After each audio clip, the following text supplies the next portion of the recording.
Good morning. My name is Giovanni Nisato. I work at Inlecom Systems, and it's a great pleasure to welcome you to this joint workshop between the PRECINCT and the Praetorian projects. And just checking if this thing works. It does work. We're starting a few minutes late to accommodate some late travel, and it's a great pleasure to have you all here. There's going to be a full day of interactive presentations, and this is actually a rather important thing for all European citizens. So as I gather, a lot of us traveled from different parts of Europe to be here today, so we enjoyed the benefits of a very advanced set of infrastructures that are interconnected and that are part of the daily fabric of our lives, including all the energy supply, the water that enables us to drink coffee this morning, and the transportations that enable us to here today. So myself, yesterday, I enjoyed a tiny disruption that reminded me of just how critical and fragile and connected these things are. So I was delayed several hours because of an IT glitch that had an impact on the busing system of Frankfurt Airport, which in turn delayed an immense number of flights. The buses on the ground delayed flights because then people are stuck in their planes or they're not going in the right terminal, and whole sort of funny things happen. And because of an IT glitch, some of you might be familiar with this kind of issues, because you're working in a collaborative way to create new tools that are going to enable a stronger, more resilient network of critical infrastructures. But today, it's about all of you, us, that are users of these new solutions. So it's about stakeholders today. It's about users and stakeholders. And both projects have actually been quite active, engaging their stakeholders and their users. So this is, again, just a reminder, because there's different maybe also vocabularies across the projects. So for those of you that are in PRECINCT, I'm assuming you're familiar with our terminology of different user groups, from operators to emergency service managers, regional national coordinators, and suppliers. The Praetorian team is looking at a wide range of stakeholders, government, local authorities, water supply, multi-utility providers, industrial and stakeholder associations. So there's actually a mixture, and if I were to take the higher level description of stakeholders of PRECINCT, I would have something extremely similar. So we have a lot of commonalities in the two projects in that sense. And again, it only makes sense that we have a joint workshop together. So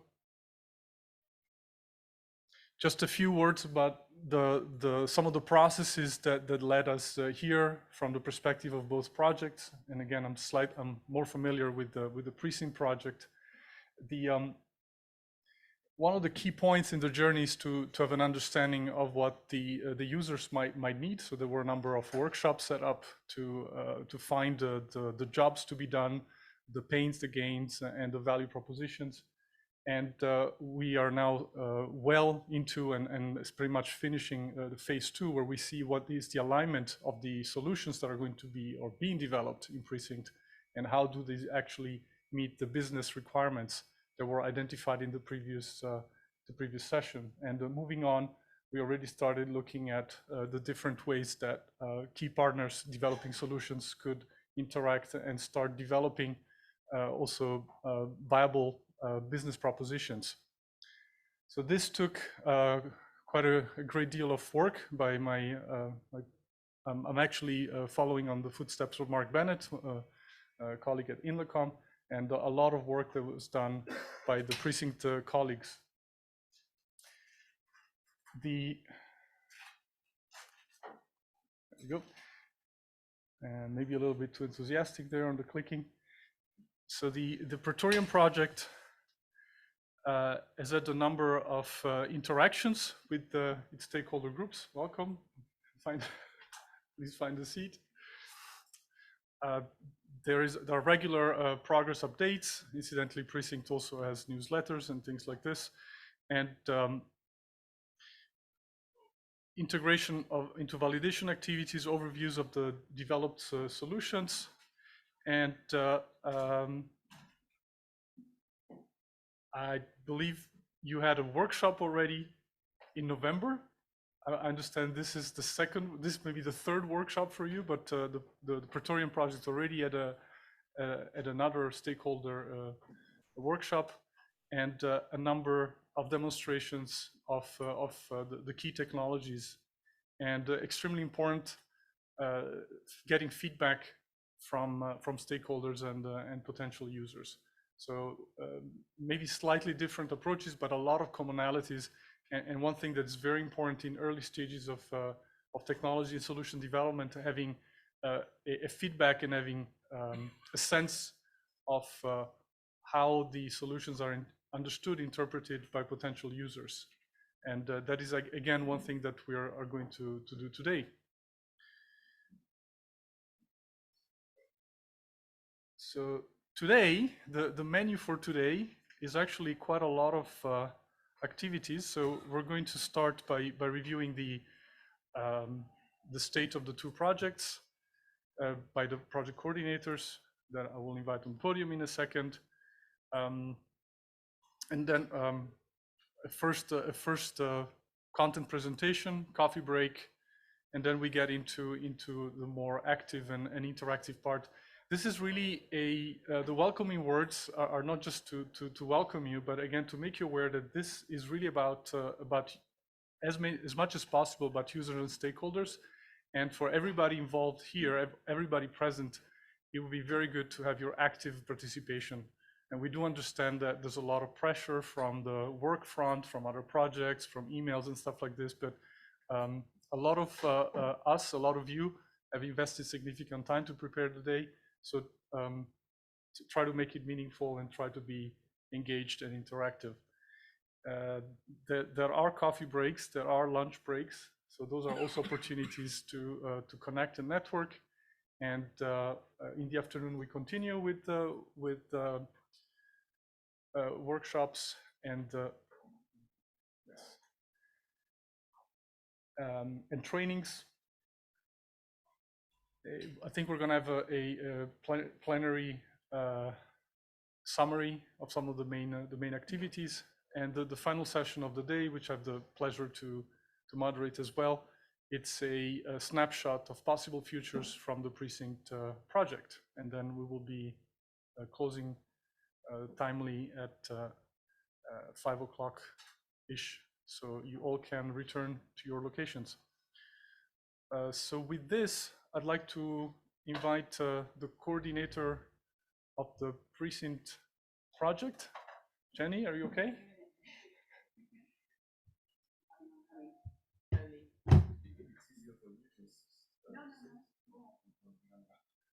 And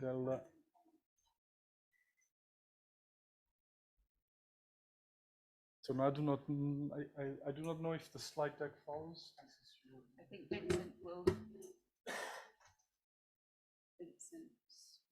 put them on the screen for me when he comes back.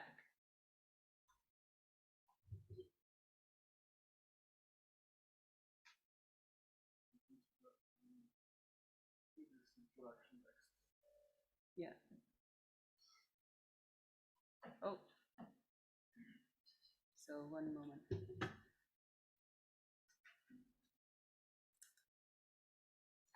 Unfortunately, thank you. You have to go and collect him. So I'll start. Not even a broken leg can keep me away from the PRECINCT and Praetorian Stakeholder Workshop. So thank you everybody who has come today. It's really exciting to see a meeting room full of people. Some of the faces I recognise and some of them I don't, but it's a great pleasure to meet you all and to have this joint event. If you don't know me, my name is Jenny Rainbird. I've been working in EU projects for longer than I care to remember, about 25 years. and I work for Inlicom Commercial Pathways, who are the coordinator of the PRECINCT project, and I'm head of EU project delivery there at Inlicom. So I'm going to give you an overview of what the PRECINCT project is all about, particularly for those of you joining us in the room and online who maybe aren't that familiar with the PRECINCT project.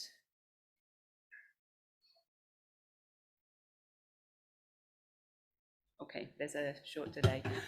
So I want to take you back to, well, 2018, when the call first came out for the protection of critical infrastructure in Europe. And the call then was particularly looking at prevention, detection, mitigation of combined physical and cyber threats to critical infrastructure in Europe. And back then, projects were asked to cover the forecast, assessment of physical and cyber risks, the prevention, the detection of threats, and in the case of failure, to ensure a really rapid response so that critical infrastructure could return to business as usual and service as soon as possible. So that was what the call was particularly looking at addressing back then. And I think that 8 projects have been funded under this call, and only 2 of them are currently active, which is the PRECINCT project and the Praetorian project. And I think we're running on a fairly concurrent kind of timeline for our projects. They're both very ambitious projects, both very condensed in the timeline. So those are the 2 projects that are currently still active under this call. So against that original call text, PRECINCT was thinking about the challenge that we were going to try and address.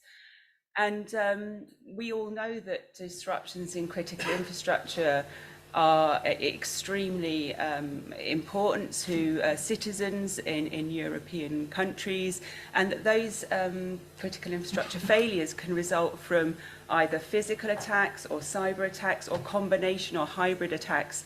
And unfortunately, those attacks are becoming more sophisticated and more common. So it's a real challenge that we need to address.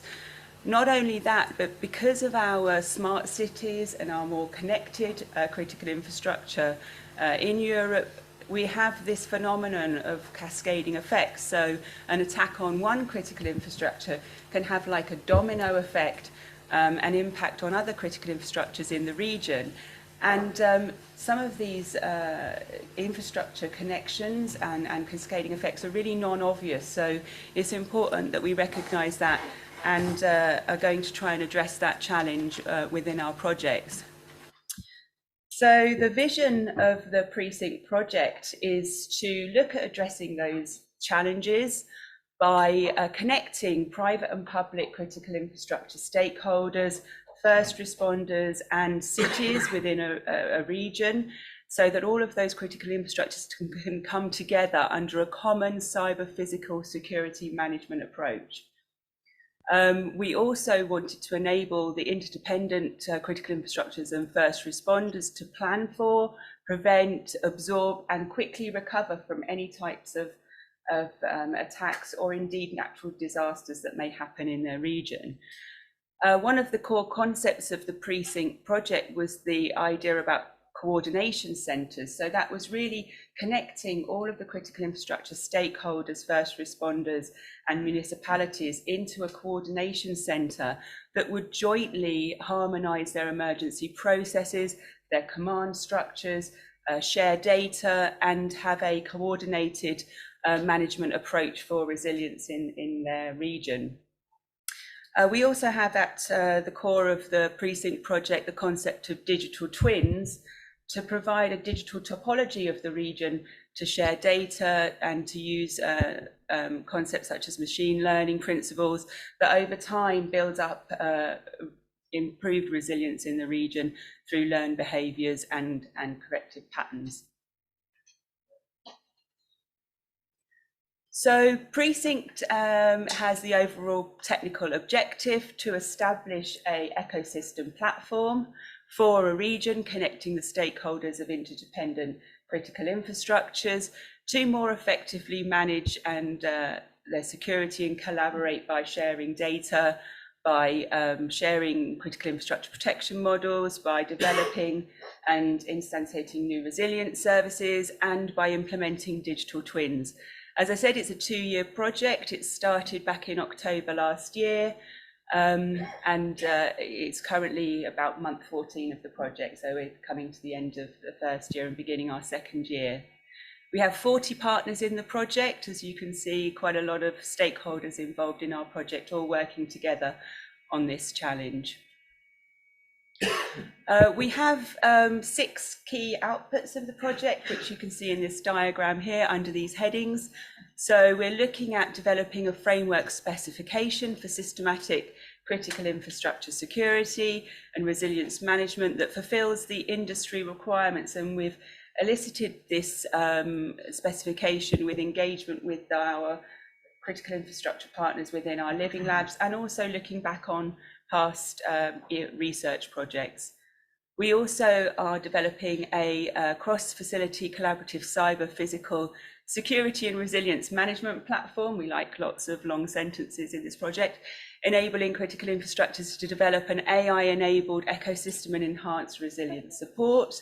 We're producing a vulnerability assessment tool that uses serious games to identify the vulnerabilities and improve resilience within those critical infrastructures. Again, we mentioned the digital twins to represent the critical infrastructure network topology and metadata corresponding to the critical infrastructure in that region. And we are putting those smart ecosystems and deploying them into 4 large-scale living labs in Europe cities. We also have another 3 transferability demonstrators to evidence that the PRECINCT approach is viable and does produce tangible benefits. Alongside that, we have our horizontal work in the sustainability outputs, capacity building, dissemination, and those types of activities as well, on standardization and policy recommendation. This map shows us the partners that are participating in our living labs and our transferability demonstrators, which we're going to hear about in a bit more detail later on. This diagram shows the implementation process for our living labs. It's quite a robust process that we're following for each of the living labs, which starts off by identifying all of the critical infrastructure actors within the region that we're going to be engaging with, the data sources that we will be using, and also the threats that that particular region or that particular critical infrastructure is looking at addressing within the PRECINCT project. We then develop an initial ecosystem by using the semantic connectivity and dynamic integration infrastructure tools. And we start to model the dependencies between those critical infrastructures in that region using a resilience methodological framework and employing serious games to identify the vulnerabilities that those critical infrastructures currently face at this time. Once we've performed that initial assessment, we start to select and integrate new measures, and they can be from a directory of CIP blueprints that we have collected from previous projects, and also some new technologies could be used there to improve security and resilience, and we configure the living lab digital twin. We then perform an iterative kind of process looking at improving resilience, and we start to understand from our KPIs whether or not these measures have made a tangible difference and there'll be a return on investment for those measures there. So looking back over our first year, we can kind of look at our key achievements under these banners. We have performed initial requirements specification exercise. That includes not only technical specifications, but also business requirements for our critical infrastructure. We're also looking across standardization and policy that is important to the project. So that was one of our first outcomes. We've developed the ecosystem operational infrastructure and directory of smart blueprints, which I mentioned just a moment ago. So we're pulling together all of these assets, describing them in a way that is useful to the living lab partners so they can understand what they could use in their living labs and what will be useful to them. We've developed an initial prototype of the serious game, and we've performed training in our living labs on that serious game prototype, and it's gone through a number of iterations by this stage. We've developed our core digital twin reference prototype, which has been used in our living lab in Antwerp, and we will be using that model in our additional living labs. And we've set up all of our living labs and performed some baselining activities. So that's what we've been doing in our first year. We've also delivered 13 deliverables. You can see those titles on the screen. We've held our first workshop in May. This is our second workshop today. We've presented at 26 international events. We've produced a number of scientific and conference papers, and had a number of press releases and promotional materials have been also developed there. So as you can see here, we're now month 14, so we're just over halfway, coming up to 60% complete of our project. We still have a lot of work to do in our second year, and the project finishes in September of next year. So that gives you a short summary overview of what we've been doing, and we'd be really delighted if you could stay in touch with us using the PRECINCT website and our social media to keep in touch with the results of the project. Thank you very much.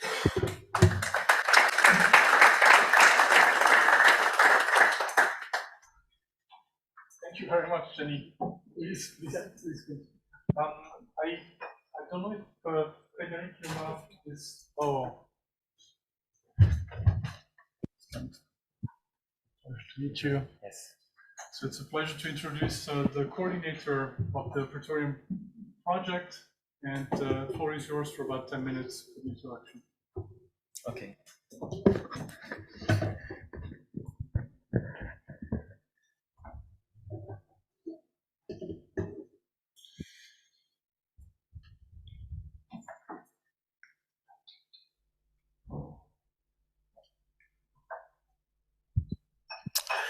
Good morning, everybody. So first of all, I'm very glad to be here present with the PRECINCT project and with my colleagues from ETRA. I'm leading this project Praetorian. So I'm Frédéric Guillaume, and I work for the EDF company, which is a big energy actor in Europe and in the world. And I'm going to present you where we are in this project. Considering that, first of all, I could give you one word about my company. So we work at EDF on the global scope of the energy system, from the production to the distribution, the management systems, and many services around the energetic systems, such as smart chargers, renewable energies, or this. So this is the scope for me, and just the landscape of the threat about this domain is very, very important, and we consider this as a very important things. We need to take care to the actors, to the events in this domain, and there are many. You have here a link, for example, to the report from Dragos Inc., which usually do good information about what happens in the domain of electricity, in the domain of the cyber attacks, and in this domain there are lots of information. Going on about Praetorian, sorry. We address in this project both main things about threats, about attacks, and we consider that we have to address the combined attacks from the physical attacks and the digital attacks. And we also have in the objective of the project to address the cascading effects. So you will see that we have different domain of consideration in these critical infrastructures, and we try to address the different interactions between this domain.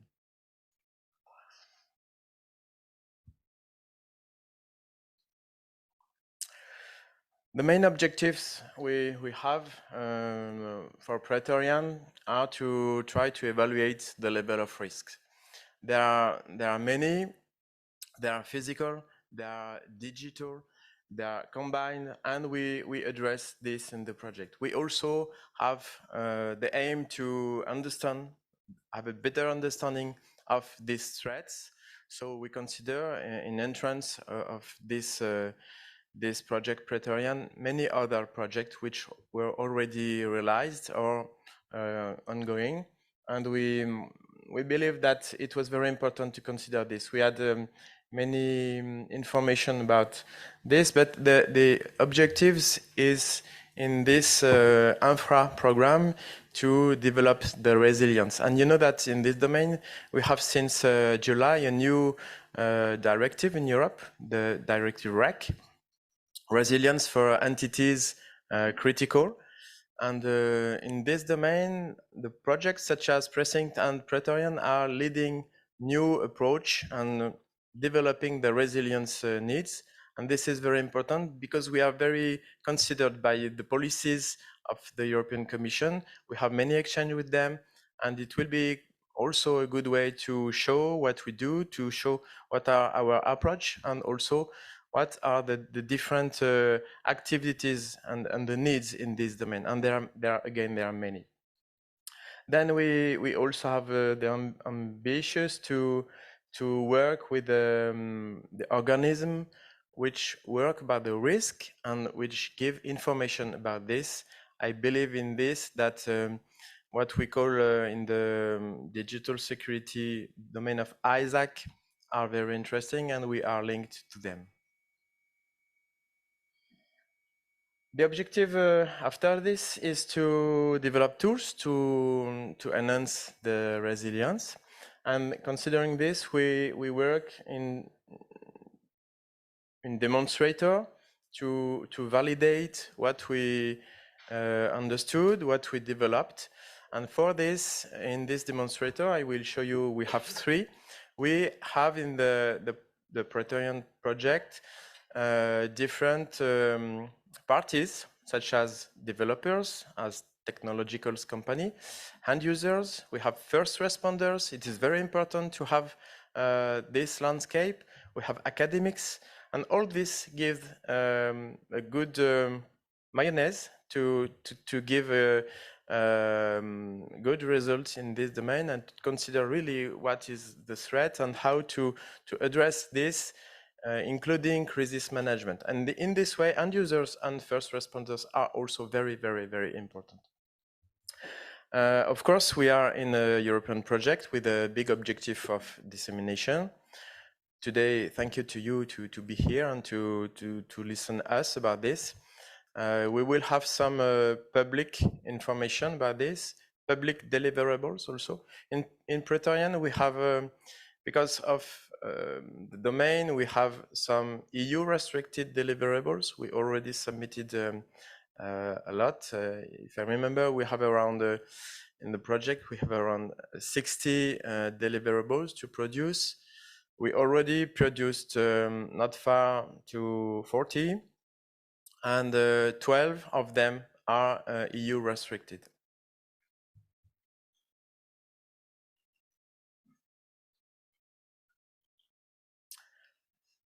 This is the landscape of the partners in the project. We are distributed in 7 countries. We will have 3 pilots, and we will finish as PRECINCT in September next year. We started the 1st of June. The pilots we will develop will take place in Spain, in Croatia, and in France. I will give you some information about this, and you will also have in the day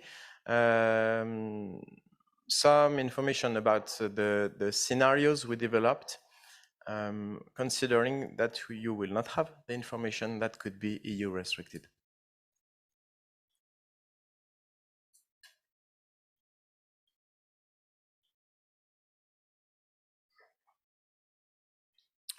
So this is the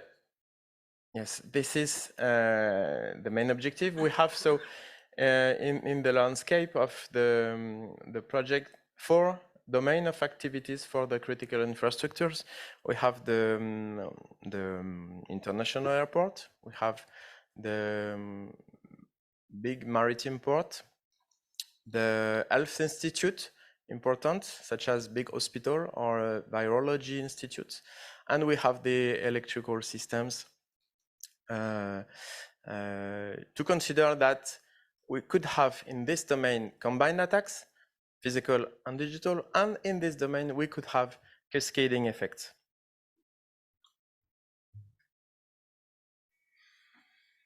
This is the constitution of the Praetorian project. So we have the management work package as usual.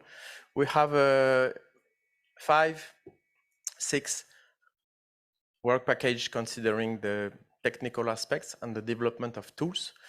One work package is about cybersecurity. One is about the physical security.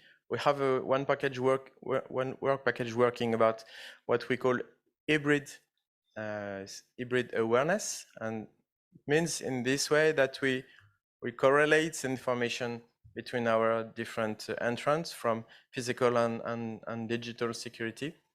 And we will develop tools HMI to try to address and to consider that we will have in output some tools to help in the crisis management, which is addressed in the work package 6. Before this, we developed, I will show you an approach about the risk, and we also try to consider and to develop the most important and the most interesting risk scenarios in this work package 2.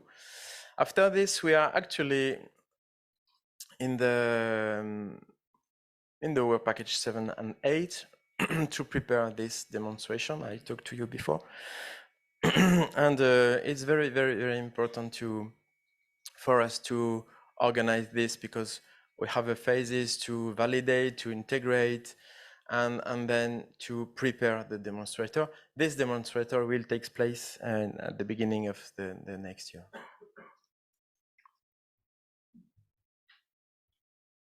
Of course, I did not told you that we take care to all what could be regulation, ethical, and we have also a work package for this. And it's it follows us in all the driving of the project, so it's also an important thing. This is the priorities we have. I told you about. You will find again the different work package we have about the development of the tools. On the right, you have the cybersecurity awareness systems. It means that we developed some tools to prevent, detect the possibility of an attack. This is developed in this one. We use AI, we use different tools to detect and to anticipate an attack in this priority and in this work package. On the left, you have the same, the equivalent, but considering that we will have physical physical attacks, so it is the physical situation awareness. And here we develop the detection also with new sensor, with the algorithm for the detection of behaviors, abnormal behaviors, and monitoring of what could be done on the landscape of critical infrastructures. And all this is correlated via an interoperability system that we have, an interoperability platform. It's such as a living lab, but we collect the data there. And from this collector of data, we have the possibility to develop new HMI, and also in the priority 4, what we call the incident response, with also different HMI and tools to prevent and to give decision support system and help in the resolution of a problem, of an event, of an attack.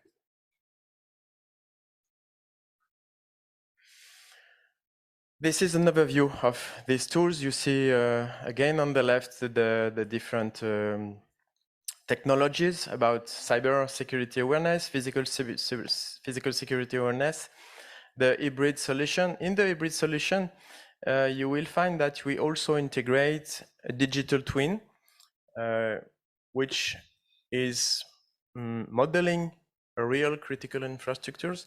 And this digital twin, we send information from our physical and cyber systems, because we have simulators, we have data that we can send, and that are very useful for also the digital twin. So it means that we mix the data from the cybersecurity labs, we mix the data from the physical labs, and the digital twins, generic digital twin that is used in the hybrid development of solution. We have a global treatment of the data for this. And on the left, you can see that we developed, and we are finishing to develop, some HMI with good tools to help in the operation center, in the crisis management, to detect, to prevent, and also to manage the crisis when it happens.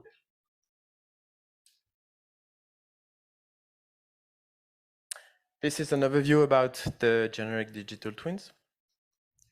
In fact, we have more than one digital twin in Praetorian. We have one who is inside, more than one, which are inside the cyber's physical awareness tools. And we have one global, which is the generic digital twin. And both of them are giving the consistency data to manage and to develop the tools and to see how we can arrange, how we can correlate the best information to detect, and to work in the crisis management with all the partners of the project, considering that we have the end users and we have the first responders. The pilots, I already told you, it will take place in Spain, in Croatia, and in France, and you will have an overview of this in the following of the day. The idea about this is also to publish and to share with the public some of the learning of these use cases, these scenarios. And today it will be an introduction about this. So just to tell you about the domain of this demonstrator in France, it will take place in the big port of Bordeaux. This will be the main critical infrastructure, and we will associate this use case to the missing of electrical systems. So, of course, we will not shut down the power plant. You imagine this, but we will simulate some attacks on the different systems managing this power plant. This will be for France. For Spain, we will consider that it could be an attack on the port of Valencia, and also a link with the Hospital Lafe in Valencia too. And in Croatia, we will have two different use cases, considering the hydropower plant, considering the Virology Institute in Austria, and also the airport of Zagreb. You will have detail about this later.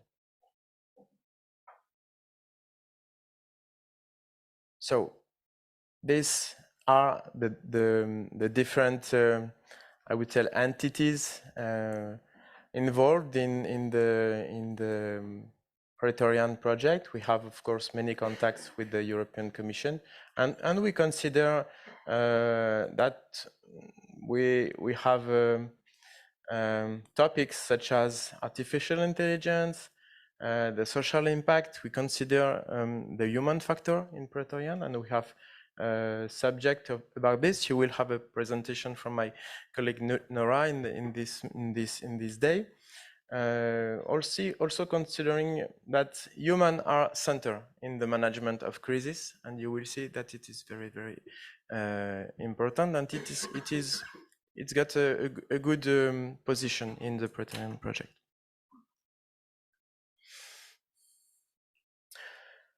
Here to show you an idea about a simulator we developed in the cyber consideration, and we we simulate on real systems of valves, pneumatic and electrical valves, what could be an attack in the management system. And these are giving many datas. These datas are sent in the different tools we have, considering that we could prevent an attack, we could detect an attack, and then we simulate this. It's a simulator, but in real time. It works since June, and we have many data about this. It takes place such as information sent to our living labs. We call this, for us, it's our interoperability platform. And this is an example of what we built in Praetorian. This takes place in EDF labs. And we also developed a new approach about the risk, because it is very important to consider that both threats, physical and digital, should be considered together. And we don't have too much good manner to address this currently. So for this, we developed an approach about the combination of the attacks. You will have some information if you ask me about that. I'm not far to finish. So this is an idea, a global idea about how it works, how we are considering the project with the different entrants. You will check the slide about this. And to finish, where we are in the end of the development of the tools. We have to finish this for the validation end of the year, so it means it's soon. We will have the Praetorian demonstrator with use case in 3 countries. Of course, next year we will have to know how the result will be exploited, and it will be a very interesting activity. Dissemination we are here for, and Praetorian is also participating to another European project, which is EU CIP. This project correlate different projects about infrastructures and critical infrastructures, and we have a network activities and dissemination activities in this one. This is a summary of the project you will have in the slide, and I think it is finished for me.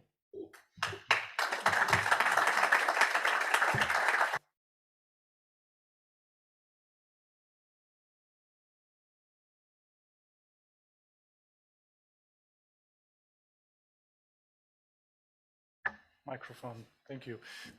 So we started the meeting about 10 minutes late, actually at least 10 minutes late. And now there's a couple of questions to you.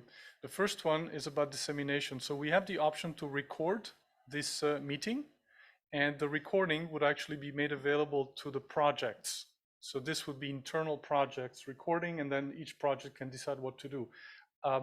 Is there anybody that has an objection to recording the meeting as it unfolds from now? Okay, there are no objections. Again, the recording will be, it's going to be facilitated by Inlecom, but the recordings are for internal project business only, and then the projects can decide what to do with them, because we do understand that these are, yeah, some of the elements that might come up might not be disseminated to the wide public. So that was the first point of order. The second point of order is, who would like to have a coffee this morning? So don't be shy, because if everybody wants to have a coffee this morning, and if you want to finish the meeting on time, we need to figure out how to gain 10 minutes. So that would be, I know it's not very fair to the next speaker, but I don't know if the... Is that an option? Is that, can we do this in this room? Can we have coffee in this room? Is that allowed? So I would like to invite Nora Ufi from Praetorian. And at some point towards the end of her talk, I will signal that it's time to rush to get coffee. So again, from now, the meeting is going to be recorded, and it's a pleasure to welcome Nora on the stage.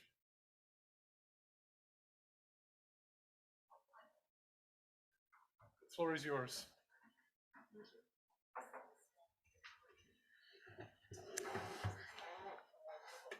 Just check that we started the recording.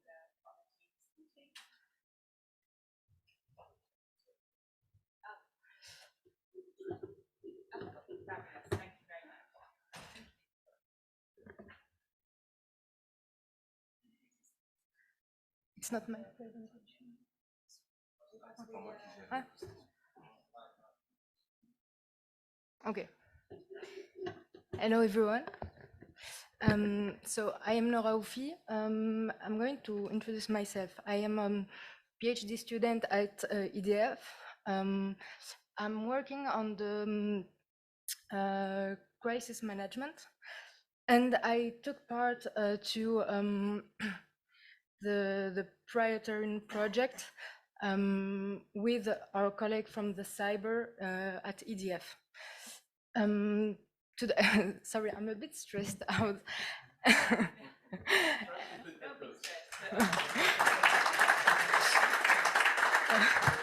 Sorry, and I know my English is not perfect, so I would like to apologize. We, with the colleagues from the cyber at EDF, we worked on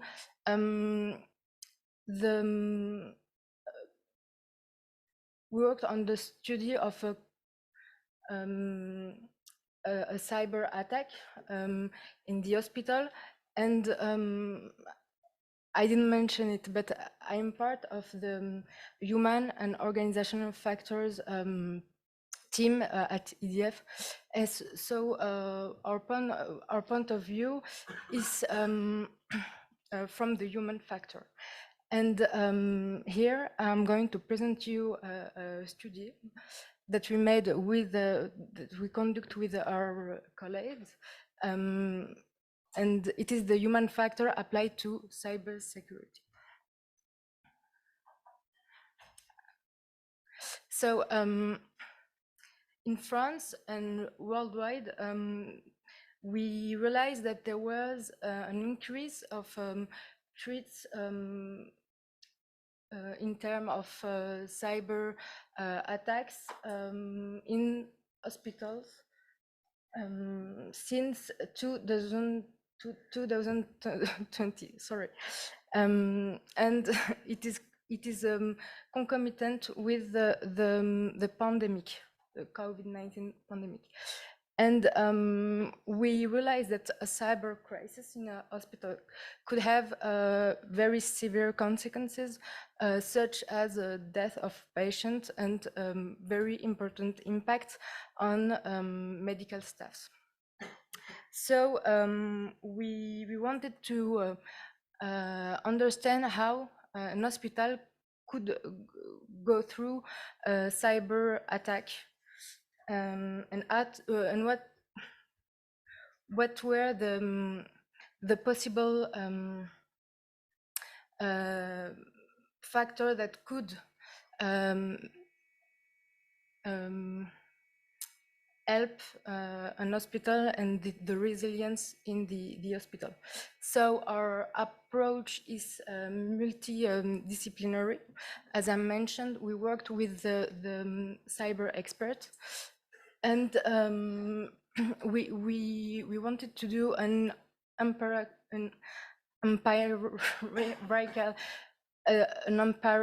study. I'm sorry, and we have a systemic approach to go beyond the human errors. So we wanted to go beyond the vision that the human factor is the weakest link, the weakest link, yes, or the weakest in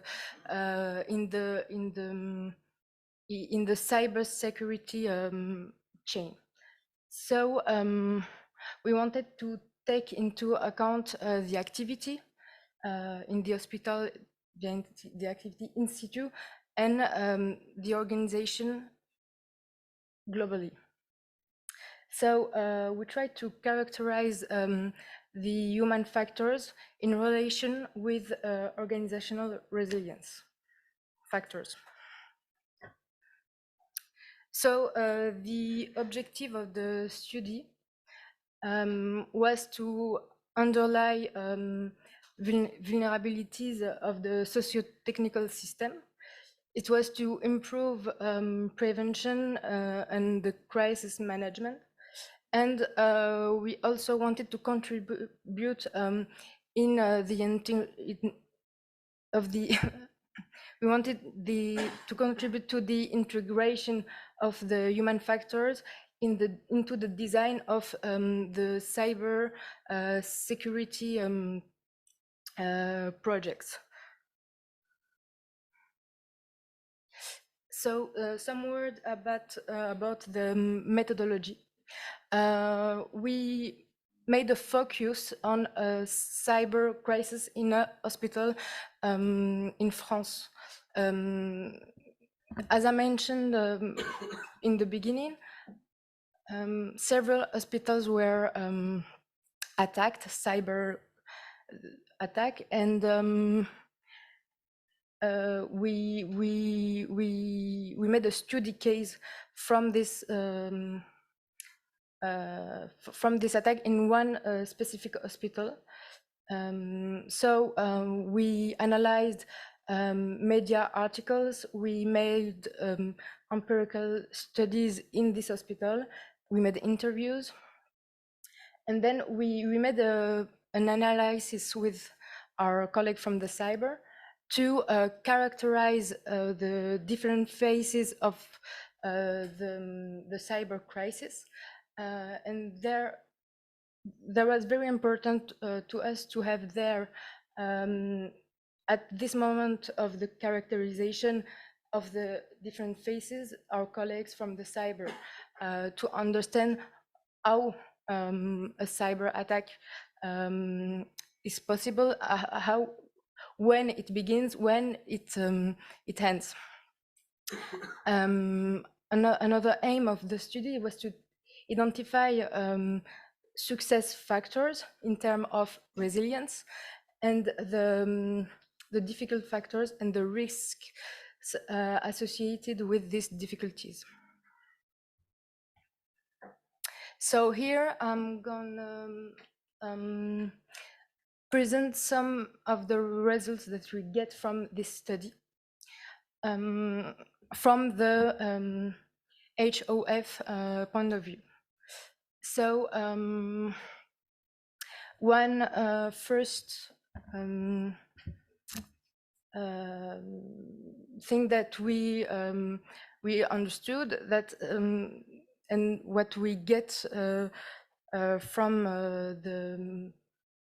a director from the ICU is that they lose all the communication means. So no more phone, no more computer. There was nothing that was working because of a cyber attack. So they had to use their personal emails, their personal computers, and phones. Then the other main results, it was that they have to work in deteriorated conditions. So they work with pens and paper. So for the patient admissions, for example, or for the follow-up of the patients, they have to use paper and pens.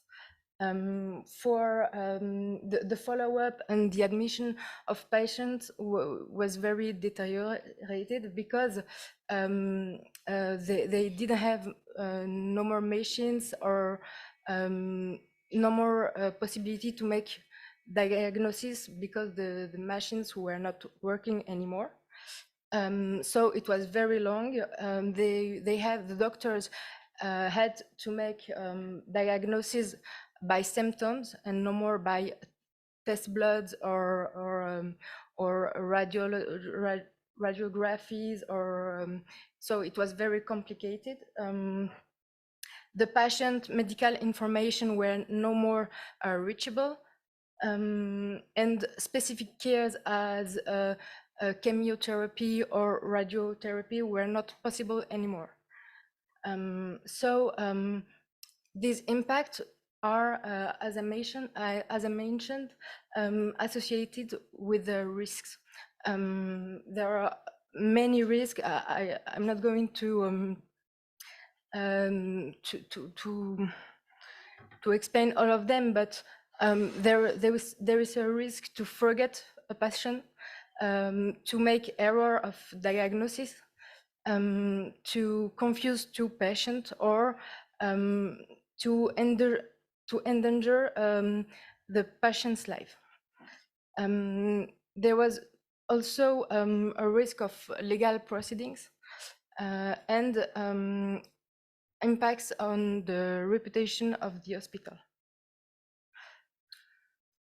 Some other results. There was also a lot of logistic problems, such as the impossibility. It was impossible to order medicines or food, or it was impossible to order anything, in fact. The hospital was totally reorganized. So some services were closed and the surgery were canceled, such as for the COVID. It was two crises from different origins, but with some impacts that are similar. Here is the same. We have a lot of risks associated to these impacts. So in this study, we tried to understand what were the success factors and what were the difficulties associated to all this impact and all this reorganization. So what we define as resilience factors, in our approach, it is the factors that are supporting decision-making under pressure. It is the adaptation of staff facing unexpected situations.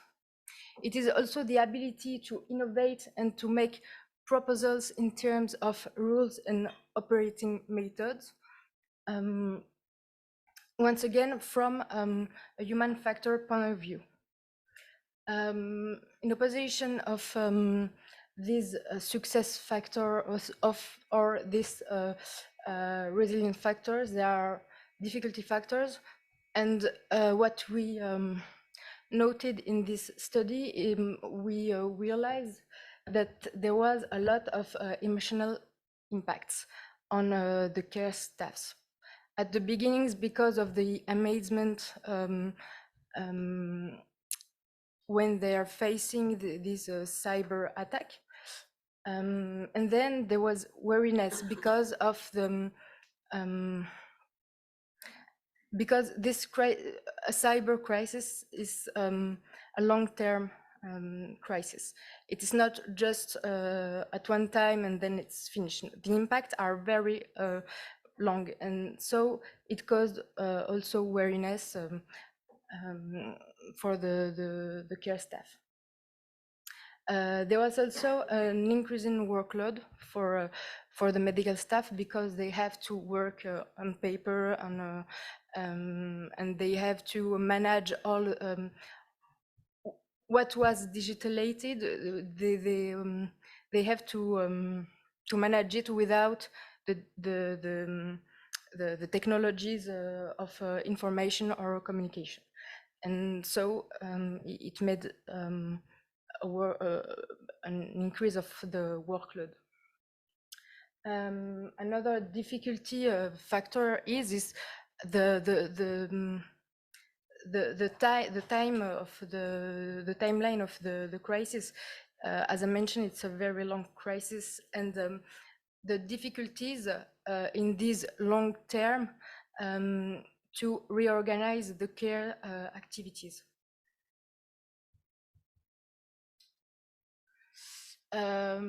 Here I can present you some resilience factors.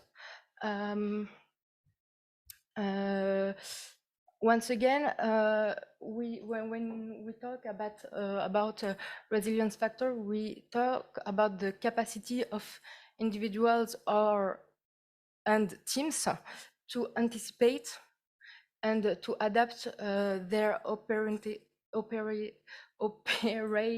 modes.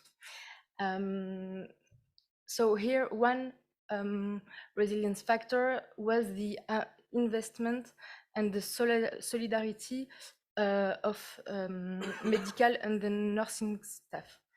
It was also the collective mobilization facing all this crisis, all this deteriorated work condition. There was a very strong collective mobilization.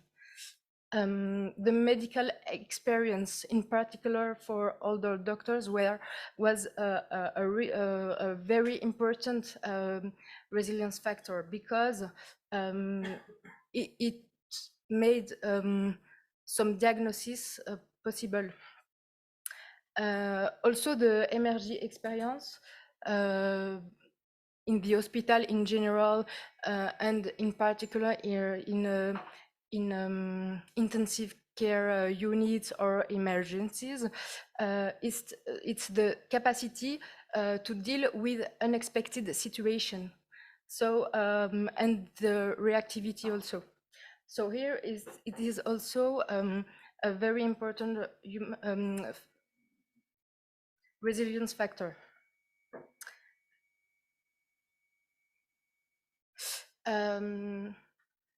Here are some long-term effects, and as I mentioned, the cyber crisis is a long-term crisis, and it is very difficult to come back to a stable state, and they need many months to come back to business as usual, because, for example, they work with pen and papers for a long time, and then they have to transfer this information on paper, which is a lot of information in the information system, and it takes time. It takes a lot of staff, and it is a long-term impact and a long-term effect. We have also the difficulties to reorganize the activities, for example, to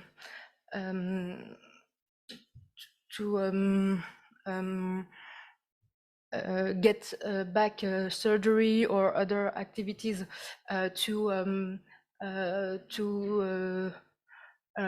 make the follow-up of the patients that were not able to get their chemotherapy or radiotherapy. We also noted that business continuity plan and disaster recovery plan were not really planned. So we have to ask how we have to prioritize medical activities and how to reschedule activities and surgery. Nothing, as I mentioned, was anticipated to transfer the paper notes in the ES, and to ensure the reliability of the data transferred. And also, it was an increasing workload for the nursing staff, and it's also a long-term effect. So here are some human and organizational factors and cyber expert recommendation to enhance cyber crisis management. So from human organizational factors, expert point of view, it is important to anticipate the loss of access of communication, computer, loss of access of local resources and local machines. So we have to think about the how we switch from computers, phones to paper or another mean of communication and of and the possibility to follow up patients. It is also important to learn from cyber crisis and to anticipate other kind of device or tools to follow up the patient. It means also that we have to take into account the care activities. We need also to anticipate technical solutions to crisis management, and we need to train and drill to prepare to cyber crisis all the medical staffs and the cyber experts. From the cyber expert point of view, there is a need to clarify the scope of surveillance of the cyber expert to detect even possible cyber attacks. We need also to implement effective alert systems and to establish alternative communication channels and maintain them regularly. It is also important to segment the network depending on the sensitivity areas and risks exposure, and to automate filtering and blocking any suspicious message. I don't know if Frédéric wants to add something about this recommendation from the cyber point of view. Okay.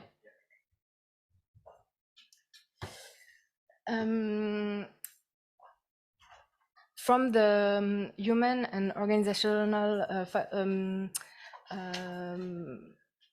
factors point of view, what I mentioned a disaster recovery plan in the hospital, but what does it mean in our approach? It should be designed with different experts, such as cyber experts, HOF experts, and actor of the hospital sector, of course. It means to establish a cartography of the critical care activities in the different service, and to organize the recovering by making a priority of those critical activities.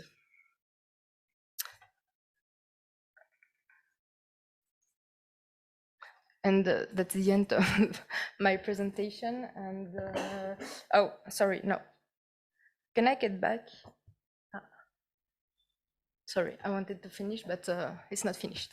As I mentioned, we begin with the Praetorian project. This study was one of the first study that we made, but it's a work in progress.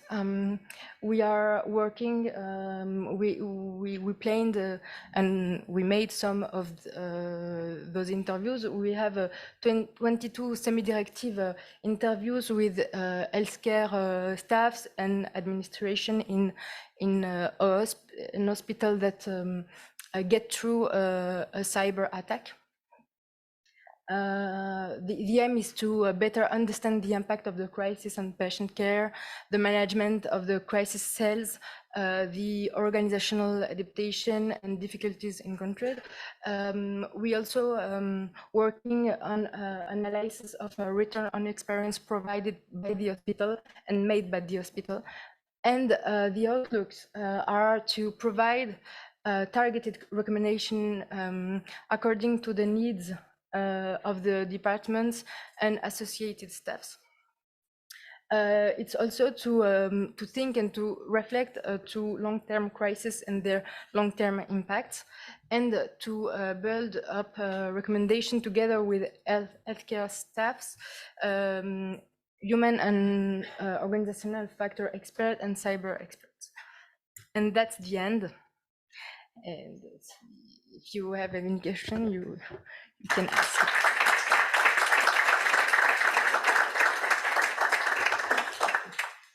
You deserve a Thank you. drink. Thank you. Yes. Only a few words. As you can see, it's not so easy to be PhD student at TDF because you have a man who pick up you in some conference with many people as you. So thank you, Nora, for this, for coming. Yes, because she works in a team with considering factors human, you could see that there are emotions. So it is also great to have. And we try to work, my team is about cybersecurity. We try and we consider that human factors are a new science about cybersecurity. It's really linked and we have to progress in this way. And at TDF Labs, where we work, we try to mix the skills about this. So we are, since the beginning of Praetorian, we work in this way with the team where Nora is working. Yes, thank you for your indulgence about the presentation about this, because it's also a very good exercise, but at the middle of the thesis, it's not so easy to do this.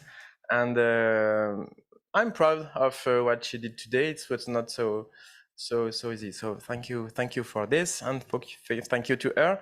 And if you have any question, we can try to give answer about the impact of the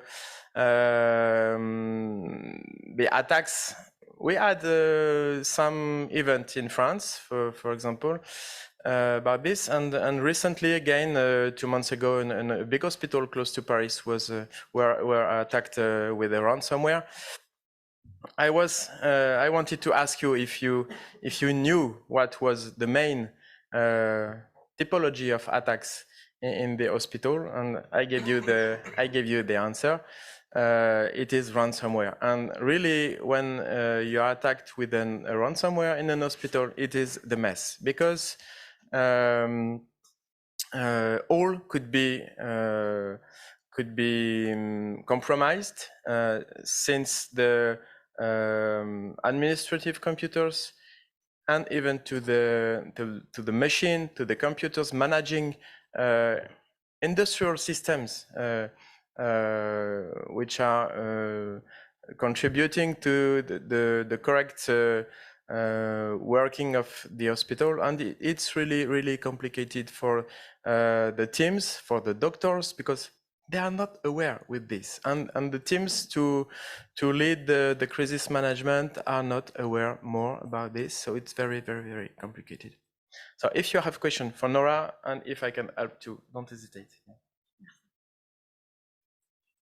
So we do have a few minutes. Before, I know you're eager for coffee, but is there a question? Hi. So thank you for the presentation and for the overview. Besides the attack, I wanted to ask you about the recommendations that you were presenting from the experts, like alternative communication channels, fallback to pen and paper, and so on. So from your research until now, how easy would it be to fall back to pen and paper for the hospital, for example? I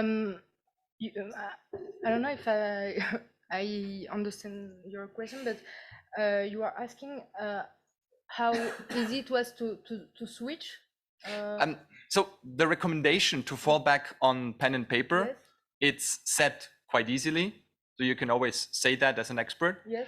But to do that as, I don't know, as a nurse or as a doctor who is doing an X-ray and not having it on the tablet or on the computer, but having to print it out in the old-fashioned way. Are the hospitals able to do that? How chaotic would it be if you will? It was a crisis, so they have to manage how they could. So working in very deteriorated condition is one of the aspects of a crisis.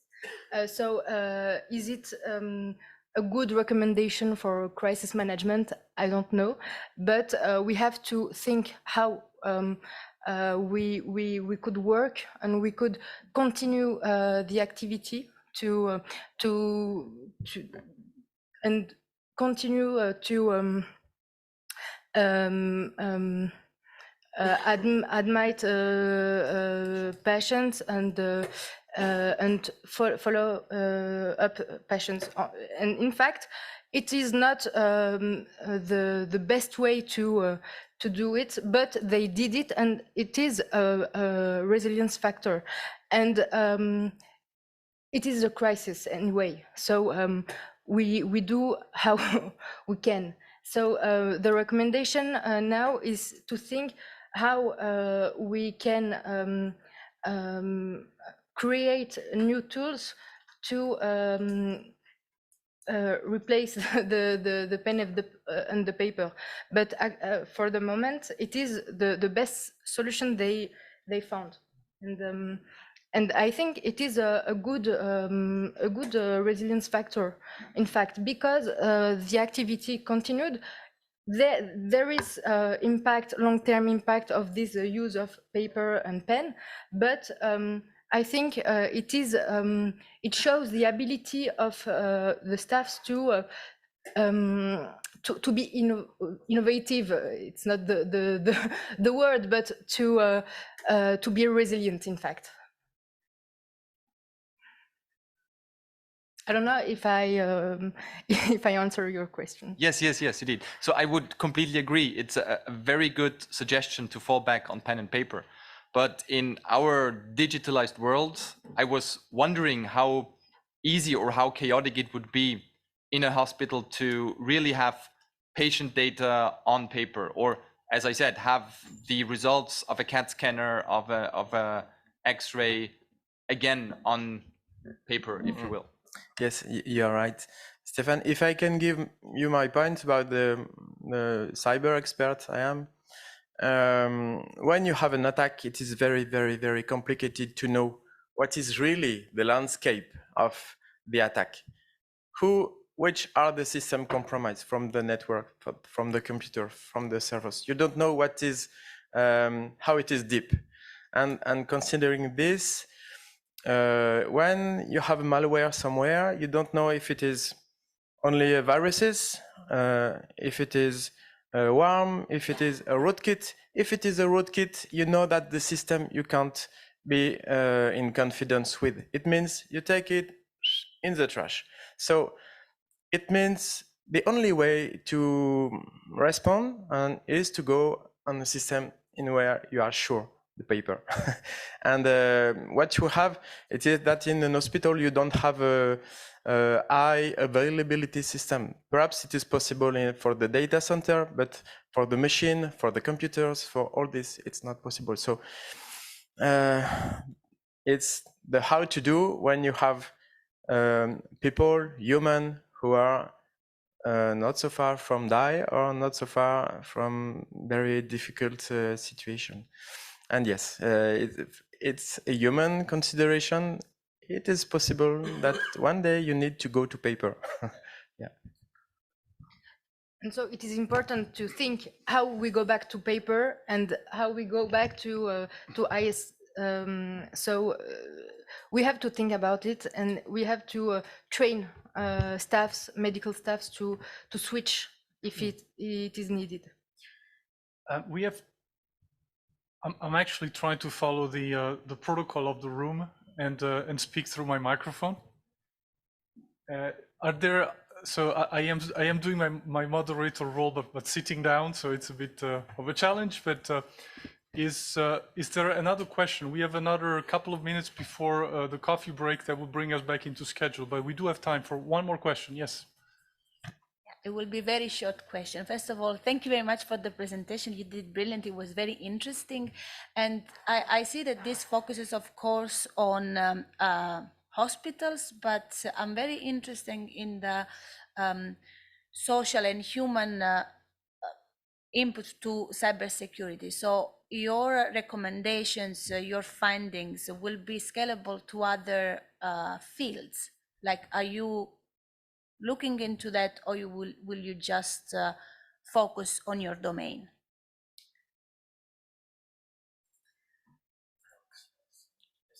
Because, for example, I work in public transport, so Okay. you know that's Yes. what I mean. In fact, my PhD, it's about COVID-19 crisis. Okay.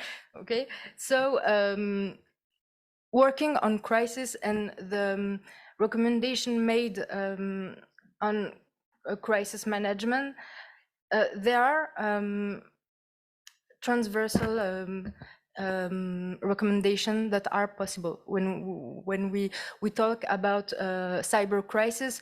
There is a lot similarities with the COVID-19 crisis, for example. So some recommendation can be the same, but when we work in sociology, in psychology, in ergonomics, because my PhD is in ergonomics, and I'm a psychologist, and we work with a specific situation, with a specific work situation. So the studies are empiric. So we go on the, it is the grounded theory. So we go in the hospital, we talk with the staffs, and the work, the activity is not really the same. So the recommendation are not the specific, we try to make specific recommendations that are fitting the activity, the real activity. Yes, and to complete this, no, we are not only focused on the health domain. For example, we initiated a few months ago at EDF, we initiated a collaborative work with the national railway company in France to see how we could have collaboration about cybersecurity in a global manner, and the human factors are specific topics in this way. So we try to consider this in different domain of activities. And of course, here the example about the hospital and the health domain is an example because we work with them, because since the beginning of the COVID crisis, our team in this domain helped the hospital in Paris to try to manage the crisis and to be like this. But it's not only focused on this. We try to open. Yeah. And also, if I could add something, my work, my PhD work, it's a comparative study between the hospital, the crisis management in the hospital, and in the nuclear sector. The nuclear sector. So it is also, we are trying also to think about crisis in different sectors and to make links. But when we work on a specific sector, we try to make specific recommendation. So please join me in thanking the speaker again.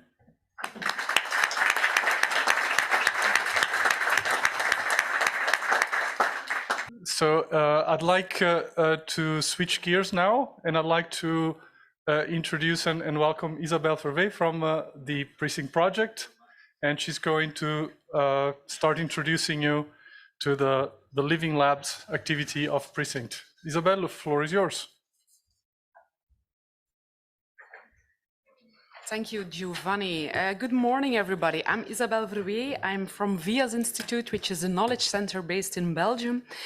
I'm there a manager of security and safety projects, and PRECINCT is one of them.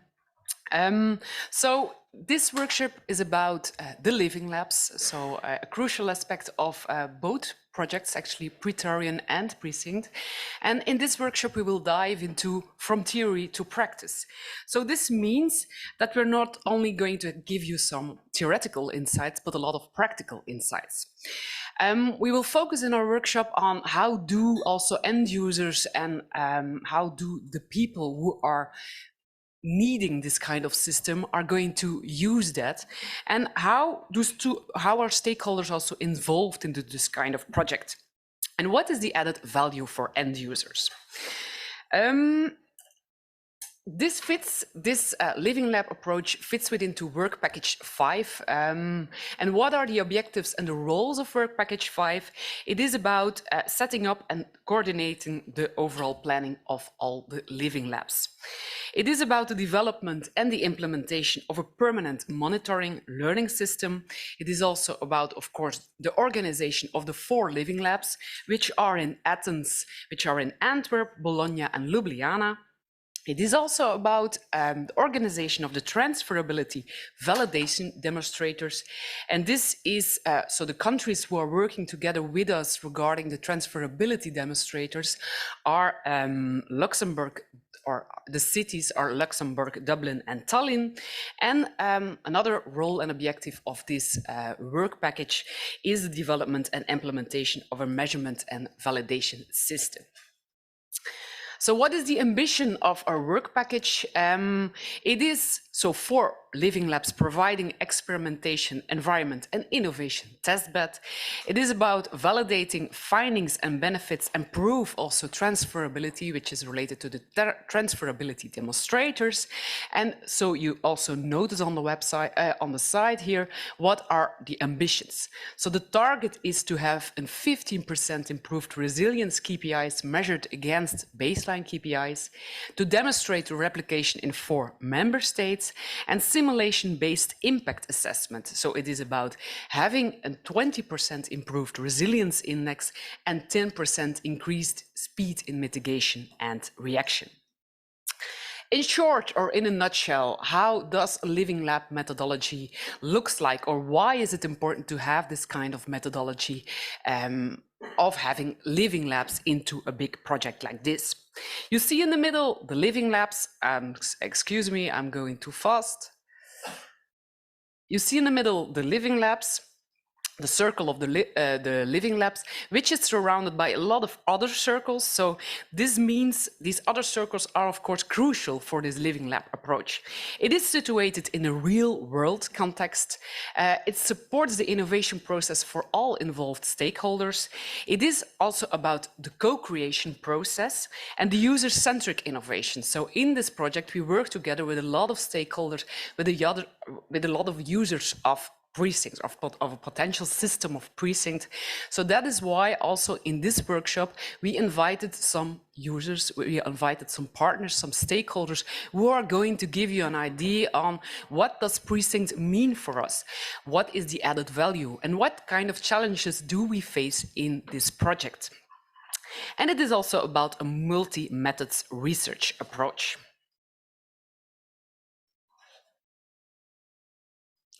There are 4 living labs, as already mentioned, in 4 countries, and there are 3 transferability demonstrators. The first one is Ljubljana, the second one is Antwerp, the third one is Athens, and the fourth one is Bologna. And if you have a look here, and if you already recognize a lot of people, so these 4 living labs are also sitting here in the room.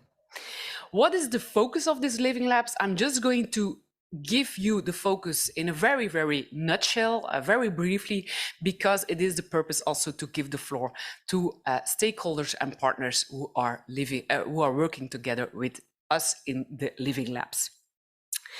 The Ljubljana case study, the Ljubljana Living Lab focuses on, or the scenario focuses on a physical threat and a cyber attack with simultaneous attacks to critical parts of the critical industrial control system, of the electricity and the communication operators which provide important services for business continuity of the transport mobility hub. The scenario of Antwerp, the Belgian scenario, this scenario focuses on flood, on a natural disaster, a flooding in the city when cascading effects happen, when the cascading effects are affecting water and traffic critical infrastructures. The one of Athens, the third living lab, focuses on a range of cyber and physical threats, such as a cyber attack on the airport and a physical attack on fiber optical cable routings. And the fourth one is the one of Bologna. This threat scenario focuses on a cyber physical attacks in rail or airport infrastructures combined with fake news, and a cyber attack on the Lipida system, Lipida which is also a partner, reducing the ability of the CIs, so the critical infrastructures and authorities, to communicate with the public, and cascading effects on mobilization of first responder services. So the first one is Ljubljana. It is about the multi-critical infrastructure coordination center for major city transport hub, as I already explained. And here I briefly give you an idea of who is working together, who are the partners.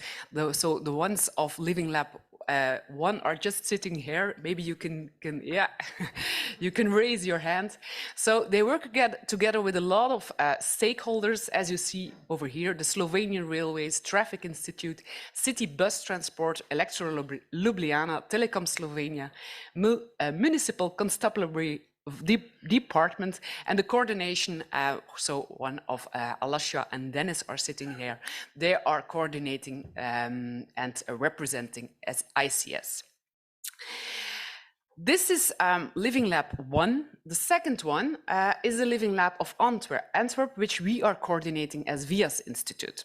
We are doing this together with quite some partners, and the Living Lab, the content of the Living Lab is really focused on a flood of a city center. What will this mean for a city? What does this mean for a water company? So Waterlink is over here, which I will pass the floor also. But what will this mean also, for example, emergency services, like a police, like a fire department? They're not. What does it mean for telecommunication? So it has quite some impact. A flood has quite some impact. We even had one very big disastrous flood last year. So we know already in Belgium that it creates consequences on several levels.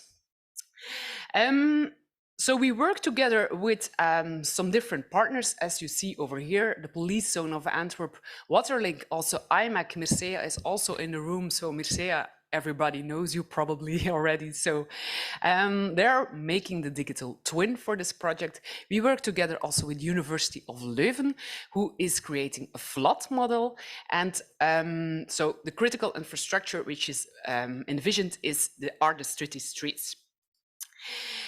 The KPIs, so what are our objectives? To have an enhanced understanding of resilience and the methods to enhance it.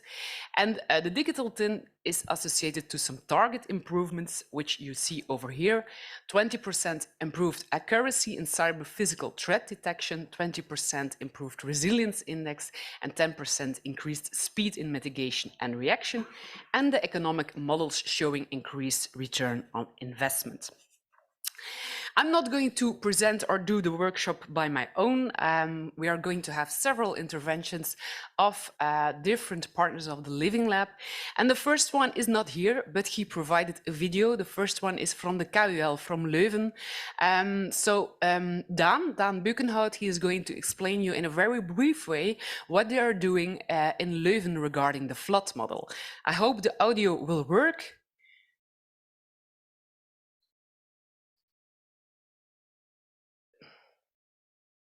Actually, it isn't.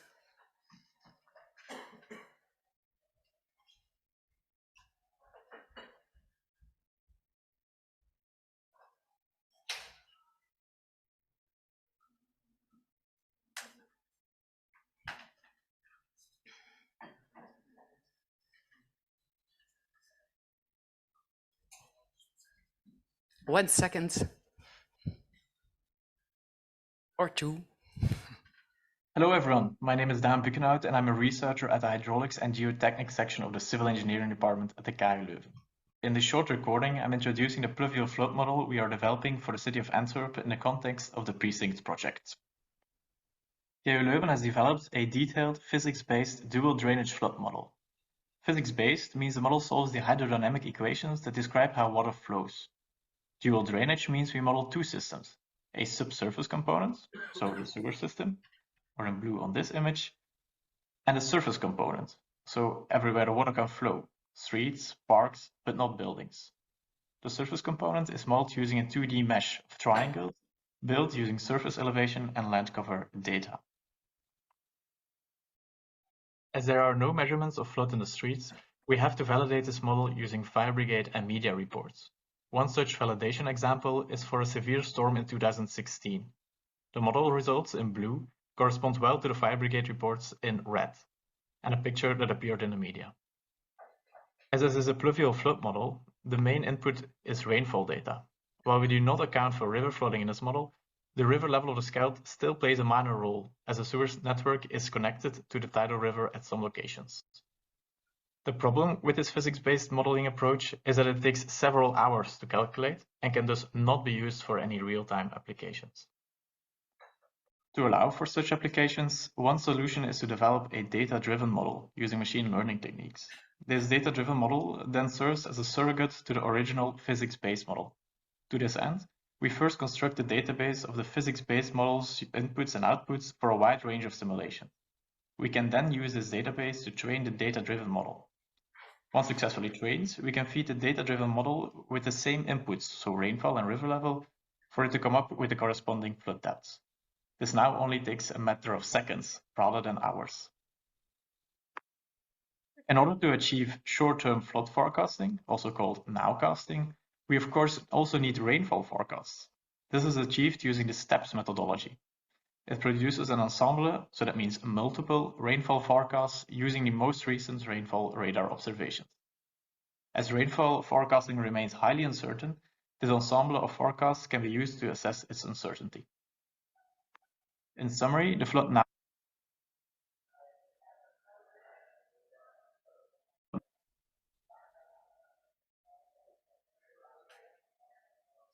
this ensemble of forecasts can be used to assess its uncertainty.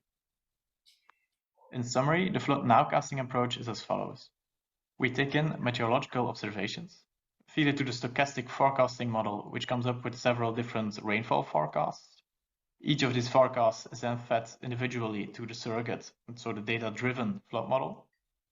Finally, we end up with several flood maps produced by the surrogate flood model, which we can combine to assess where it is due to flood and with what depth and what probability. This was a very short overview of what KU Leuven is doing within the PRECINCT project. If you have any questions, please feel free to contact me or Professor Patrick Willems. Thank you for listening, and I wish you a good remainder of the workshop. Thank you, Dan, from the Leuven University. Then I will pass the floor to Waterlink. Hans and Nico Dries, Hans Meunings and Nico Dries. I give you the floor. They are Waterlink. They are one partner of the Living Lab, also of Antwerp, and they will present you what they are doing and what the challenges are in this project. Thank you, Isabel. Hi, good afternoon or good morning, should I say. I'm Hans Meunings. I'm the asset manager of Waterlink, and I'm here today with my colleague Nico Dries, who is head of the piping system and the sewer system of Antwerp. So, for those who don't know Waterlink, who is Waterlink? We provide the city of Antwerp, the port of Antwerp and Bruges, we have to say now, and some towns near Antwerp of drinking water, but we also manage the sewer systems within Antwerp and some cities around Antwerp. For the drinking water production centers, we have two big production centers in the north and in the south, and we use the river of the Meuse to capture our drinking waters. The the numbers are on the slides. Maybe a little less interesting. What is more interesting for this project is our sewage management, what we do in Antwerp for this project. We have a strategic partnership with Aquafin. So we work together with Aquafin. We have 9 communities and cities. The square feet area, the customers, and the length of sewage pipe system network you can see on the slides. So that is Waterlink. What is our role in this project? Our main role is sharing our knowledge and our expertise of the sewer system within Antwerp. Here you see a printout of our GIS system, AquaWords we use, to capture all the data of the dimension, the materials of our system, and we keep it up to date. And we share this kind of information within the project to learn and feed actually the digital twin. What we also do within Waterlink, we inspect our sewer system within 100 kilometers a year to see what is the actual the state of the sewer system. Is it good? Is it bad? What do we have to do? And put it on a map of the city of Antwerp to prioritize our projects. And then we have a good sight on where we have to do projects and where we have to invest to keep the sewer system in optimal shape.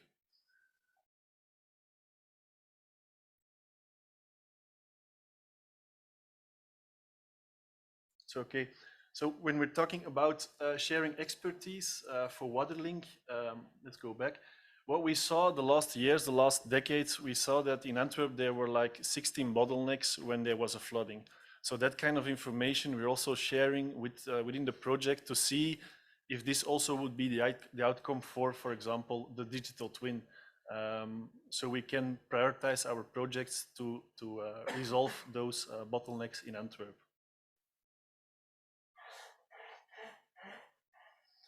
So what challenges do we saw the last year? It was, for example, defining the scope. Within the beginning of the project, we were focusing on the Kennedy Tunnel, for example.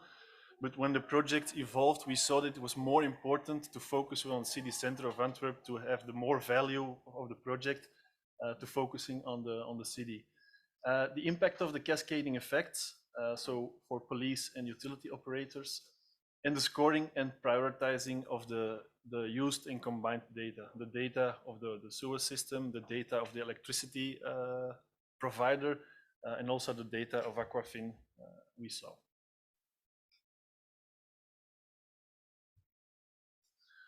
So what is actually the added value for us, the lessons learned? Yeah, of course, we want to have new insights. We are very interested in the outcome of the digital twin. So for again, to better prioritize our projects, to prevent the flooding in the city of Antwerp. The awareness of the cascading effects and the impacts of the flooding towards different authorities is also an extra added value for us. And again, the extra layer of data that's been created of prioritizing of new projects to optimize the sewer system for future climate change. And I think this was the last slide. Thank you.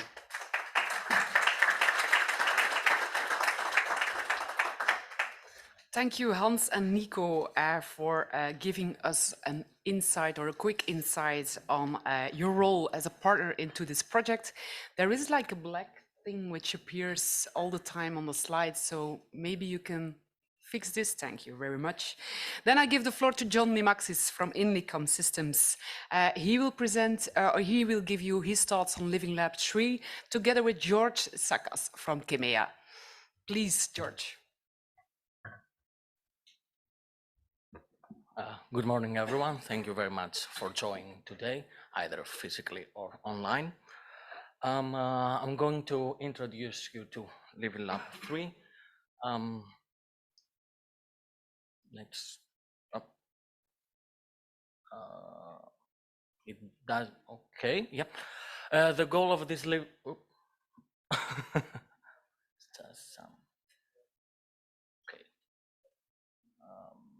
apologies for Vincent, are you changing the slides or okay?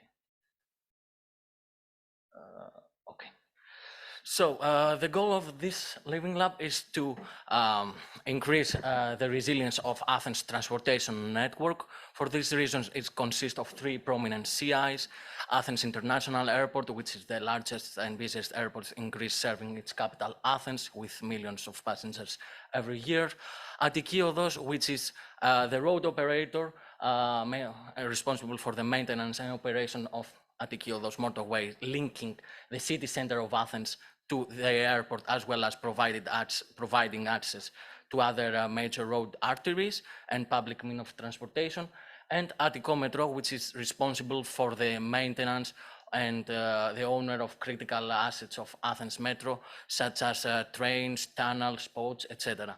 In addition, another prominent part in our Living Lab is KEMEA, which is a think tank specialized on security studies and lies within the Hellenic Ministry of Citizen Protection.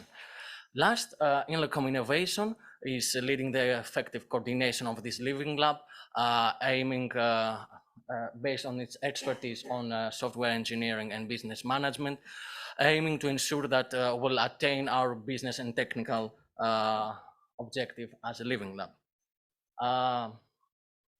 Now, in the next slide, a brief introduction to the threat scenarios that our CIs have developed.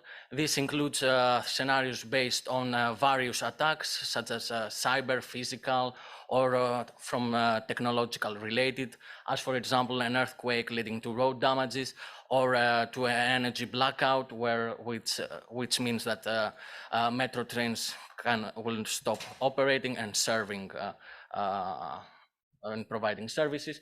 Another 2 scenarios were developed on technological related accidents or attacks, such as the unavailability of communication of fiber optics for communication within the 3 CIs of Athens Living Lab, and or an accident to the traffic control management center of the road operator. Lastly, another 3 scenarios are based and are centered around a coordinated terrorist attack, either physically or cyber physically, including exploiting some vulnerabilities at airport system. Now, following the formulation of our scenarios, we have proceeded in the discussions with the Living Labs users for identifying the various stakeholders and people that are part of, and the departments that are part of those scenarios. Key responsibilities in such situations include mobilizing the crisis management teams and their respective emergency plans, communicating the incident to the public, as well as ensure continuation of the service they provide, or at least to some level, keeping always in mind public safety. Also, some challenges that were the outcome of this discussion was from our CI's operator includes the early detection of the damages, the early detection of the incident or assessing the damages, coordinating with first responders for implementing the recovery actions, and avoiding panic or misinformation to the public. Now, keeping in mind those 3 scenarios, our goal as a Living Lab is to apply PRECINCT framework for modeling the interdependencies and the vulnerabilities between the 3 transportation CIs, and supports the exchange and effective communication between them. To the right, you can see 2 examples of them, which I'm going to speak, for the first time, I'm going to speak a little bit in more detail. It's the Living Lab interdependency graph, and the second is the KEMEA Coordination Center, aiming to provide a common platform where all CI operators could report incidents and be informed about the situational picture and about the situational awareness in the area. Now, our goal in our first step in applying PRECINCT framework was to design an interdependency graph aiming to depict the transportation network in the 3. This interdependency graph consists of nodes representing system or infrastructure assets of the 3 CI operators and their links among them, Our next step in trying to quantify the resilience in the network was to associate some services with some nodes of the graph. As you can see, 3 services, 3 nodes related are circled in red due to confidentiality reasons. I have not a more clear picture with the names of each node, but yeah, just a brief comment on that. After the association of these nodes, our next step included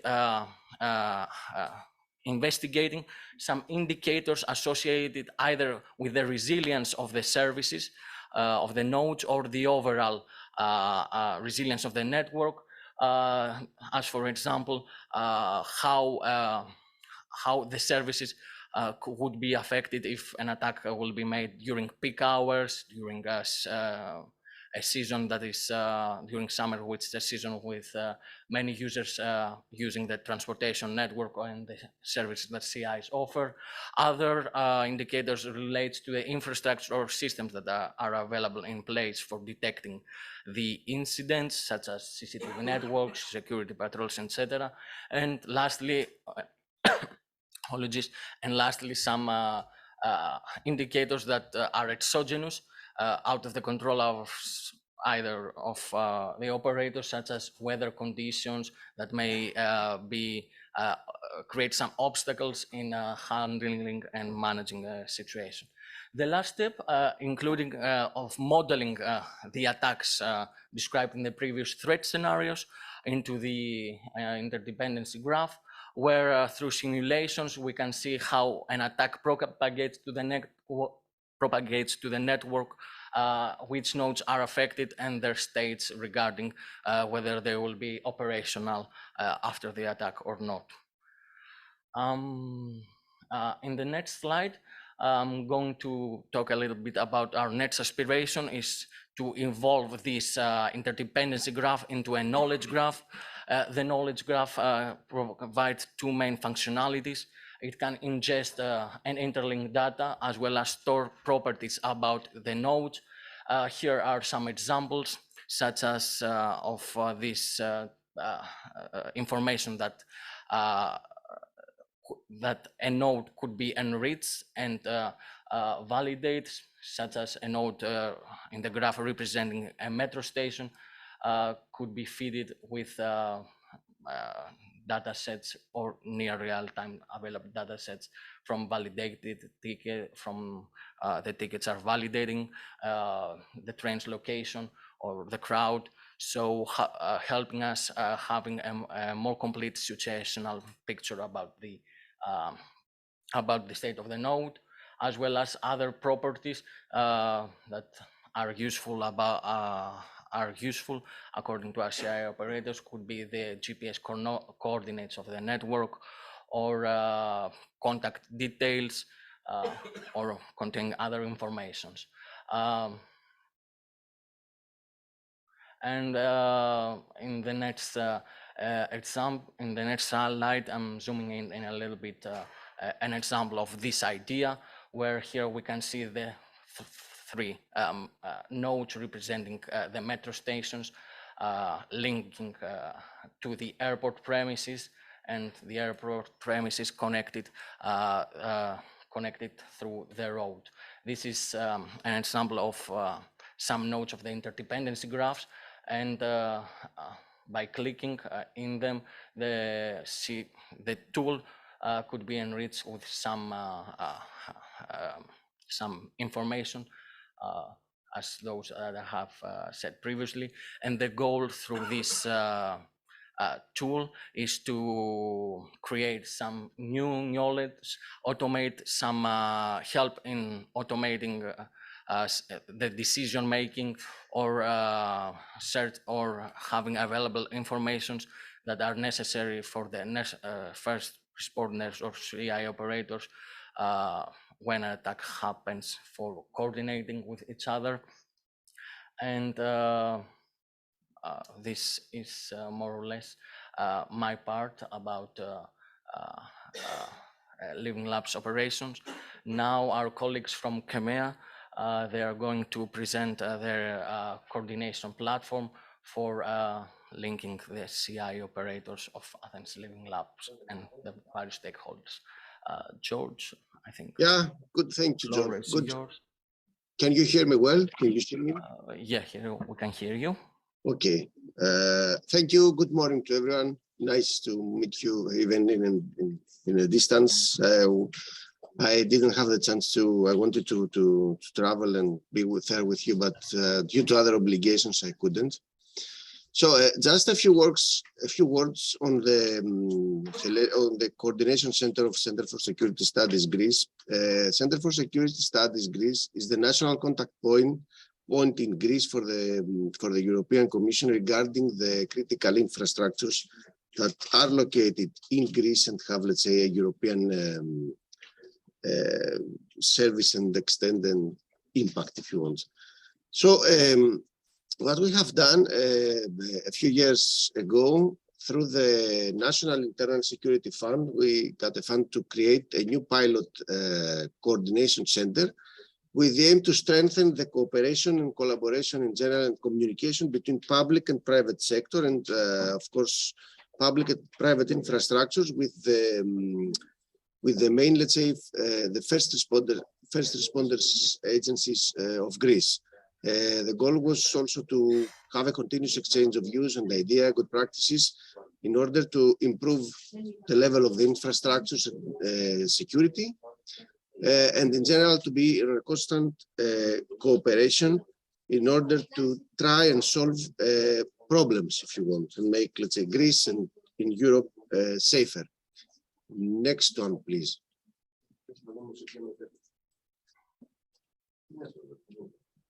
Okay, so in general, I will. Okay, leave it there, John. Don't worry. Leave it on the architecture. Yeah. Are you changing the slide? Or this one or the next? Leave it on the next. Don't worry. I will tell you on the next. It's similar. Okay. So what we have done, let's say, besides the other works of the project to build the pilot, is to build the pilot coordination center. This is practically a full GIS suite. Actually, it's based on the ArcGIS of the SRI platform, the ArcGIS platform, and has two main capabilities. The one is the incident reporting application, as John already said, meaning that we want any serious event or incident that happens to an infrastructure to be reported to a central command and coordination center, which is the pilot coordination center, following, let's say, all the directives of the European Commission. And actually, this incident reporting now has been moved to the second level. Now it's on the pre-standardization level because a new CWA is under development for this purpose. And the second capability of the coordination center is to provide to the first responders and to the critical infrastructure some basic, let's say, risk maps, basic background data. It could be anything from the civil road network to whether other infrastructures exist, what is the daily fire risk maps, earthquake, ground shaking. It can provide, let's say, for example, rainfall probability or electrical lighting probability. In general, various, let's say, risks that either are natural, man-made, or technological, or combinations. So practically, you can see more or less a very simplified version of the architecture and the flow and how the information is moving from the infrastructures to the coordination center and back. The goal here is that we did, let's say, test this three exercises, three tabletop exercises. Actually, the two of them, because it was during the COVID, we made totally remotely. Were tested through with actually the support and the participation of all the majority of the infrastructures in Greece, especially for the energy and the transportation sector, and of course all the first responders and the civil protection. And okay, I must say that the results were very good, and it seems that it is easy to use. Can you move to the next slide so some pictures can be shown at the same time? Yeah, can be used. You can see some, let's say, screenshots. Unfortunately, due to the time, I cannot show you the system live now, and due to some updates, and it takes a lot of time to load the pages. It is totally a web page application for all the information and for all the users. You don't have a special, you don't need to have a special equipment, just your computer and an internet connection. You can see, for example, how an incident, it appears on the map. All the information is shown on the map. There's a specific filter. We can provide the weather, provide other tools. You can measure distances. You can print. You can design, let's say, polygons, hot zones, cold zones on the map. In general, you have various layers that you could use. Change the slide, please. And in general, it is a tool, let's say, that combines information. It is used as a pilot infrastructure at this moment, but the goal is, of course, to update it with many other services. Next slide, which is the final, I think, yeah. How, let's say, the coordination center, the Hellenic coordination center, will be used, let's say, in PRECINCT. It will be demonstrated through Living Lab 3 for the Athens region transport resilience. It will provide in near real time, but it depends, actually, we can be faster, a common operational picture to the all involved stakeholders of an incident. And the goal is to support, let's say, the exchange of information between the Greek infrastructures. It's at Ikometro, the Athens airport, and the Tikes Diadromes, as John already shown. And in general, it is something to facilitate the coordination among the involved stakeholders during an incident or a crisis. It has been, as I told you, already tested in 3 exercises, national Greek exercises, but also in 2 European, from other 2 European project exercises so far, and also it will be tested in 1 more full-scale exercise in the next 3 months. I think the next slide is, thank you. If you have any questions, we're here to answer whatever we can. Thank you. Thank you, everyone, for your time.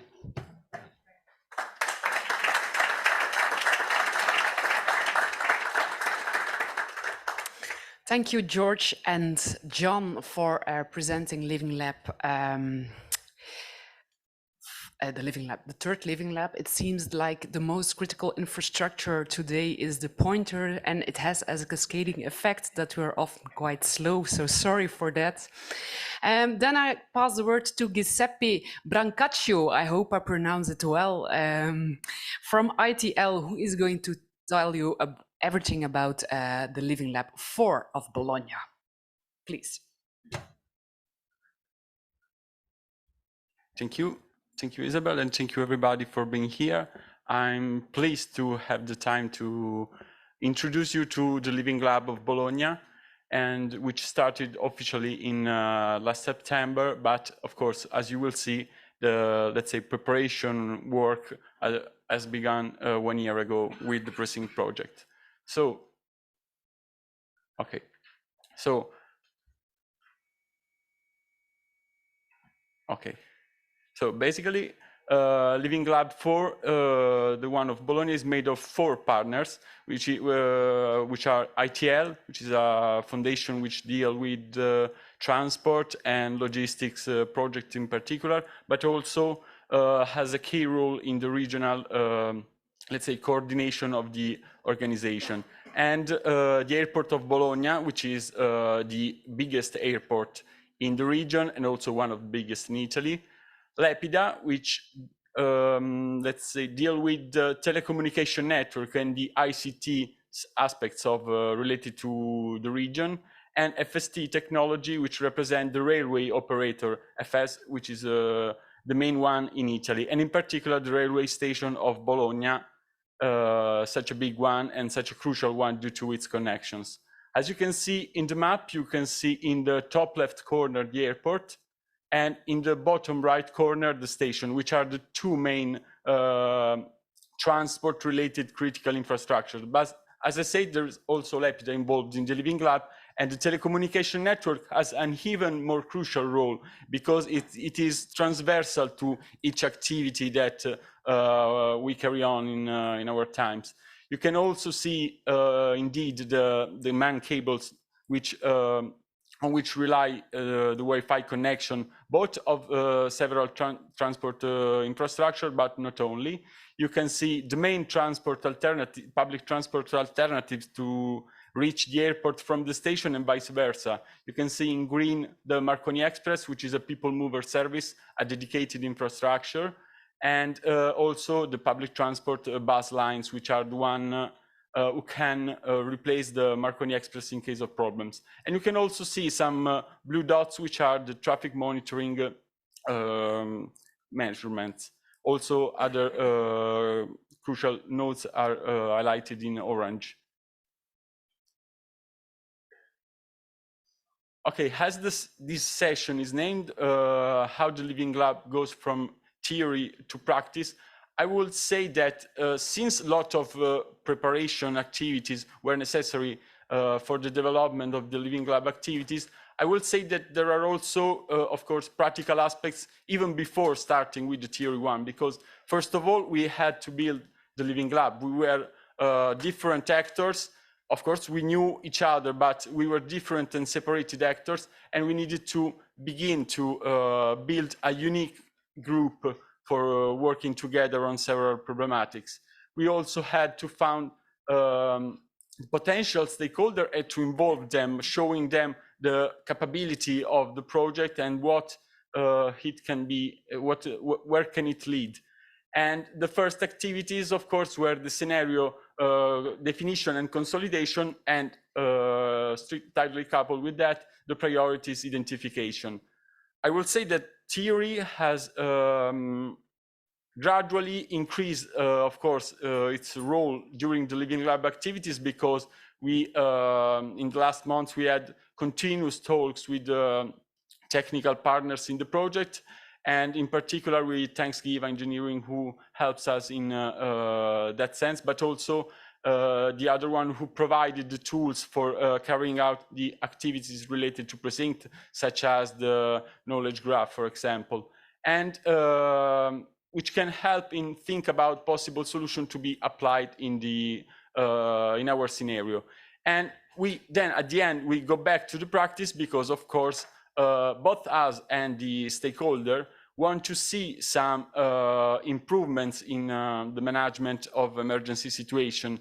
And of course, this is the aim of the project. And indeed, we, in particular, we want to, let's say, try to improve our resilience with respect of both meteorological events, rainstorm, but in particular windstorm, which can stop the people mover service, but also from the cyber physical point of view. Indeed, also the network of Lepida is involved in our scenario and has a key role, since all the other infrastructure are connected with it.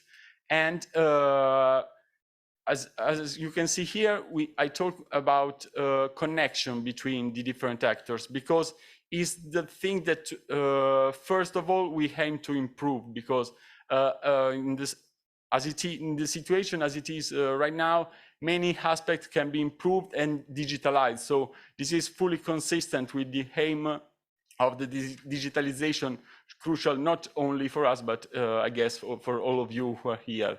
And I will add that this work of optimization, this work of improvement of the connection can, of course, have several benefits in everyday life.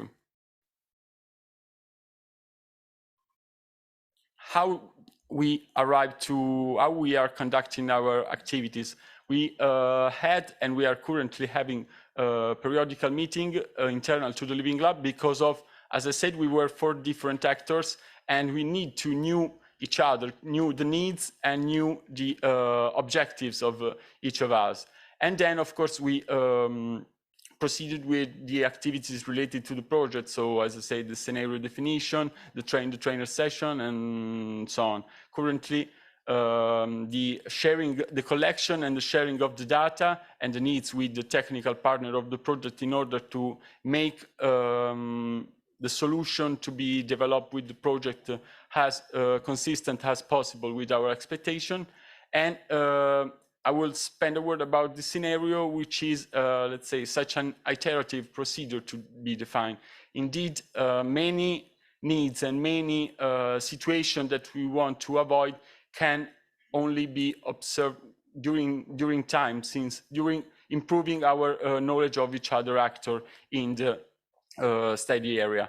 And of course, for what concerns the data, we the privacy and the restricted information are protected. And for what concerns the stakeholder involvement, in particular, we found that public transport operator, which are the MAX and the TIPER, were the main actors included in this case. So as I said, this is basically the history of our Living Lab, because we had 3 different technical partners separated, and the role of ITL and also of the Emilia-Romagna region was to, let's say, connect these actors, building the unique Living Lab. And once the Living Lab was built, we thought about the possible interconnection among us.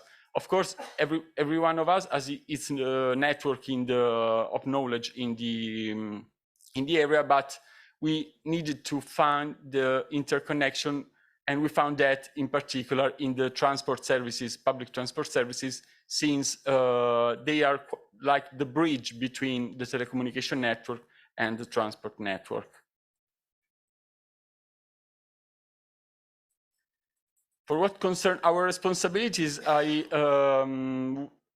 was very helpful to participate, for example, to the train-the-trainer session, in which we identified our possible roles. And since in our case, the responsibility is, I would prefer to talk about kind of activity to deal with. We identified some people who were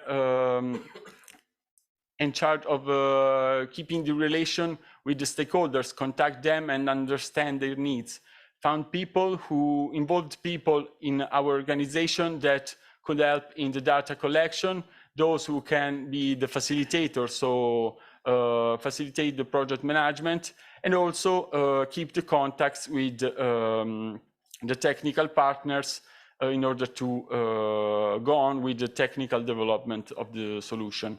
And I would say that during the whole project of the Living Lab, during the whole project, the main output so far was to have a sort of dialogue between the different partners, because before the project we didn't know about special needs, special objectives of the other partners. Now we know, and now we found that in some cases they are the same. I talked before about telecommunication. To improve and digitalize telecommunication, as I told you, is the main aim of our Living Lab.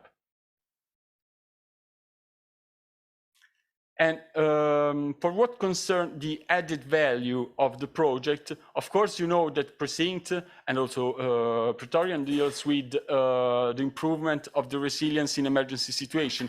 And everybody knows how, for example, a crowded place can be dangerous in particular situation. And I refer to the airport or to the people mover stations, which can have closed their door in case of Wi-Fi connection problem.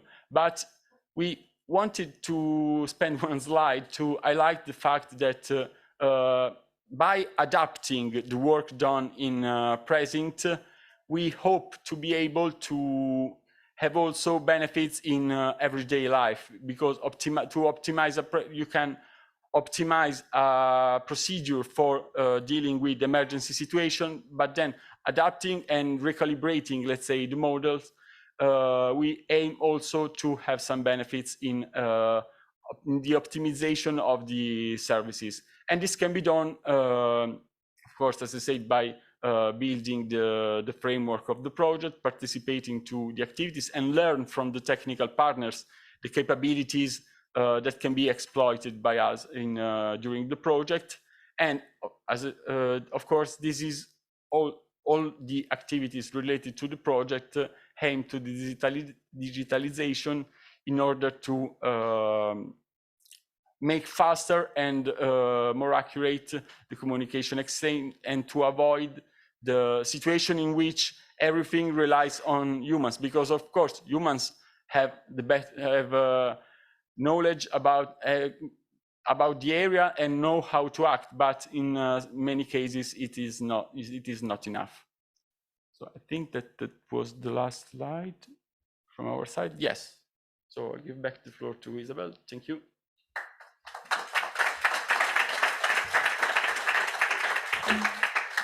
Thank you, Giuseppe.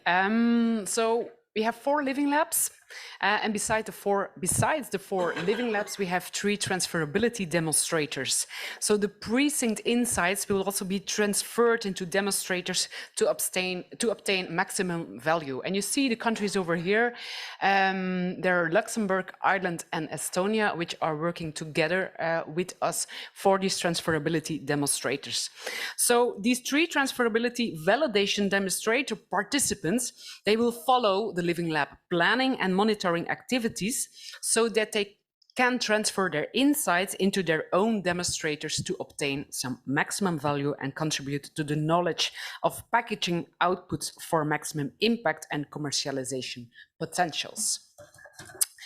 The last slide is related to the evaluation methodology, the validation and evaluation methodology. So the last task actually within our work packages, which is quite logic, is related to the fact that we will have some validation and evaluation of this methodology. This is what we wanted to tell you about the Living Labs of PRECINCT. So if you have some questions, you can raise your hand, or you can contact all of us or contact me, and then I will dispatch the questions for a particular Living Lab.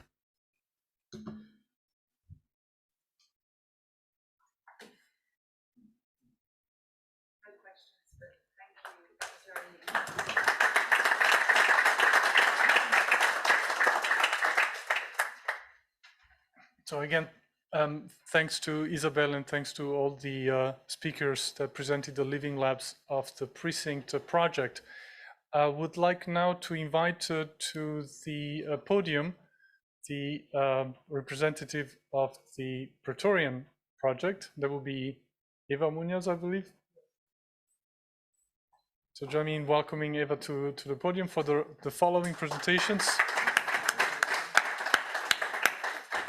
For the Praetorian part now. Thank you very much. Floor is yours. Okay, thank you very much. It's a real pleasure for me to be here today to talk about the Praetorian solutions, the Praetorian scenarios.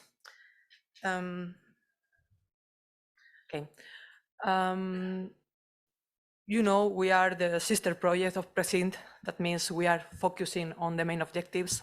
We are adopting different solutions to improve the protection of critical infrastructures. So with this presentation today, I will go first to explain a bit more what are the main results in Praetorian, because we are now discussing what happens from the theory to the practice. The theory was presented at the beginning by Frederic. We are working now to describe what we are doing in practice. Okay, so I will start with this quote about Praetorian. We are providing a tool set, an integrated platform to support critical infrastructure operators in decision making, to get data enough to anticipate, to detect possible threats, possible attacks, and to take a decision regarding cyber, physical, or combined security threats. Not only for their infrastructure, but also to understand what happens with some other interrelated critical infrastructures. Starting with this, I will explain a bit more what are our three demonstrators. We have three pilot cases involving the transport domain, the energy domain, and the health domain. So first of all, we have in Spain a cluster of partners, a cluster of critical infrastructures covering the transport domain and the health domain. We have the Fundación Valencia port representing the port of Valencia. It is one of the main ports in the Mediterranean area. We have AENA, it's an airport operator also involving the airport in Valencia. And we have Hospital La Fe. It's also one of the biggest, I think for a while it was the biggest hospital in Spain. Now they are a relevant role focusing on patients exposed to radiological incidents or victims of explosions. That's why they participate in these scenarios. And we have the representation of first responders. We have in the consortium the firefighters in Valencia. So you can see this scenario is focusing on the Valencia city in Spain. We have a second scenario focusing in Bordeaux, in the city of Bordeaux, considering the transport domain and the energy domain with the port of Bordeaux, and as digital twin representing a power plant. And also we have the firefighters in Lyon providing support in the emergency response. And we have a third pilot case in the Croatia, but also Austrian area, because this is our cross-border pilot case, considering critical infrastructures from both countries. So we have hydropower plant in Croatia, the Zagreb airport, and also two hospitals. One of them is a hospital as it is. The other one is providing a laboratory as part of the pilot case. And also we have the Croatian mountain rescue team as the first responders in this pilot case. So we cover the operation of critical infrastructures, but we also cover the part of the first responders. And today, for explaining more in detail these scenarios, I will have the support of Frederic to explain the French scenario, and later on, my colleague Tamara from Conchar will support on the Croatian scenario. We in ETRA are supporting the scenario of the Spanish cluster together with Universidad Politécnica de Valencia. They are here too. And now I will go, let's see, okay. I will go back to the Praetorian approach, because this is exactly what is going to be validated and demonstrated in our pilot scenarios. We are developing tools focusing on the situational awareness. So we have, on the one hand, you can see the cyber situation awareness. We collect information about possible cyber threats, but also ongoing attacks. And we incorporate everything to our interoperability platform. It is the central solution to collect all the information, and it's acting as the intelligence in the system. We have also a layer for the physical situation awareness based on deployment of sensors and different systems with a detection of a capability to detect different situations. I can mention sensors for example, of course, temperature, pressure, humidity, but also presence sensors, sound sensors we are developing, for example, to detect an explosion. We have a system, we integrate detection of drones, and we have, of course, cameras to analyze video for object tracking and different action detections. We are incorporating artificial intelligence to understand about the different actions that are detected by streaming of video. We collect this information on the physical domain and on the cyber domain into the hybrid situation awareness. And here it is where we try to understand the cascading effects. And we use the generical digital twin modeling to show everything to the end user. So finally, all these inputs that are collected into a single interoperability platform can be provided to a decision support system for the critical infrastructure operator, but also to the first responders as part of the information they need to respond to the threat and to activate different emergency plans. We have an integration with social media, meaning that we are able also to collect information on different networks about possible threats. We explore what is happening in the social media world, and we add input to our platform. And we incorporate mitigation activities, mitigation actions. Once we understand the threat, we, for example, can do drone neutralization. We are integrating this system in our platform to provide the response to this kind of attacks. And we also communicate incidents to the citizens around the critical infrastructure, because we are talking mainly about infrastructures that are in the urban area. So we have to be able to communicate to the population within that area. I'm referring at this stage to backend solutions. Okay, this is we have developed to collect data, to process data, and to activate different mechanisms to get to the solution. But we also develop the front end, the part of the HMIs for the critical infrastructure operators, so they can understand what is happening. Again, I highlight this. It is about situational awareness and the capability to provide a response based on the information and understanding the information you already have in place. So this is what is going to be demonstrated in the 3 different scenarios. In one of the scenarios, we will be focusing more on the cyber situation awareness, because we have more input due to the scenario we have prepared. Some others focus more on the physical situation part with a deployment of sensors, detection capabilities, but all of them need to conclude that there are cascading effects. We need to understand and to anticipate to possible consequences of those attacks. And of course, we have to be able to provide a response and to take a decision in case of a possible attack. So this is all the information we already have in our system. And this afternoon, after lunch, we will be working and playing with these tools that have already been developed and training the end users in the use of these tools. Now, you have heard about tools on the cyber domain, on the physical domain, on the hybrid domain, the coordination of the response. But we started the project understanding the tools, understanding the requirements, the functionalities, what we want to cover, what are the needs of the critical infrastructure. Now we refer to the integrated system.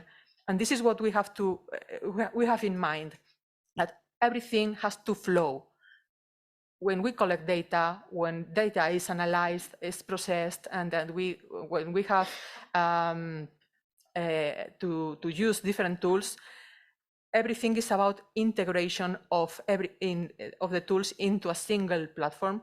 And of course, we also talk about interoperability. We are ensuring that everything that is collected in the platform as is following data models we have developed, formats, standardization, and everything should be easy, focusing on integrating additional systems. For example, in the physical situation awareness, we have a system for detecting drones, but we should be able to integrate any other kind of detection system to provide different input, whatever is the nature of this input. This is our approach in Praetorian. So we focus these 2 principles in our system. And of course, for the part of the backend, we focus on usability and usefulness. We know from the beginning that there is a lot of data available, not only for critical infrastructure operators, also for first responders, and they need to know what to prioritize, what is really the useful information they need to use on the field, on site, when they have to provide the response. So these are the main principles, and this is the approach we are following on the different scenarios we have in the project. So now starting, well, a few words about transferability.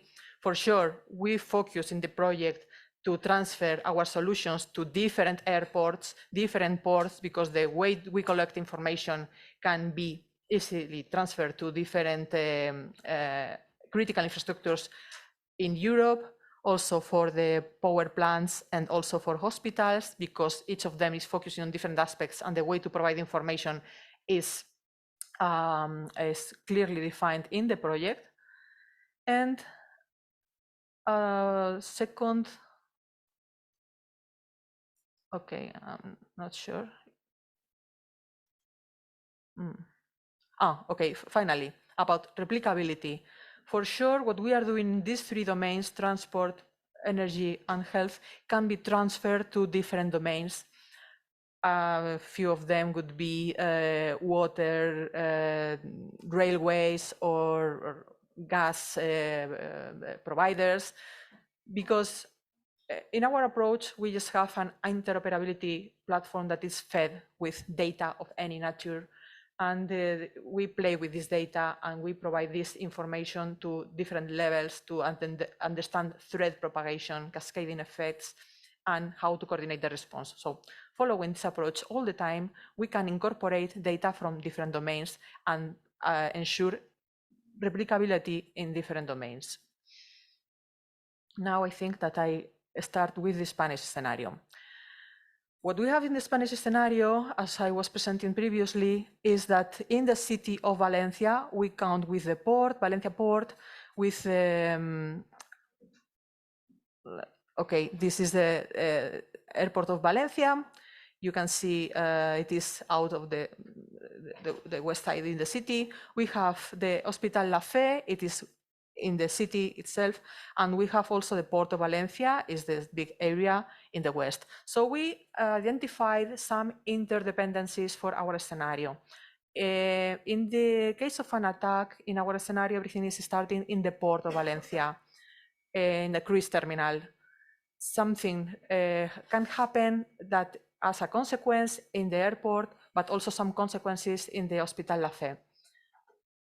And this is what we were proposing at the beginning in theory, but then we need to understand step by step, and this is how we are working in our scenarios, to understand what is the data that we can collect to detect the threat, what is the data that the rest of the infrastructures need to be aware of what is happening in the other infrastructure.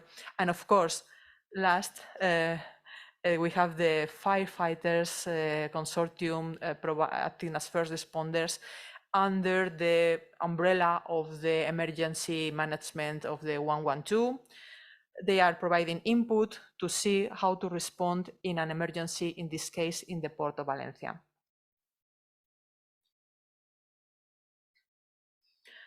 So what are different infrastructures we are considering, or how we build this scenario based on the input we got from the different domains?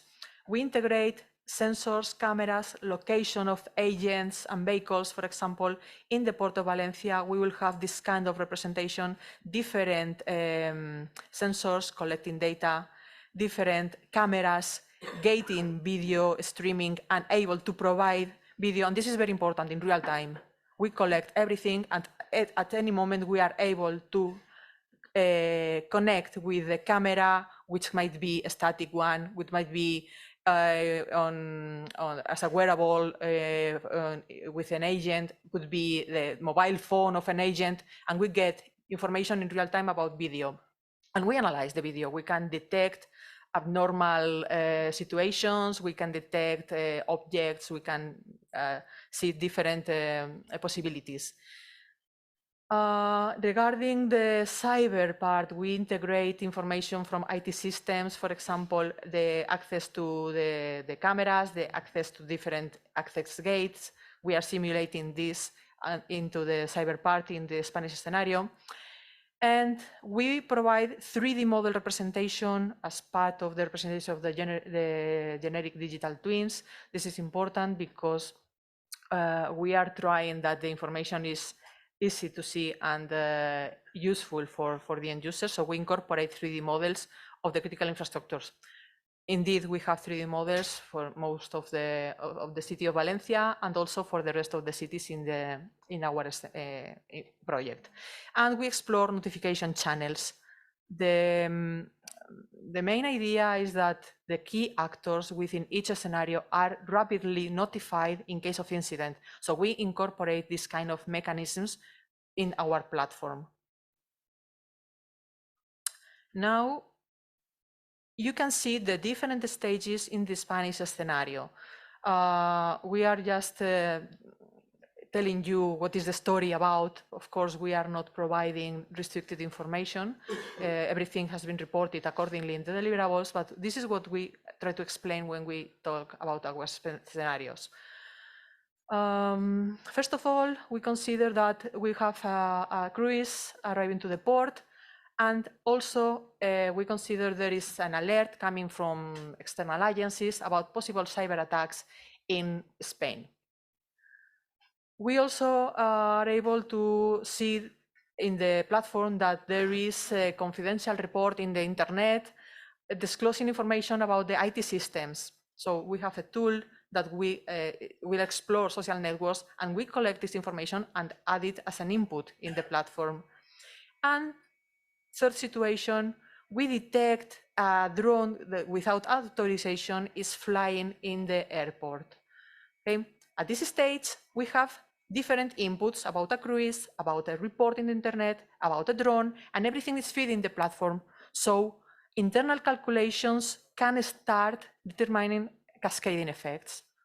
Okay? And this is what the hybrid situational awareness will provide. In case of different alerts, then the mechanisms start working to provide information about possible cascading effects and to warn the operator of the critical infrastructure.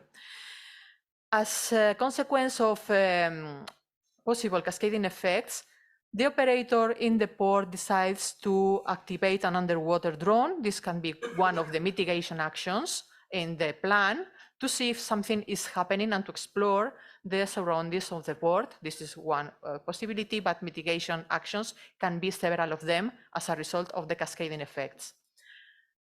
After this, we consider that there will be cyber attacks on the port IT systems, affecting the cameras and the access control to the port. There is an attack in that sense. That means that a van with terrorists is moving on the port, and they are able to get access to the port because the access control was hacked. There was an intervention, and they can move into the port easily. And they are able to get close to the cruise area. Information is gathered in the platform, and the portal local police can go out, see what is happening, and the cameras detect there is a fight. We have incorporated artificial intelligence techniques to understand, for example, in a video streaming, there is a fight. So an alarm is raised at that moment. And in the van, there were several bombs that have provoked an explosion near the cruise. So sound sensors detect the explosion. Sound sensors have been developed in the context of the project, and they will provide also this input as part of the demonstrator. So with all these inputs, we get, again, notifications sent to, can be sent or must be sent to the public, near to the citizens, near the port, the area of the port. What else has to happen? We have an explosion, there might be people injured, so the hospital should be aware of that. And this is what happens next. Cascading effects detect that the hospital has to receive information about the explosion, about the people that might be affected in the area of the port, and this information should be available in the platform. Of course, the 112 and the emergency bodies are activated and receive information about what is happening in the port. And finally, I have to mention the airport. As soon as we detect the first drone in the second stage, the airport has to be notified because they have a role managing the space in the area of Valencia. So they have to be aware that something is happening in the port, and we include in our scenario another drone that is detected in the vicinity of the port. So everything is again feeding the system. Each of the critical infrastructures within the system will have information about what is happening in the others, and will be able to activate their emergency plans and the crisis management plans on time to provide a response to the possible threats. So these tools is what the integrated system is what we want to demonstrate. From now, we are starting the validation of the system in laboratory conditions, but real scenarios will be implemented starting more or less in February this year, and will be demonstrated until the end of the project in September. So we implement everything in real scenarios, and this is our work from now until the end of the project. I think I have not missed anything. So now is the moment for the French scenario. Frédéric?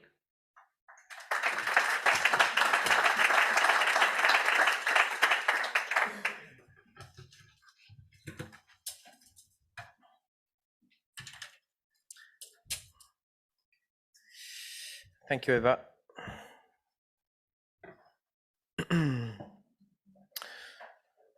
So I'm going to introduce the French use case, and my colleagues in remote, Siham and Murad, will give you the detail about the scenario.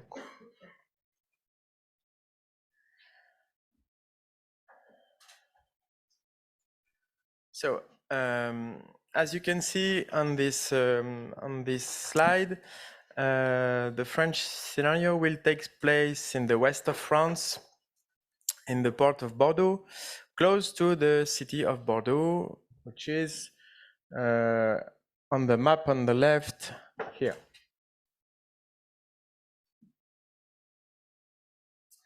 So this area for this use case is important because the Bordeaux port is disseminated finally on a landscape around 30 kilometers, 35 kilometers, because it's not concentrated such as usual ports, as we can imagine. And it is from the city of Bordeaux in the south, on the map you can see here, near to the sea and the Atlantic Ocean. So are involved in this use case a simulation about an important power plant, which is supporting the region about electricity. And we also have within the port the harbor and the petroleum terminal. So the port is constituted with many different places. Finally, it's such as different little ports, and there have 7 different places around the river for this. And we are going to give you the main idea with this scenario, which will take place physically on the terminal port. It means where we have the refinery and the petroleum place, and with a simulation of the attack on the electronic and the management system. In our simulator we have at EDF built for this, and we will also consider that an attack will take place on one transformator station between the port and the big power plant we have there. Of course, as you imagine, I already told you, we are not going to shut down the power plant. It could be complicated, such mainly in the context actual in Europe. So I'm going to give the hand to my colleague Siham and Murad in remote, if they are here. Yes, I'm here. Thank you very much, Frédéric. And Good morning, everyone. I'm Farina, and I work with Frédéric Guillaumard, as you can tell, on the PRECINCT project. I mainly assist him in the coordination and the management aspects of the project, and a little bit on the technical part, so a little bit multitask person. And if you can go back to the previous slide, Frédéric, please. Just as a complement to what have said Frédéric, I would like to add here that first of all, the Bordeaux Port is one of the 3 pilot sites where we're going to showcase and demonstrate the technical tools that we are developing throughout the project. But it's also for the attackers a strategic location, because this is a platform where they are supplying oil and gas to the region, but also to the country. So disturbing the port activities will destabilize or fragilize the national economy. So it's one of the goals of the terrorists. Then not far away, you have 2 radars that are here to guide remotely the ship. So you have from the river side to the center of the Port of Bordeaux, you have 100 kilometers in between. So here the idea is to disrupt the radars. So there is no existent security at the river side neither. And not far away, you have a second strategic location, the power plant. Here it supplies the electricity to the region also, but also to the critical infrastructures, such as the hospital, the port itself, and the airports. So this is one of the goals, and so you can imagine the disaster if the electricity is disrupted. And then, second slide, please.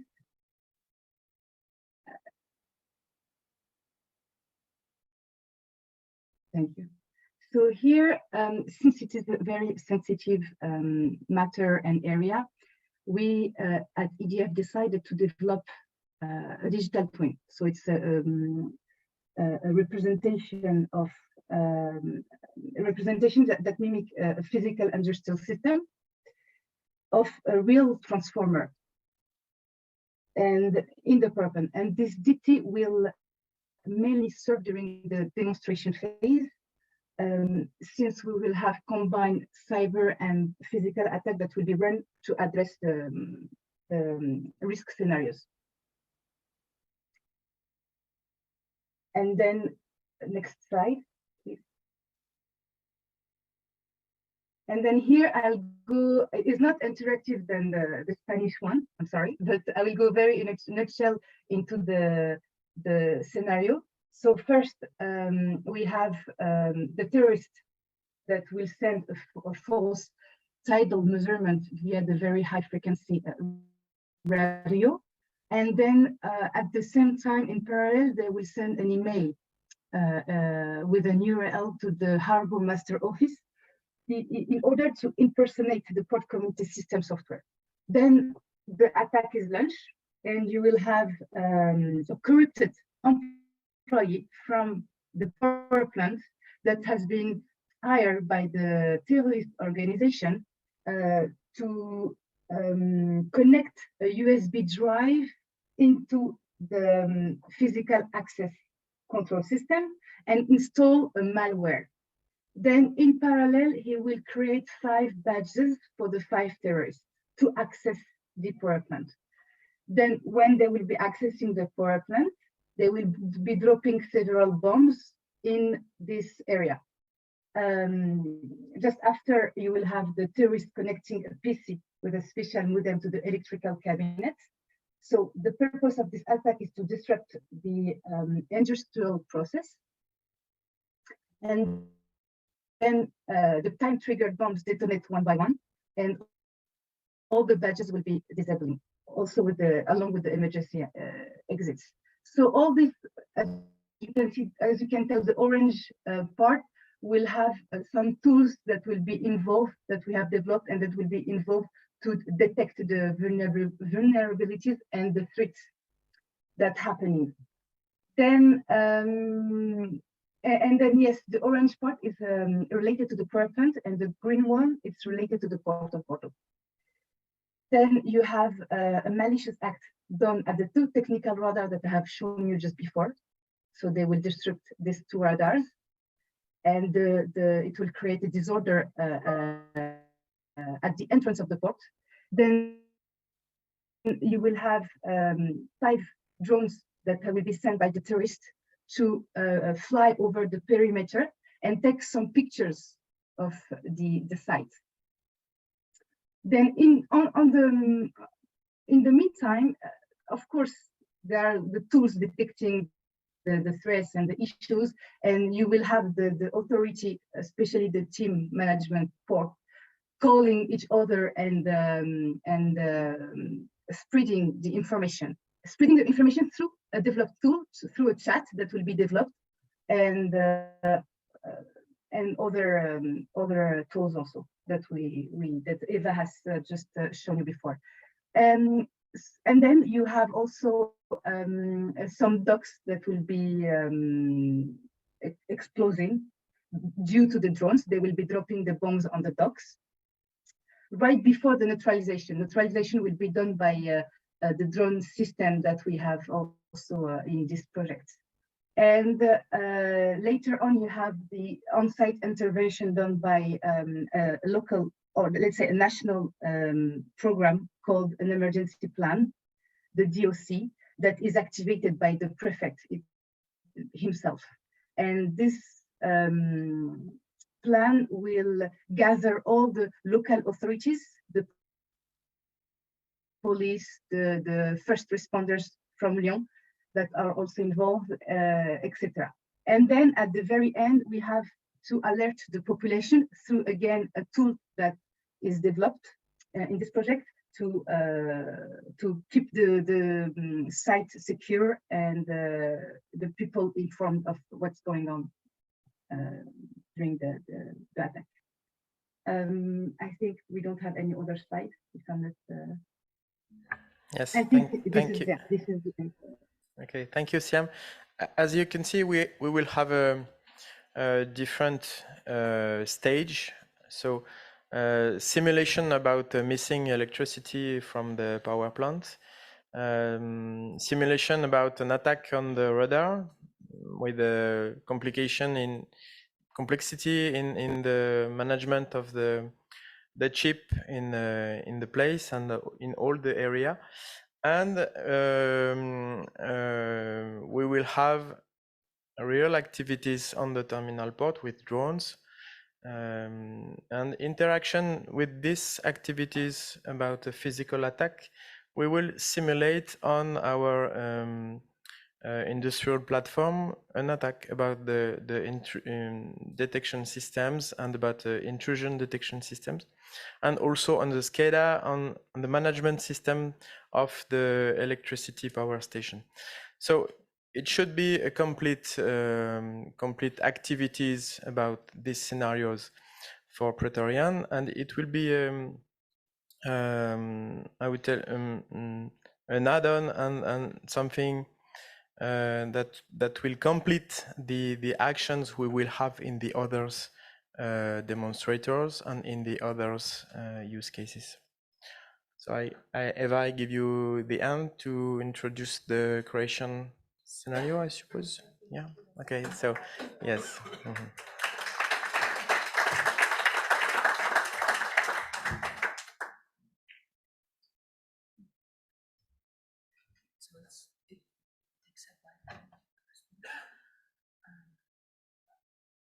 Okay, you have the boxes.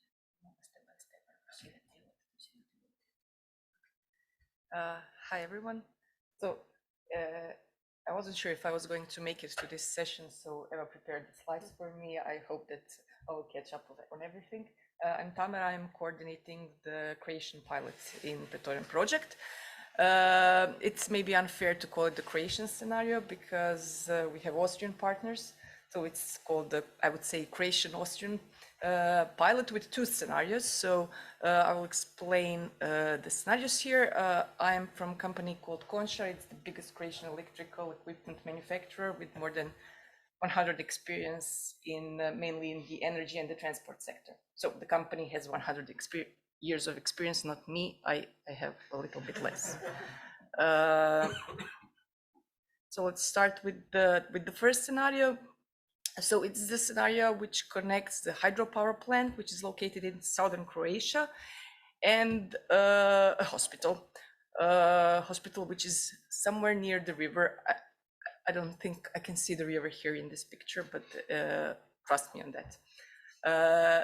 Hydropower plant is very important for Croatia. At least hydropower is important for Croatia because more than 55% of all installed production capacity in Croatia comes from hydropower plants. So we studied an attack on the hydropower plant in this scenario and the cascading effects that it could have on the hospital, which is located somewhere near and could be affected by the events at the hydropower plant. So the hydropower plant is attacked, both the cyber part of the power plant, and it's physically attacked by terrorists who came there to the hydropower plant. I'll go into more details about the attack here. So our terrorists, as all good terrorists, they're prepared for the attack. They did some intelligence, did some investigation before to prepare for the attack, and they did some activities inside the country. In our country, we have, let's say, a national body that has surveillance over all the critical infrastructure. So if you're a critical infrastructure operators, you could be informed by this national authority that there's something strange happening in the country. So this happened in our case. The hydropower plant security center was alerted by the authority about potential cyber attacks in the country. What happened then, having this in mind, the hydropower plant also decided to deploy a temporary counter-UAV system to look over what's happening at the territory around the hydropower plant. Luckily, in our project, we have a counter-UAV system, so it is part of the demonstration that will be done here. So in the preparation to the attack, the terrorists already gathered some administrator credentials. In this scenario, the terrorists are attacking the industrial control system that's used to control the hydropower plant generators and the digital transformer substation that's near the hydropower plant, which is actually connecting the hydropower plant and transferring all the power to the region. Yes, and also in the preparation, the terrorists sent drones to take pictures of the area so that once they arrive there on the territory, they know what they will find there, so that they have pictures. This was actually first detection that's done here because we have a counter-UAV system deployed there. We will have it deployed there during the demonstration, and this will be an alert that something strange is happening. Okay. And right after then, the cyber attack happens. A cyber attack is it's a very complicated attack that we imagined here. We were capable of doing that because a company that I work for, Končar, is actually producing industrial control systems for the hydropower plants. So we knew what are the weak spots, what are the possibilities. So there's a 14-step cyber attack that was developed here for this project. It's based on the MitraTech ICS metrics with all the techniques, procedures that were already used in some of the known previous cyber attacks on the energy infrastructure. The idea is to manipulate the power production, so to produce the maximum power possible, which would also cause a lot of water going through the dam, because if you turn it on to maximum, the maximum amount of water goes down. And also the other goal of the cyber attack is actually to trip the relay on the digital substation, which would cause well, no electricity for the region. Apart from targeting the So one important thing for the cyber attack is that we also developed a digital twin, because we cannot demonstrate the attack on the real equipment, on the real hydropower plant. So we developed a digital twin that represents the industrial control system that's being attacked here. Why we need it? Because we need to see that once the attackers go into the industrial control system of the hydropower plant or the digital transformation station, that we can have some kind of observables coming out from there, that we know that there's something strange happening there, because traditionally the industrial control systems are not really cybersecurity observable. They were built, like some parts of those systems are more than 20 years old. Nobody was worried about cyber attacks then. So one of the objectives was also to make it more observable, so that we know something's happening there. So going to the third part of the attack, it's the physical part of the attack. So we have the attackers arriving to the dam and trying to manually destroy the floodgates. So the floodgates, it's not the dam, it's the gates that you open if you have too much water on the upper part of the lake. So we open it to let it down. So we have maximum power production, we have the floodgates open, so there's a lot of water going down to the neighboring cities. Now, at this point, we luckily, since we have the counter UAV system deployed here, the counter UAV system can not only detect the drones, it can detect other vehicles as well. So it detected the attackers that are arriving with a van to the restricted area of the hydropower plant. With all this information, now the Praetorian platform can help the internal security personnel in the hydropower plant that there's something happening there, because they're not all located in the same rooms. They're somewhere in the field. Some of them are sitting in the operations. So here, Praetorian physical situation awareness system and physical and coordinated response system is aiding them to coordinate how they will react to all what's happening at the hydropower plant. A final goal of the attacker is to detonate the dam and to actually cause even more damage. So we have the cyber attack that could result with the power blackout, and we have this physical part of the attack that could result with the flood in the areas downstream. Now, using the tools that are developed in Praetorian, the hospital that's located downstream can receive information in advance that there's a potential power blackout and potential flood going on. So it gives them some time to prepare for what's coming. Also, with all that happening, they have a potential increase of incoming patients. So it also gives them time to prepare for that. So finally, yes, the hospital here faces a blackout. They face a flood in their emergency power supply rooms, and they managed to use Praetorian tools to communicate with the first responders to receive information about incoming patients, because they have to prepare for the increased need to take care of the patients. And finally, thanks to our emergency population warning systems and all of our other decision support system tools, the news spreads across the media, and all the people who should be informed about the potential danger to them get the information using the Praetorian tools. Now, I think this finishes the first scenario.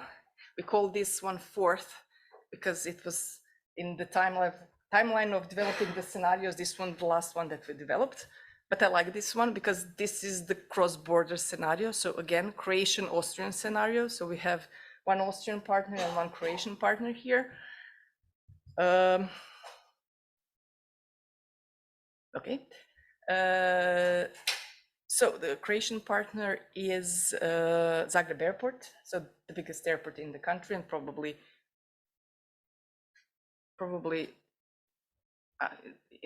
there are not so many big airports in the neighboring countries as well. So, but I can't say that it's the biggest in the region or something else. And then we have a hospital. Actually, it's not a hospital. It's the Medizinische Universität Graz, Medical University of Graz, which operates a laboratory. It's not a regular laboratory. It's the biosafety level 3 laboratory, which means that they have some samples stored there that could be potentially dangerous. So the Wuhan laboratory was biosafety level 4 laboratory, so that's extremely dangerous. This one is biosafety level 3 laboratory, so also has something to take care of. The idea here, the main idea is that the terrorists are going to enter the laboratory, steal something that's dangerous, and then drive to Zagreb Airport because it's one of the busiest places in the region, and try to somehow spread the sample and try to start a new pandemic. Yeah, it's not that funny anymore. Yeah. Okay.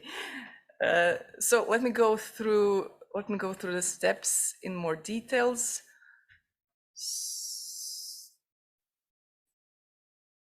Okay, try pushing it again. Okay. Okay. So again, terrorists prepare. So they target the laboratory for some time. They need to get some credentials to be able to actually enter the laboratory. They find the blueprints of the building on the dark web so that they know how to navigate through the system.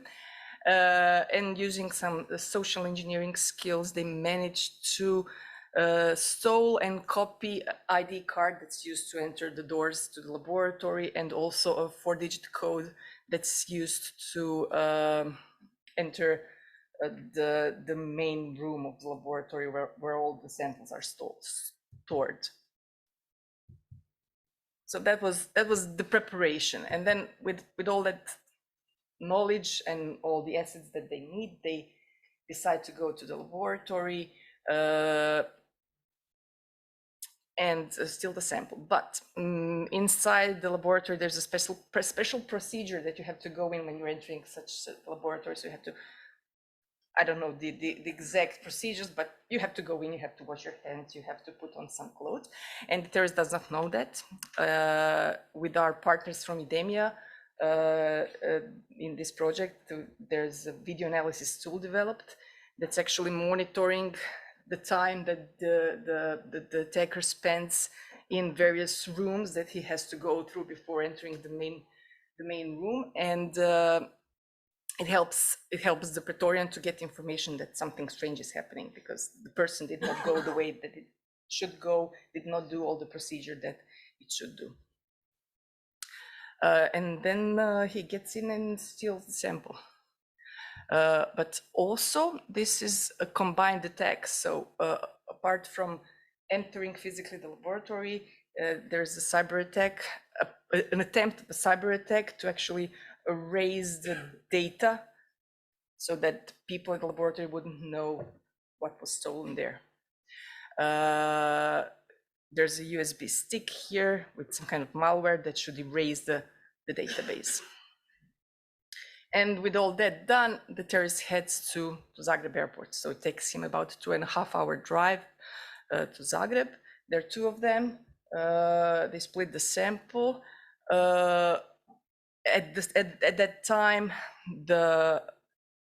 luckily the Praetorian cybersecurity awareness system detects the malware, connects the dot thanks to the hybrid situation awareness system that can correlate the alarms that came from the physical world. So somebody entering laboratory, somebody opening the fridge, which causes the temperature to rise, and correlates all that to generate really, I would say, red alarm for people at the laboratory to investigate actually what happened there.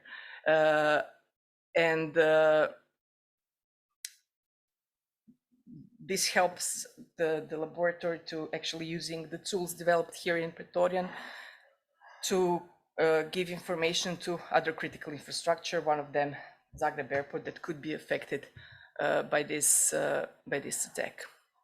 Meantime, in Zagreb Airport, the same people managed to disable the check-in process. So disabling a check-in process, you've all been to airports, causes people to wait. And so apart from having crowded airports, we have even more crowded airport. And this part of the airport is open. So the check-in area is not something that you don't have to go through controls to get to the check-in area. So everybody can go there. So physically disabling this check-in process actually creates a crowd, and the attackers arrive from Graz and actually try to use this crowd to spread the bioweapon. That's one way how they're spreading it. But our terrorists are wise, and they also want to use a drone to try to bring the biosample with the drone and have another way of attacking the airport. In Praetorian, you've already heard about the counter UAV detection. The other part of physical situation awareness system that's employed here is the video analysis. Specifically the loitering module that was developed by our colleagues in IDEMIA. So the loitering person is a person who comes in and he just like moves around with no specific target, waiting for something to happen. So that loitering module then sees a person who's behaving strangely, waiting for best time to attack. With all those information, so we have the information that something strange is happening in Graz, they have biosample missing. We also have video footage of the person who was there in the laboratory. We know that we have a suspicious person here in Zagreb Airport, and we know that a drone is approaching an airport. All that information combined with the intelligence from our colleagues from AIT, who developed who are in charge of this part of development, is an input for what comes next. It's the coordinated response of all the involved stakeholders in this scenario, as well as in the first one. We have Croatian Mountain Rescue Service in role of first responders, who are then called, and through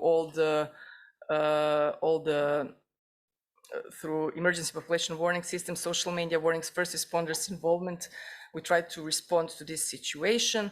Also, there's a drone neutralization possibility here that cannot be demonstrated actually because it's illegal.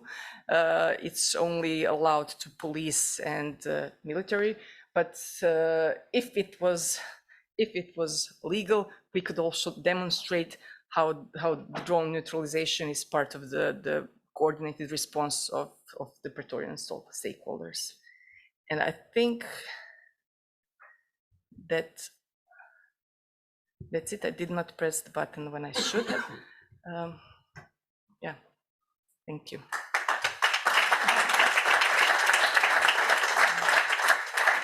So, sorry, could you just stay for a second on the podium, because this is maybe more of a comment, because I had the pleasure to be responsible for your biosafety lab class 223 for a while. Just maybe can you tell us what kind of pathogens are in a class 3 and a class 4? Because people, I thought, were incredibly mild about the reactions about your scenarios.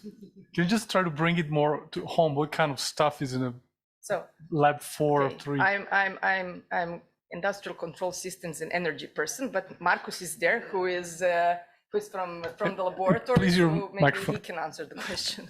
Yeah, so in the beginning, for example, Corona was BSL 3 classified. BSL 4 is then the different, for example, with Ebola and that stuff. So within the BSL 3 laboratory, we are doing experiments, yeah, with Corona, different disinfection methods, and so on. That's happening in BSL 3.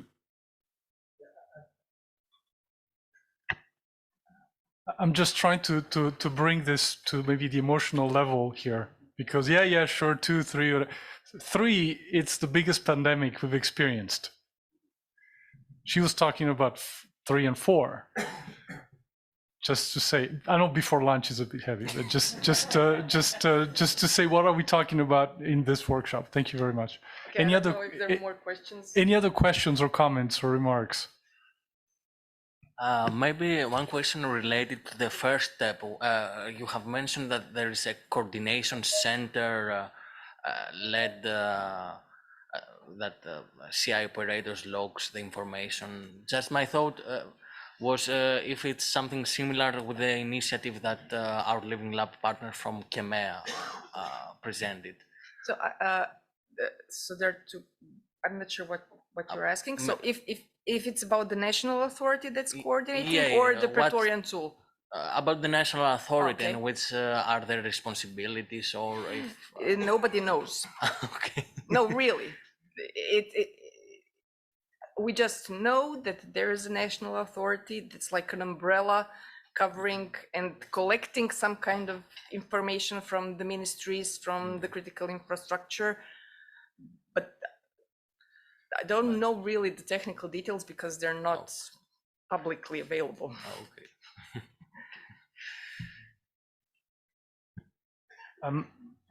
I actually have a question in general for timekeeping. Do you need more time for presentations, or are we?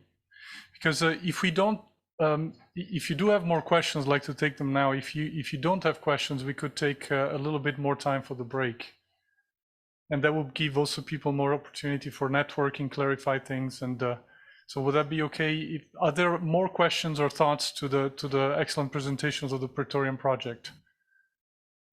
If there are no more questions, I'd like to ask you to join me in thanking the excellent presentations this morning.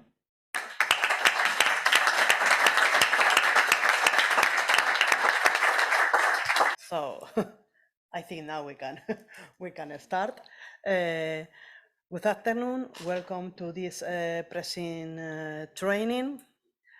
We are going to present a combined training for three of the most important results that we have now in this project. So I'm Marisa Escalante from Tecnalia.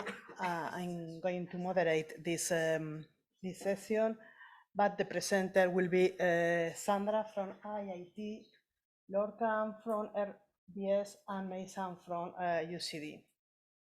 Okay, so the agenda for the meeting, you see how we have a small presentation, this presentation, then 10 minutes for presenting the technologies and how cascading effects and interdependency graphs works. Then we go to the resilient methodology framework, and then to the serious game technologies. After this, we are going to have a short session of question and discussions. And then we will start with 45 minutes or 25 minutes with more interactive sessions for, learn more on how the different tools can work. Okay. After this, we have discussions, and we are happy to receive your comments and your feeling on this tool. Also, at the end of the training, we will provide you with an evaluation form that we will thank you if you can fill in order to provide us with information on how to improve the training and the concepts. Okay, the objectives for this training, Sandra, next slide, please. Yeah, the objectives, as I mentioned, is to familiarize with the technology behind cascading effects and interdependency graph, resilience methodological framework, like serious game. Also present a living lab scenario regarding city impacted by a flood hardware. Allow you to provide suggest enhancement in this scenario and see how how this suggestion impact, which is the impact of these suggestions, and if the strategy will work or not work in the. Then obtain feedback from you through your comments and through your when you fill in the evaluation form. So now I pass the floor to Sandra. So Sandra, go ahead when you want. I'm sorry, Sandra. So yeah, welcome everyone. I'm very, very sad and disappointed that I was not able to travel to Brussels, but it was not my free decision. So, and also it's not a huge problem. I think that we're a bit delayed because from what I can see, those people that I recognize, they know what we're talking about. So it will really be more on the practical side. From the theory part, I think, at least from my side, I can make it pretty short. This is a picture you've seen before in the morning, also both from Praetorian and PRECINCT colleagues. It's this well-known problem of interdependent critical infrastructures, and we do need models to evaluate what's happening. This is what AIT and especially me are doing here. We have this abstract representation of the interdependent components, infrastructures, or parts of infrastructures as a directed graph. We called it interdependency graph by now because, yeah, it needed a name. It is just on a very high level, it is just really a directed graph where components are represented as nodes, and the edges represent dependencies in the sense that a problem is forwarded, because we do want to analyze the cascading effects. So it's always an edge from X to Y always means the problem might propagate further. We can distinguish them between physical and cyber or others. So physical and cyber are the ones we use most in Praetorian, but of course also other options are possible. And we do forward messages over these edges, like notifications to neighbors. And the nodes, this is also stuff you know, they have different, or they can be in a different states, representing the level of functionality or availability. And we use a probabilistic Mealy automaton model to represent how this state changes. So if there is an incoming notification, let's say about a fire, then the node might react on that, depending on its characteristics and on its properties. So this is the theoretical model that we have.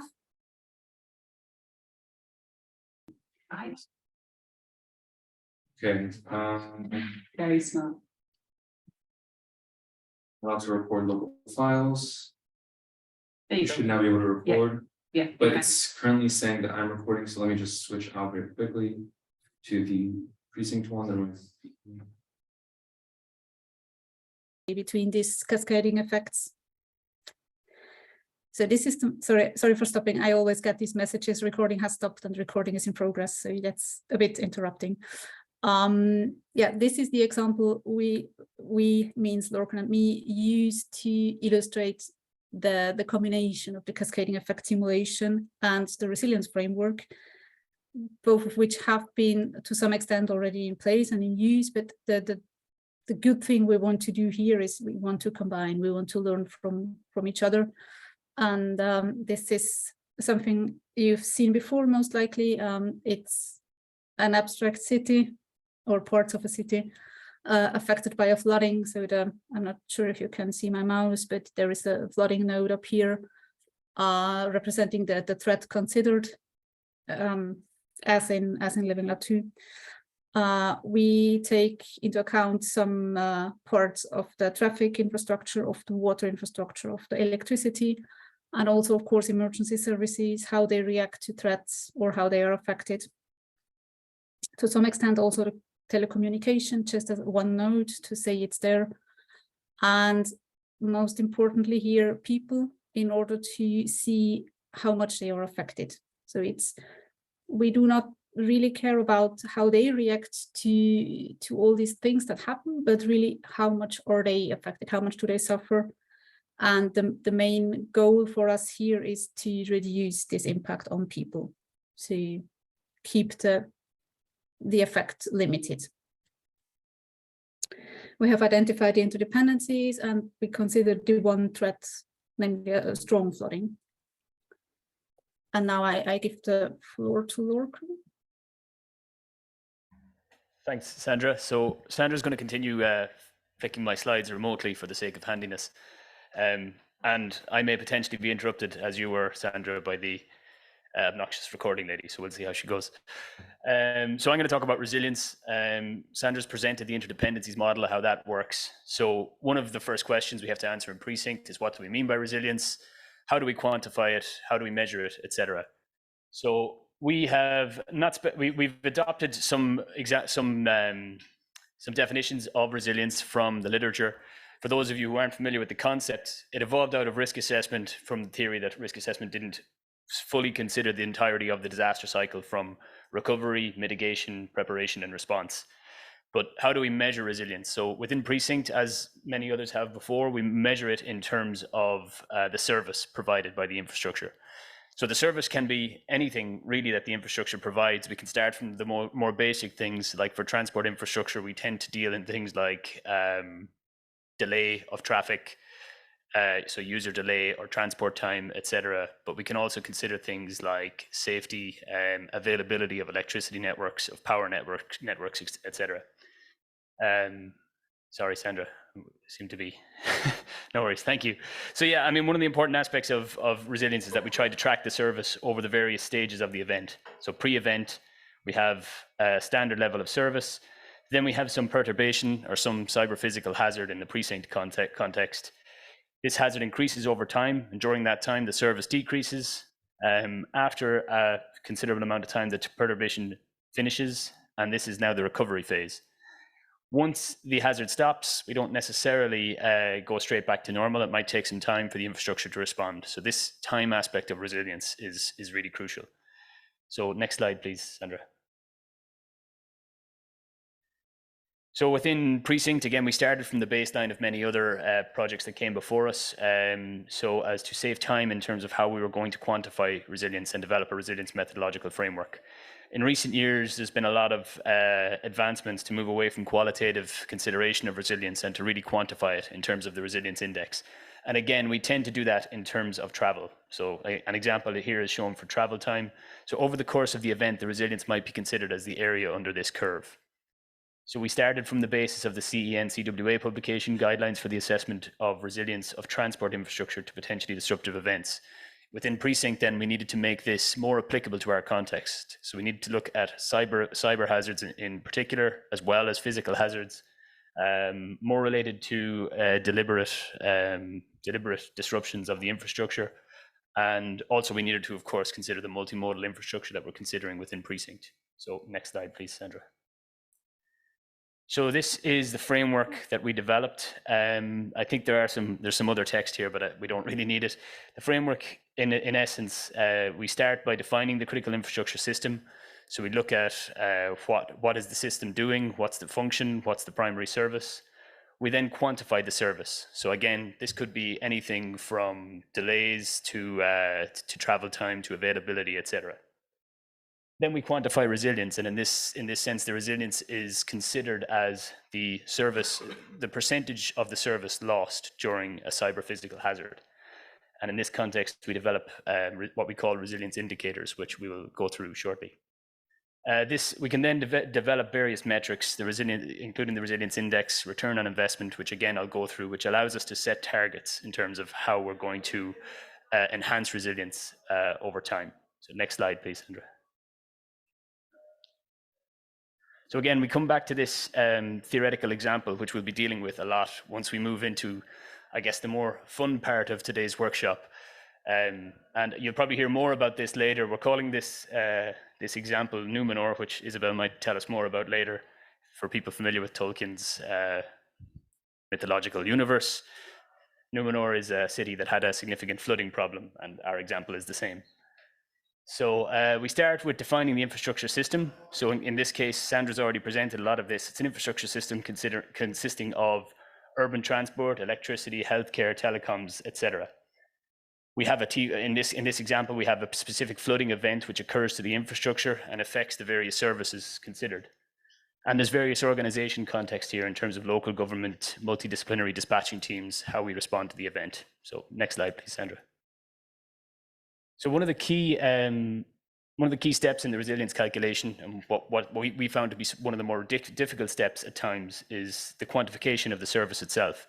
So what services are the people who are involved in this, the key stakeholders interested in? And for this particular example, we stuck, as Sandra said, with the service of safety of users. Again, the service can be anything. It could be travel time for the transport network. It could be availability for power. We would usually also build in intervention costs as well into this service measure.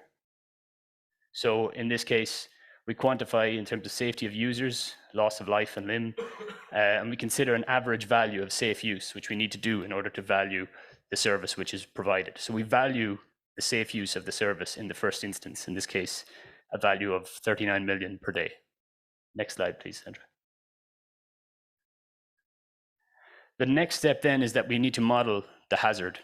And once we model that, we try to evaluate what are the losses in that service, in this case, quantified in terms of safety impacts on the users of the infrastructure. So resilience is quantified in terms of additional intervention costs and costs associated with safety, given that the hazard has occurred. So in this case, we take the people node that Sandra showed us earlier, we look at the various states of that node, and we look at the probabilities of being in each of those states. Each of those states has a certain service value associated with it, or a certain loss associated with it. So from this, we can calculate the expected value of the losses. Our precinct resilience index then is then given by the percentage losses. So original service minus losses divided by original service. In this case, we have a baseline resilience index of 0.72. Next slide, please, Sandra. So the next step then is we quantify resilience. So we've done that for the baseline, but what we need to do is to attribute this resilience to various resilience indicators. So we can use any number of resilience indicators. For this theoretical example, we have 3. So we have the condition of the flood protection measures, the tunnel flood protection measures. So we have a tunnel node here at the top of the graph, and we have a red node feeding into it, which is essentially the tunnel flood protection measures, which changes how the tunnel responds to the flooding event. So we have various different states that this indicator can be in from 1 to 5. And this is essentially how we will enhance the infrastructure, by enhancing this indicator. So we have a cost associated with moving from the worst value of 5 to the best value of 1. Likewise, presence of electricity failure warning systems also changes how resilient the infrastructure is by letting us know in advance when we might have a failure to the electricity network. So again, we have certain costs associated with moving from state 3 to state 1. And likewise then availability of emergency resources. So this is the availability of emergency staff to assist in evacuation in dealing with the particular cyber or physical event.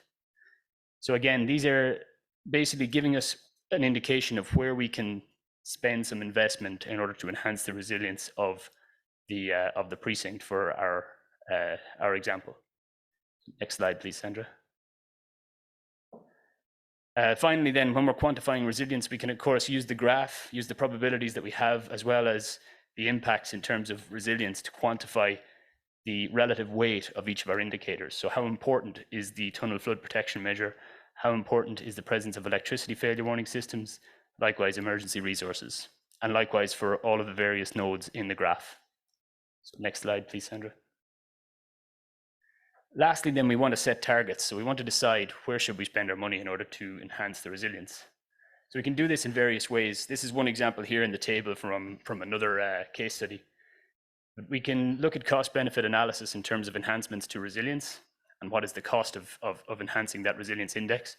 Or what we've done more recently is we've developed a return on investment metric, which basically quantifies the resilient service after the event against the investment that has been made. So this gives us a couple of indicators that we can use to optimize where we should spend on resilience enhancements. So next slide, please, Sandra. And finally, we can prioritize in various ways. So we have a resilience index, we have a return on investment, we have various different strategies. You might expect that these are very well correlated, but you might find that there are various different interventions which maybe increase our resilience quite well, but aren't quite advisable in terms of making good investment sense. So we want to get into that top right-hand corner where we have a good response in terms of both resilience and ROI. So next slide, please, Sandra. I think possibly that's it for me. I think that's it for the theoretical part. Great. So we're going to move on to Maysam now, who's going to give us an introduction to the serious games. And I think a lot of this, thank you.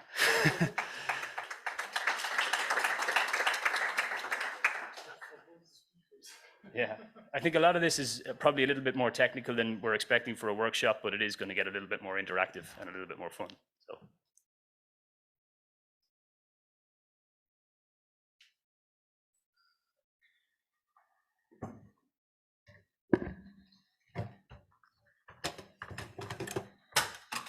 Sorry.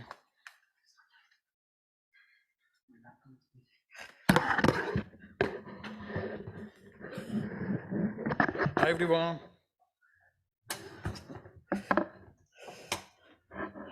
Can I share my screen?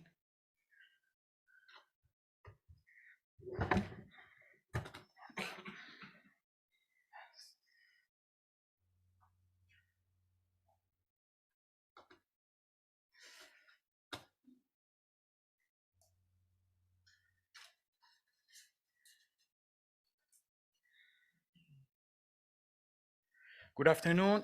My name is Maysam Gordon.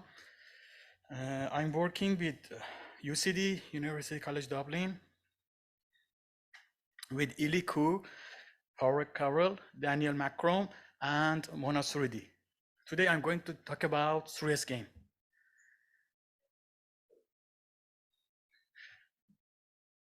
First, we need to know the definition of gamification and serious game. Gamification is a game-based strategy to engage people, motivate action, and promote learning. Serious game is a computer-based simulation that combines knowledge and skills development with video game playing aspects to facilitate active and problem-based learning.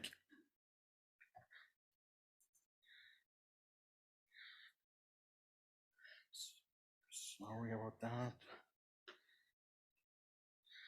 What's happening?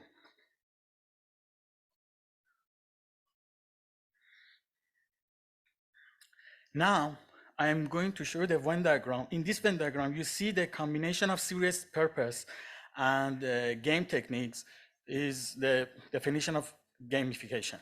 E-learning is the combination of serious purpose and educational content. Video game is a combination of game technique and fun and storytelling. And serious game is the combination of all of them, gamification, e-learning, and video games. Serious games have different types of applications, such that they have been used in different sectors and also infrastructures, such as education, scientific research, environmental sector, healthcare, infrastructure, government, politics, military, entertainment, marketing, culture, and art. Also, serious games have different types of characteristics. For example, it has an action language for communication between game and player. Also, it has an ability for the players to alter the game. It has a storytelling ability. Also, human interaction among the players is another characteristic of serious game. Last but not least, rules and goals of the game will be provided to the players by serious game. But what's the value of serious game in critical infrastructure protection? I'm going to explain this using an example at a European scale using several flood events. For example, in this terrifying image, as you can see, we have a flood in 2021 in Germany, before and after event. There is another flood in Netherlands. And the last one is a catastrophic failure of a bridge structure after flood event in Germany. So imagine we have a dramatic event like flood, which can last for 1 year, which is an absolutely life-threatening situation. People trapped with no food, no shelter. Emergency operators are not prepared for it. If something like this happens, what would you do? Are you prepared for it? Are your systems resilient to such events? That's why we think that we have to use serious game for this kind of events. But why serious game can be a good tool for CIP? Because serious game is a simulator of unseen events to better preparedness. It has involvement in a storyline actually. It has experiential learning, immediate feedback, active learning. Of course, it's reusable and it's cost effective, meaning that it's not costly compared to what it can bring. That's why in PRECINCT, we are simulating unseen cascading effects using serious game. Because without playing the game, we wouldn't know about the cascading effects and impact on different critical infrastructures. Now I'm going to show you this one is the PRECINCT serious game storyboard. As you can see in this one, we have 3 different characters. Director in this game, we have defender and attacker. Director has knowledge about response functions and also attack. Attacker is familiar with critical, physical and cyber attacks. Also, defender is a critical infrastructure emergency operator. When the player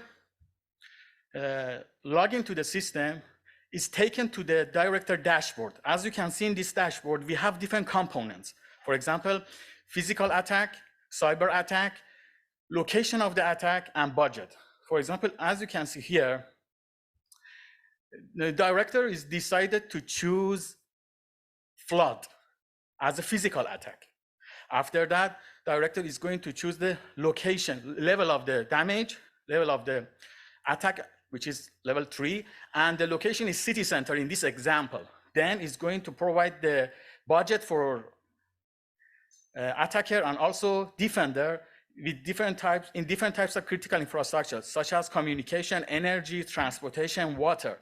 And also, director can decide to offer extra resource with an interest rate for the defender. At this stage, the game is set. The second player is attacker. If the attacker is qualified, the player is taken to the attacker dashboard. So also here, this dashboard contains different types of components, such as target assets, attack tools, upgrade tools, and noises. First, attacker start with select the initial attack. It can be physical or cyber. In this case, it's rain. Then attacker is going to select the buffer, magnitude, speed, and temperature of the rain. After that, attacker can select the asset. In this case, the asset is tunnel. And also, after that, attacker can start the game, which is an initial attack actually. After that, attacker can provide extra attack, for example, by providing wind or thunder or different noises in order to confuse the defender. Then the third player is defender. When the defender is qualified, the player is taken to the initial page. In initial page, as you can see, we have balance of the game, ranking of the player, is a type of physical or cyber attack, level of the attack, and this player need to enter the job title and also number of years in this position. After that, the attack scenario is presented to the player. In this case, the attack is flood, and the location is city center. Then the attacker can, the player can decide to watch the tutorial in order to start the game, or the player can start the game directly. There are different elements in this game, several buttons, such as map button, which is going to be used for affected size, degree of damaged area, level of resilience. The second button is analysis button, in order to be used for to find the current condition of the critical infrastructure. And the third one is additional resource button. As I mentioned before, so the player can ask for additional budget. The fourth one is tool button, which is potential solutions, such as, meaning that player can suggest some actions, such as sending food, Medicare, police, and so on. And the fifth one is associated subcritical infrastructures. And the last one, the last button, the player can use it in order to implement the solution. Now the gameplay will be started between attacker and defender. So attacker can select the critical infrastructure target, launch the initial attack, select the attack type, and after that, attacker can launch the additional attack in order to confuse another player, defender. Then defender is going to analyze the risk level, affected size, and degree of damaged area. Defender also can analyze the current condition of critical infrastructure. After that, defender can suggest potential solution and also implement the solution. Then at the end of the game, defender is going to provide the response. This response can be presented in the table format or map version. As you can see in this example, we have a table: critical infrastructures, resilience threshold, damage, budget, additional resource, expense, and resilience enhancement. As you can see here, water critical infrastructure has the highest risk level. That's why when we click on it, we can see the associated subcritical infrastructures. Then using tool button, player can see the potential solutions. Then in this example, for example, player is going to provide the specialists or technicians to the subcritical infrastructures in order to solve the problem. But player need to mention the reason behind this decision. Let's say if the response, defender response, is not good enough, then Serious Game is going to suggest a better solution. And at the end of the game, player can see the gameplay record, performance of the player, and other details. But we have the post-game analytics. My colleague Ili, she designed a data mining framework using a dashboard. So this is the first version of the dashboard. As you can see, we have different components. For example, we have over here, we have 50 attack scenarios. We have a subcritical infrastructure selection. We have 5 different, as you can see, 5 emergency responder sliders here. Also over here, we have different types of critical infrastructures. So we are developing this dashboard. This is the first version. And the actual game is developing by a game developer company, Noro. And this is the first version of the game, actually. Thank you for your attention.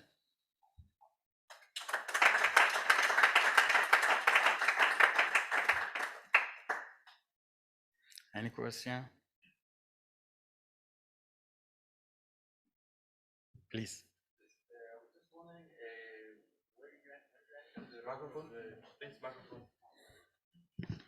Hi, so I was just wondering, when you enter the role of the defender, you said that you can say that it's an emergency responder. You wrote in 5 years of experience. Yes. Is it open-ended, and how does that affect the Okay, game? there is another component, ranking.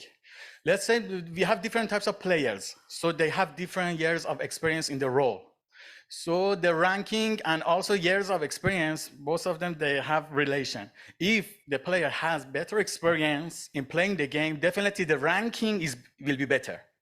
So it is showing the experience, and also at the end of the game, the player can see the result, which is the, let's say, gameplay record, performance of the player. Okay.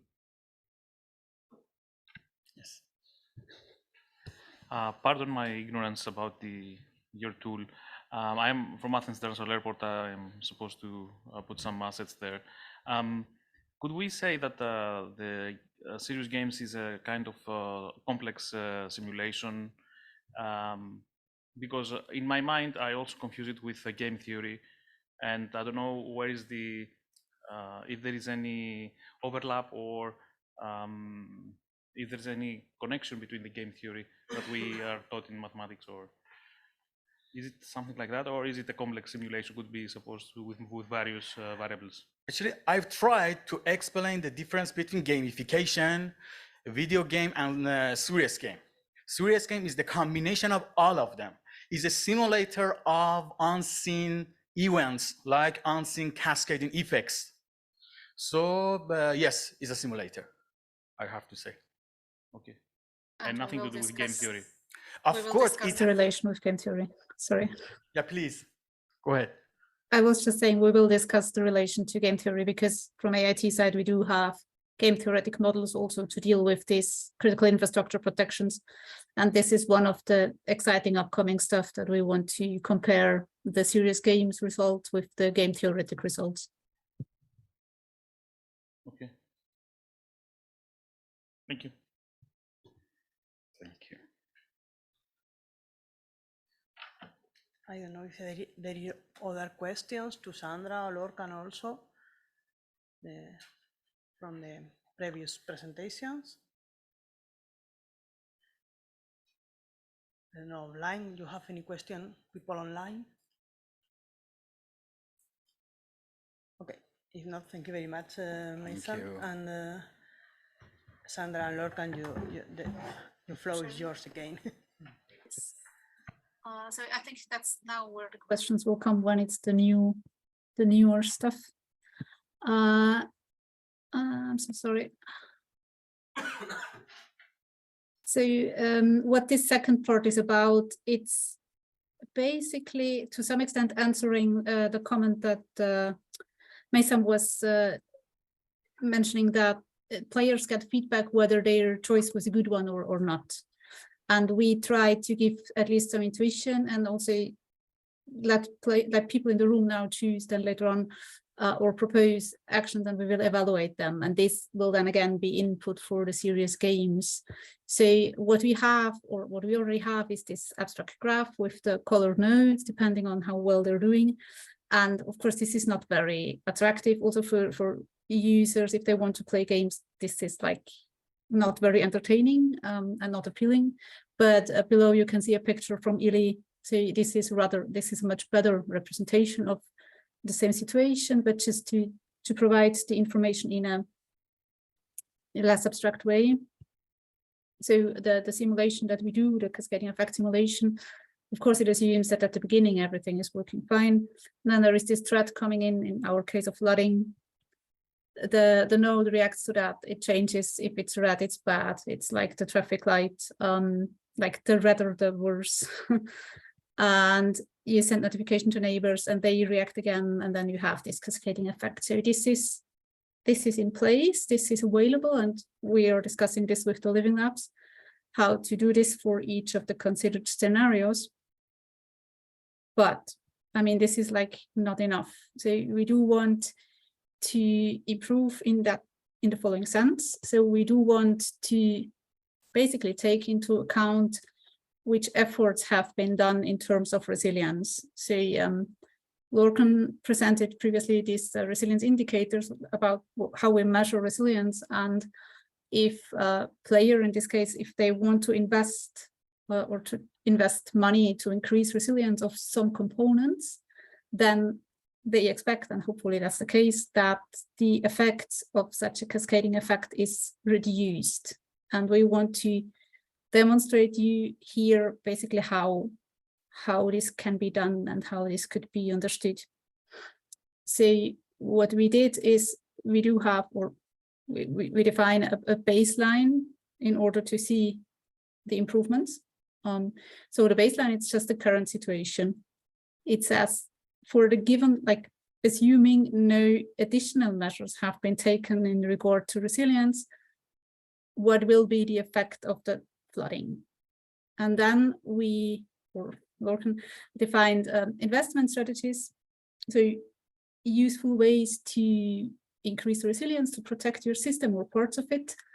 And now with the simulation, we evaluate such a choice and we provide you feedback to how much better is it to the baseline. So the baseline is always the key reference. Of course, you shouldn't be worse. That would be a bad investment. But we can also give you feedback on how much it has improved. So this is the main idea of this whole training, to show you how this works. Also, Lorcan, interrupt at any time. I'm not sure where you are. You're what you doing do. great there, Sandra. Fire ahead. Go ahead. So this is the baseline, where, and apologize for the inconsistency of notation, but so in the baseline we assume, as we said, no specific actions have been taken to increase resilience. The indicators that we considered here, we considered 3 of them, which was there was one to, maybe here it's time for you to jump in. So there is one for the tunnel, an indicator, we called it tunnel flood protection, with 5 levels. And then we do have a failure warning system that is supposed to support the power network, so to detect threats early enough. And there is also down here the availability of resources, which is used as an indicator for the emergency station.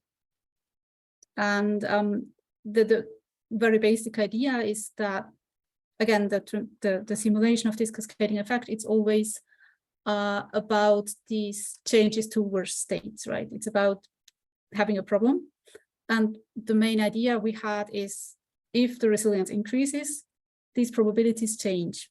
So it is less likely that you have a very high damage, in a nutshell.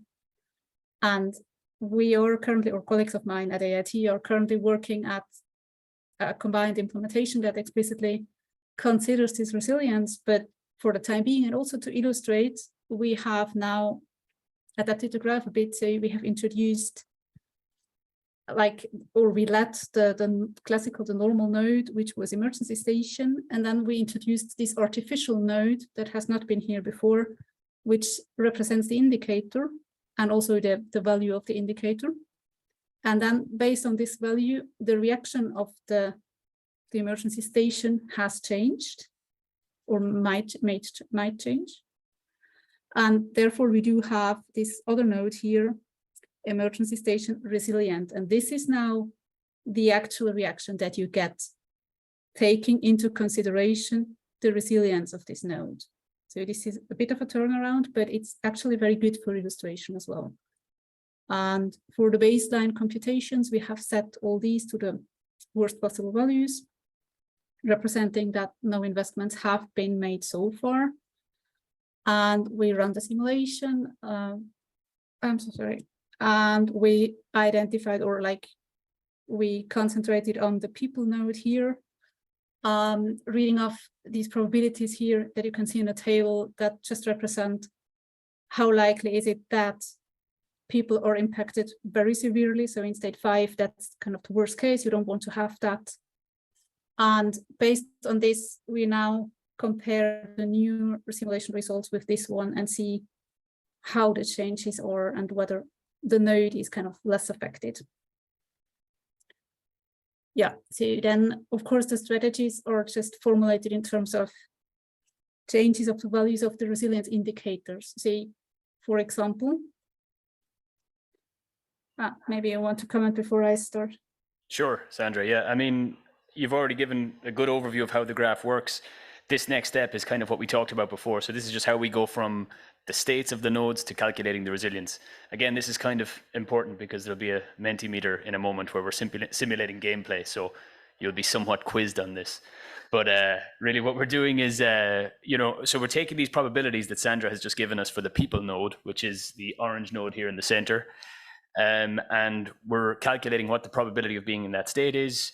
And we calculate, thank you, Sandra, and we calculate the losses for each of those states, and we can then calculate what the expected losses are. So from that, then we know that our total service is 39 million before the event. Our total losses are 10.8 million after the event. And from that, we have a resilience index of 0.72. So again, this is our initial scenario for Numenor, where it's in its worst state. All of the nodes, these three indicators for the tunnel, for the flood protection measures of the tunnel, the availability of emergency resources, and the failure warning system are all in their worst state of 5 or whatever their maximum state is. And this is our resilience index. So I think Sandra is going to take us through now the first example of an enhancement strategy that we can take. So how we can enhance these indicators. Exactly. So basically we are like free to choose, or you are free to choose any investment that you think is useful. And we just did one example before we let you actually choose, just to illustrate you how the results are looking, and in order to make you understand. So here we thought it might make sense to protect the tunnel very strongly. So we increased the indicator of the tunnel to a value of 2. So remember, 5 was the worst, 1 is the best. So this is already very, very good. A lot of money has been invested here. And also some money has been invested to the failure warning system. So we also improved that in order to protect the power network. And for the availability of resources, we left them unchanged. Simply because of maybe there is limited budget or whatever, like you cannot put everything to the best case as you wish. So this seemed kind of one way that made some sense for us. We ran the simulation and we noted that considering the state of the people node, so how strongly are they affected, we could see that the probability of the worst case, so that they are very, very strongly affected, this one has been reduced compared to the baseline. And even it's small, but still there is a positive chance that people are not affected at all. And in the baseline, this is not possible. This value was 0. So all in all, especially since the highest damage has a reduced probability, this is seems not a bad choice like this. And yeah, we can see from the graph that also some of the states of these, like of the tunnel and of the emergency station and of some power nodes has improved, of course. And now the question is, this looks good, but is it very good? How are other choices doing? What actions would you take? That's kind of, maybe you want to comment also on the numbers as well? Sure, Sandra. Yeah. So again, that's the question that we're going to get to now, is how do we prioritize which strategy we take? We have a lot of options. This is a relatively simple example where we have 3 nodes that can take any number of, we have 3 indicator nodes which can take any number of states. We know what the cost is of enhancing each of these states, but how do we prioritize which enhancements to make? So again, this is just one example, so it's going to be hard to compare it to anything else, but we can see here that there's a total investment of 1.6 million. You might remember from one of my earlier slides, we have investments which maybe they increase the service, maybe they don't. We consider that within our return on investment calculation. So again, our original service is still 39 million, but now this time our total losses are significantly less than before. We have 4.8 million losses, which gives us a resilience index of 0.88. So this seems like a very good strategy. It's enhanced our resilience quite measurably. Also, our return on investment is 3.73. So anybody familiar dealing with cost-benefit analysis, that from a cost-benefit analysis perspective, that seems good. But we don't really know that until we know what else we can do, what other strategies we can take, and how we can use that to prioritize investment solutions. So we are going to move forward to that next. I think you have one more slide there, Sandra. I don't think so. It's just relating to the serious games. Yeah. So yeah, Well, I mean, yeah, go ahead. So this was just to I don't know, include also UCD, because the serious games will be really important to make things, to visualize things, and to make it clear also to the players, to provide better feedback. So I mean, I was just telling you, well, the likelihood of the worst case has reduced a bit and the color of the node has changed. Maybe that was enough for you, but maybe you didn't really appreciate that information. So this could be a better way to show it. This is also a picture that Eli created before the workshop, and it's really just an outlook on what will come. So the idea is that this data that Local Me provide soon, that they will be used by the serious games in something like that. So you do illustrate the effects of your choices a bit better, and also you do get some feedback on how much money has been spent and on the current resilience. So this is still a work in progress, but I wanted to give you an outlook on what colleagues at UCD are doing. Good. I think now it's time to let people choose. Sure. So I'll share my screen, Sandra.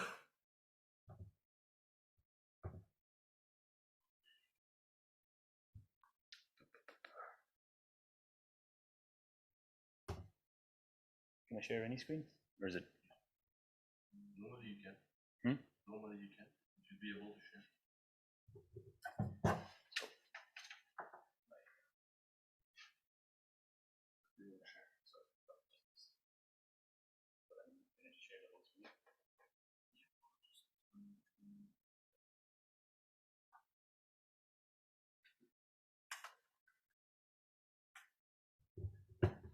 Okay, so now we're essentially, in the absence of the gameplay being available, we're giving you the chance to play the game through Mentimeter.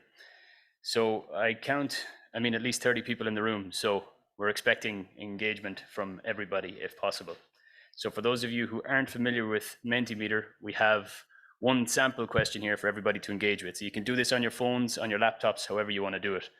And we have a bit of time left. So this is just, I guess, I usually like to start with a little icebreaker question to get everybody engaged and make sure we know what the numbers are.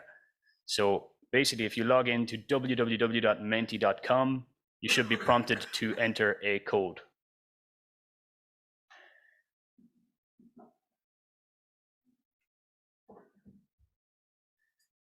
So again, the intention here is that we're going to give everybody the chance to enhance Numenor and try to see what actions people would take. This first one is just to see how many people, I guess, were paying attention in terms of the resilience work that was done in PRECINCT.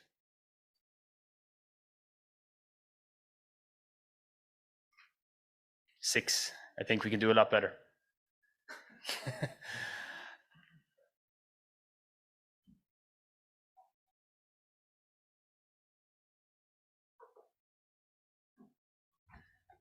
I think Lorcan is being very polite here, but basically, if you have a laptop or a phone, the assumption is that you're participating to the Mentimeter, like now.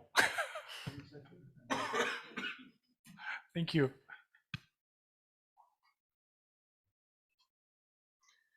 Okay. We're still growing, 21, that's good. I think we're getting closer.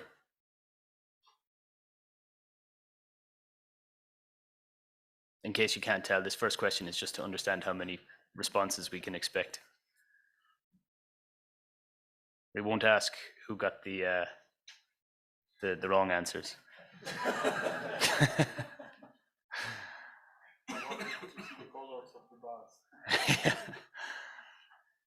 Okay, we have 26, which I think is quite close to everybody. If anybody really wants to engage and is having any trouble, let me know. We're going to move on to the slightly more PRECINCT type questions now. So again, this is meant to simulate what we'll be doing in terms of the serious games in a very simplistic way.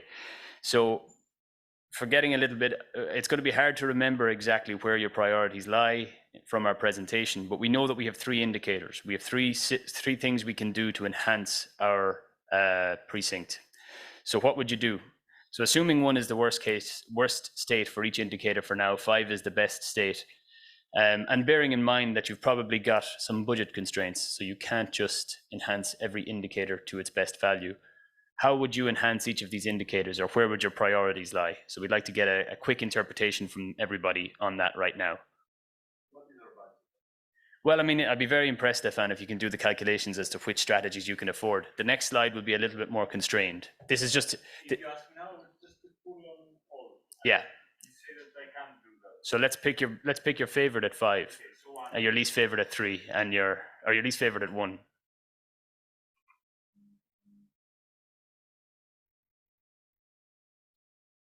Okay, logically, I think a lot of us are interested in repairing the tunnel. It seems like it had a pretty direct impact to the people using the precinct. So likewise, electricity failure warning systems, there's probably a little bit of a correlation between what your area is, what kind of a stakeholder you are, and where you would like to see the investment spent.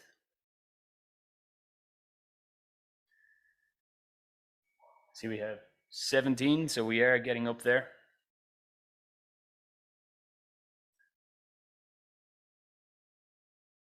Excuse me, is this optimization of the indicators?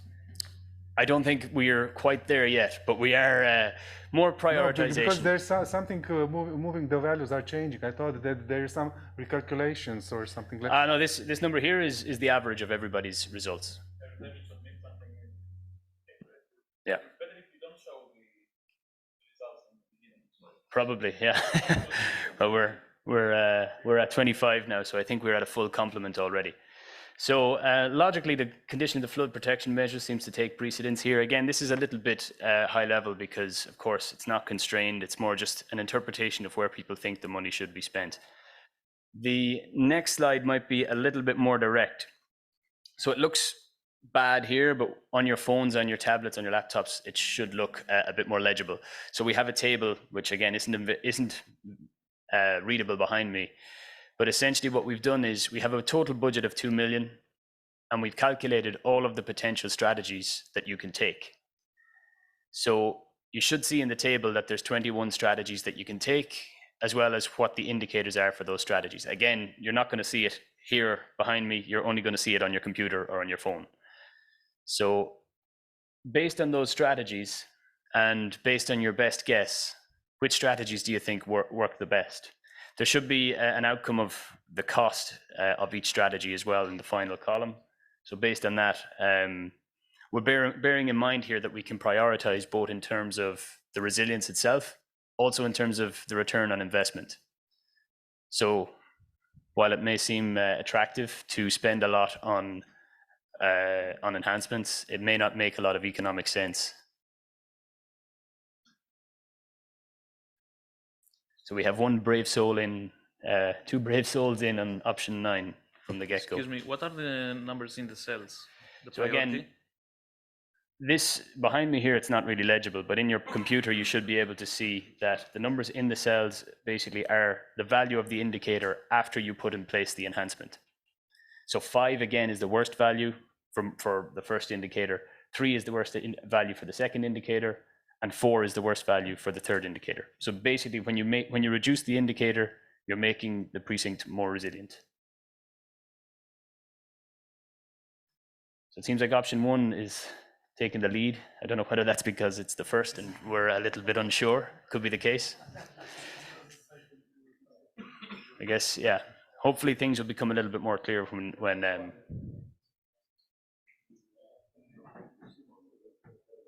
I'm not familiar. I don't know this table well enough to remember what option 9 is, but it also seems to be taking precedence here.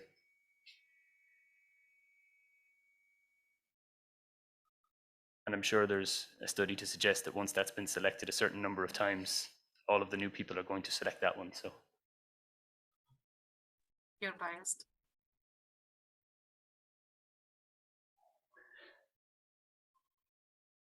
Okay, 24, 25. We're hoping to give you some results in real time in terms of the strategies you've picked. So Sandra, I hope that you've determined something from option 1 and option 9, what they consist of and what the resilience is. We do also have, I guess, what you might call the right answer and the wrong answer. So we'll see how close we got. But for now, I think it's pretty clear. We have option 1 and option 9 looking like good strategies as far as this workshop is concerned. So we might go back, Sandra, to the presentation. Sure.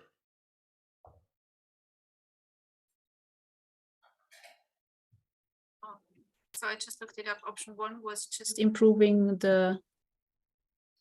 one of them, like the availability of resources, and option 9 was increasing 2 rather than just 1 indicator or improving.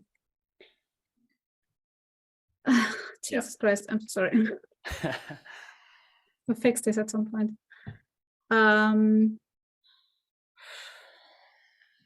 Yeah, so option 1 was just enhancing the emergency resources by 1. Yes. That was the example you have seen before. Excellent. So should we run one of these, either strategy 1 or strategy 5, or should we just show you the, yeah. Well, let's look at number 1 if we have it available already. Not yet. Okay. I need 1 second for that, or 1 minute. Okay. I mean, maybe we can go through our good example then for now. Yeah. So we did all this, like we considered all possible combinations of the indicator values and excluded those that are like not affordable, that are just too costly. And from the remaining ones, we run all the simulations before this workshop and evaluated the results that we got in terms of resilience increasement and in terms of ROE. And there were 2 that seemed particularly good. One of them was this one. It's actually leaving the tunnel as it is and increasing the resilience of the failure warning system to a medium level. So the failure warning system had only 3 possible values and we put it to the second best. And the availability of resources was also untouched. But so the probabilities are kind of, yes, it's less likely to have the most extreme. It will never happen according to the simulation that no problem at all is considered by the public, but it had this high value for the return on investment. So that's why we consider this a good investment strategy. So yeah, I guess in terms of resilience, again, this is investment strategy 3. So if anybody picked that one, very well done. Somehow you did a lot better than our best algorithms can do at the moment. We have, as we said, quite a decent increase in resilience, but in terms of ROI, it seems to be an extremely high return. Whether or not this makes sense will always depend on the prioritization of your organization. But in this case, we have an extremely low input cost, 100,000 to enhance the failure warning system by 1 value. And that actually has quite a significant impact on people in this precinct. So that is, I guess, potentially the winning strategy if you prioritize in terms of return on investment. But I think, Sandra, you have another suggestion in terms of enhancing resilience. So there was another one that we considered, or we classified as good, not so much in terms of ROI, but in terms of resilience. And that was, again, leaving the resilience indicator of the tunnel unchanged, but puts the failure warning system to the best case and increase the availability of resources a bit, so to the next higher level. And this also changed, of course, the probabilities. It's less likely to have the worst case damage for people, but it really increased. So it was the maximal resilience value that we observed from all the 21 simulations. Yeah, so again, this enhances the resilience index to 0.88, which is the maximum enhancement you can do to the resilience. So if we prioritize in terms of resilience, then this is a very good strategy. And this is investment strategy number 7. I'm looking at the results here. We did have one person select option 3 and one person select option 7. So don't be shy. If It was this not was me. you. I didn't cheat. That'd be cheating, Sandra. Yeah, exactly. I didn't. Great. Maybe somebody yeah. online. And also, we did kind of check for a bad, like bad in the sense of the two criteria that we have. So one of the strategies was or didn't increase the resilience nor the return on investment significantly. So even though it might sound good idea to increase the resilience of the tunnel a bit by 1 and also increase the availability of resources, it did not perform as good as we hoped. So here, yeah, the numbers aren't that nice. And again, this, unlike the other 2 successful strategies, which had 1 each, this is investment strategy 10. And I think in this case, we had 3 people who thought this looked like a good idea. So in this case, it doesn't seem to be advisable from either a resilience perspective or an investment perspective. So yeah, I guess this is the intention here, is really to show everybody how the game is going to work. We're going to be able to run these kind of scenarios in more complex situations with more indicators. For most of our precinct living labs, we have much more complex combinations of what we can do. We can also look at this in a more complex time domain. So in this case, we're looking at a single day and trying to enhance over that day where the event occurs. But in the context of precinct, it will become a little bit more complex. But hopefully it gives everybody a good overview of how we're prioritizing resilience enhancements in the precinct project. Sandra, I don't know if you have anything else to add. I don't think so. Marisa included the evaluation form, not to forget. Sure. But other than that, I don't, unless there are some questions or comments from. Sure. Yeah, I think we have time for questions and comments, Marissa. I don't know if you want to take the floor, but if there's any questions. Yes, Stefan. One clarification. How can we have by spending more money, have less increasing resilience? This is instead of investment, I understand. We spend more, but we don't get as much back. But we showed that the best strategy for resilience in Greece, it was not the one that had the most money spent on indicators. Yes. So how is this possible? So it's possible basically that you spend a lot of money doing something that doesn't enhance the resilience very much. It's not possible to spend money and not enhance the resilience. Yes, but we had the best, correct me if I'm wrong, but the best strategy for increasing the resilience was one that didn't touch at all the tunnel. One that didn't touch the tunnel? The indicator of the tunnel. Yes. So, I mean, there were other ones that had changed like all the tunnel and the electricity and the other. And yeah, so the reason for that in this case, Sandra. Not this one, the second one for resilience, not for ROI. This is high ROI, yeah. So one of the many reasons, I mean, of course, it depends on how you estimate the cost and everything for the investment and also the effects. But one reason is we care about people. And if the tunnel is blocked, yes, it affects people directly and it affects emergency station, but that's kind of it. It doesn't propagate that much further.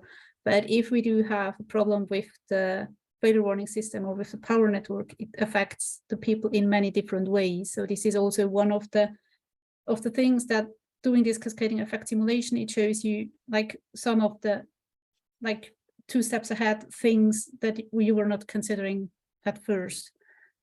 Okay, I see. Thanks, Stefan. Any more questions?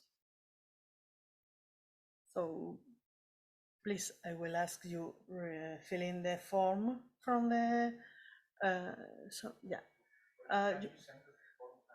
I don't know how we can do it. Vincent, you can send to the Zoom chat the link of the form. Maybe I can also do it.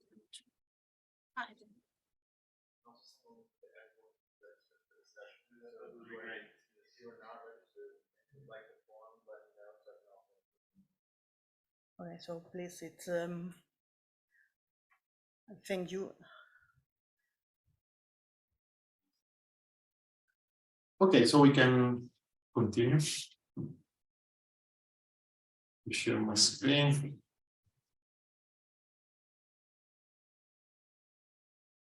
Okay.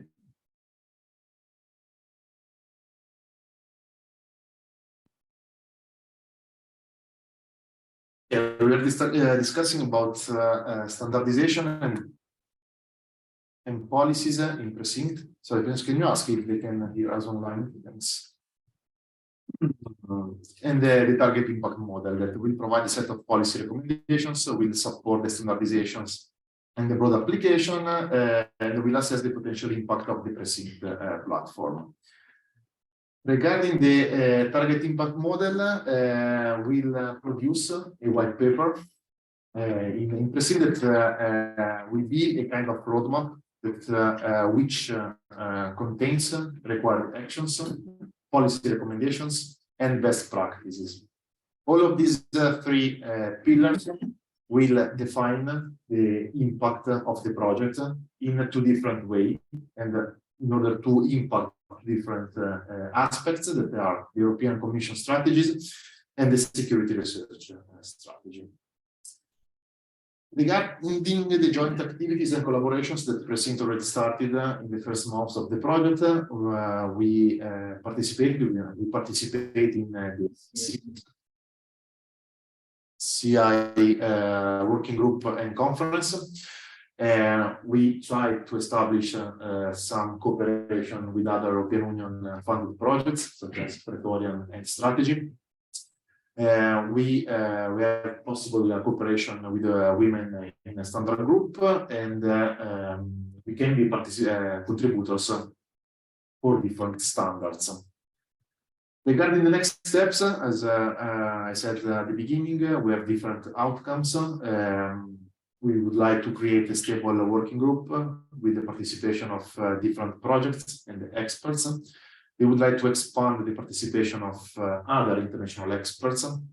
We would like to organize other working group sessions, maybe with some other technical expectations during the next PRECINCT events.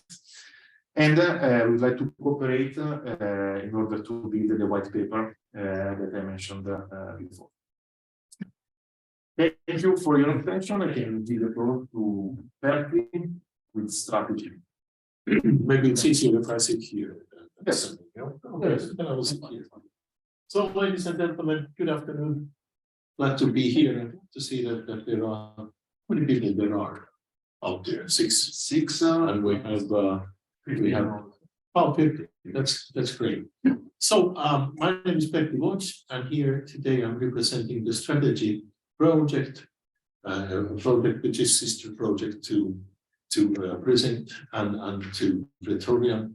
And I'm going to tell you what we have done in strategy in order to develop standards and contribute to standardization in this area we are working on. Excuse me, on the chat, George, who can hear us, he wrote that others have not probably been right. Correct? Yeah, I'm just, I'm on the phone now with Yannis Hasiotis, the coordinator of strategy, and he cannot, let's say, see you or hear you. Περίμενε Γιάννη λίγο, περίμενε. But I was somehow redirected automatically and then jumped. I don't know, the system did it, or probably one of you. I think, did you hear what the technical guy said here, that when you join the meeting, so on the bottom row, there should be a click which gives you the possibility to redirect you to a group. Okay, I didn't do anything. That just did it by itself. But I will tell Yannis maybe to. Yes, there's a bottom called breakout rooms. Breakout rooms. Okay. Okay. And you can choose the different. But I can't reach. Of course, it's difficult now to reach. Yannis. Okay. Please. Okay. Yeah. So I can't remember where I was. I was in the start, so I'm going to address the work of the strategy project, and let's see if we find there topics and things that could be applicable also to the other two projects, or vice versa. Here the stories of Tatiana and Christiana. All right. So, but when we were planning this session, so we decided that in the beginning, before I start talking about strategy, so I will give a short kind of introduction to standardization, because maybe some people here are not so much involved in standardization, or maybe it's a long time since your last encounter with standardization. Oops, here. Okay, so I'll start with the background. The world today is getting more and more complex, and we all know that complexity always enhances and increases the vulnerability of the system. The more refined it is, the more complex it is, the more also the easier it breaks down. It's like these communication systems a little bit. And that means that we can expect that number of serious crises globally will grow. There's the climate change, there are pandemics, there are wars, there are terrorism, and this means that we have to be able to address. I'm sorry, not my computer. Sorry. That we can expect to encounter cross-border and global effects, which we of course then would have to try to mitigate and try to build response together. That means jointly and internationally. And so this means that we need more interoperability. So there should be ways to enable the people who work together, firefighters from France and police from Germany, and something else from a third country, so that they can work together. Their systems work together, their processes work together, there is interoperability and cooperation. And we believe very strongly that standardization is one of the solutions that builds interoperability, which helps us to work together with other organizations, other countries, other people, and this makes it easier to encounter or to address these crises we are facing. So I'm starting to take this a little bit faster because we all did. So what is a standard? That's a good question. So and in essence, if we would have to say what it is, it's an agreement. It's an agreement where it's described the way of doing something. And this doing something can be many things. It can be creating a product. It can be designing and using a product. It's a terminology. What kind of names we use for events and for tools and so on. Managing a process, delivering a service. When we supply materials, they are usually very well standardized. Steel, for example. How we conduct the training, how we organize an exercise, manage quality, interface system, or something else. And it's really important to understand that the standards, they describe the way things should be done. Who writes standards? Standards are done firstly in the so-called mainstream standardization bodies, which are in the European level. It's CEN and CENELEC, and ETSI in the international level, ISO, IEC, ITU, and then of course in every country there is a national standard. Although today national standards are not really encouraged anymore, so we always try to create at least European standards, or in most cases the international alternative. The global standard is always the alternative number one. Then of course there are industry consortia or user consortia like OASIS, the SWIFT for banks, IEEE for electronic engineers, and so on, which creates standards for certain vertical only. Then dedicated consortia where nation states are members do a lot of standards like International Maritime Organization or the Civil Aviation, the World Customs Organization, and so on. States and regional authorities, like in Europe, the Frontex with the CISE, and then military standards, of course, which are mainly in our world, they are created by NATO. The European Defence Agency has also known that. And the basic idea is that anybody can participate in standardization. You can, your children can if they want, principally. So you just have to be interested in everybody. This is open for anybody. So you don't need any credentials or you pay a small fee and you can be a member of the standardization working group. What are the main benefits of standardization? I found this picture you're looking at from a magazine, and that was a study of why and how Nordic companies in the 5 Nordic countries, why they would participate in standardization and why they think standardization is interesting and important. And here are 3 important things. Influence in the future, that means having an influence on how the world will look like, how the products will look like, the processes, the services. And of course, for example, an industrial person like myself, so I would like to the future standards that describe a product, I would like them to look like my products. And so this is the way that the various stakeholders can influence the future by bringing in their ideas on how a product, a service, a process, or whatever should look like. Networking and learning, getting to know people and experts, companies, anticipating changes, that means seeing things a little bit earlier than those who are not participating. Very good reasons. And if these kind of things are important for you and your organization you're working for, so I really think you should consider participating in writing of standards, standardization. And then about the standardization stakeholders, as said, anybody can do it and everybody should. It's not only standards organizations, and one thing which is important, it's not only industry. Standards are very often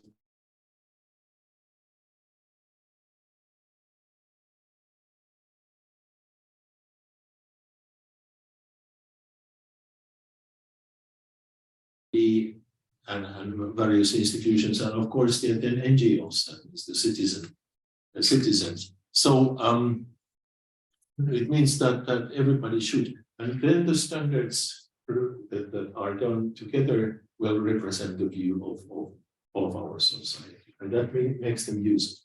So this was a very short introduction to standardization. You probably knew all of that, but I think it's important to bring it. And now I'll go to the, excuse me, the strategy project. Strategy, as said, is a project that was from the DRS03 2019 topic, and it's all about pre-standardization in crisis management. And we started this project in September 2020, and it will still continue till next August. It's about 7 million euro project, of which 6 million comes from the European Commission. We have 23 partners from 14 countries, and I must say I'm really proud of being one of the group, because we got 5 national standardization bodies from 5 countries. We have 6 public bodies representing the practitioners from various countries. As you can see, there are the assistants public, the PARIA, and so on, and they are not only rescue services, but also medical services, law enforcement, civil protection. And then we have very renowned and highly valued RTOs who are our members, and as you can see on the right hand side, plus then also industrial organizations, SMEs, and including the EOS. And here we are. And this is what we do. Let's go on. So the idea of strategy is to contribute to the standardization through addressing the operational needs of practitioners. I think one of the key words of the project is increasing the interoperability between various systems and processes and organizations. And we're not only addressing technological, actually vice versa. I think we very much more address also the processes how things are done. Okay, streamline the standardization items, we test them and we validate. I will return to this. And how we do this, we have selected amongst the topics which are part of the DRS work of the rescue services and citizen protection services. So we have selected there 8 thematic areas, and you can see here search and rescue, CIP, so the critical infrastructure protection, response planning, command and control, early warning and rapid damage assessment, meaning fast response, CBR&E, of course, training and terminology, which are then more or less kind of cross-cutting themes, so they are not so clearly thematic areas, so that they are needed everywhere. But we decided anyway to take those 2 here because they are so important part of the work done in this area.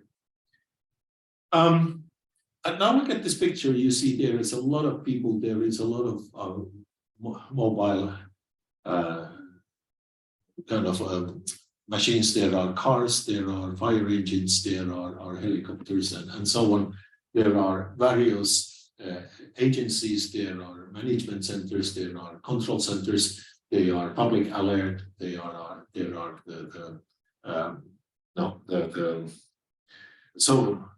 social media, of course, and so that is quite a mess with a lot of communication, a lot of dependencies between these players, and to get this all running, we need a few things, and what we want to reach is effective and efficient crisis management.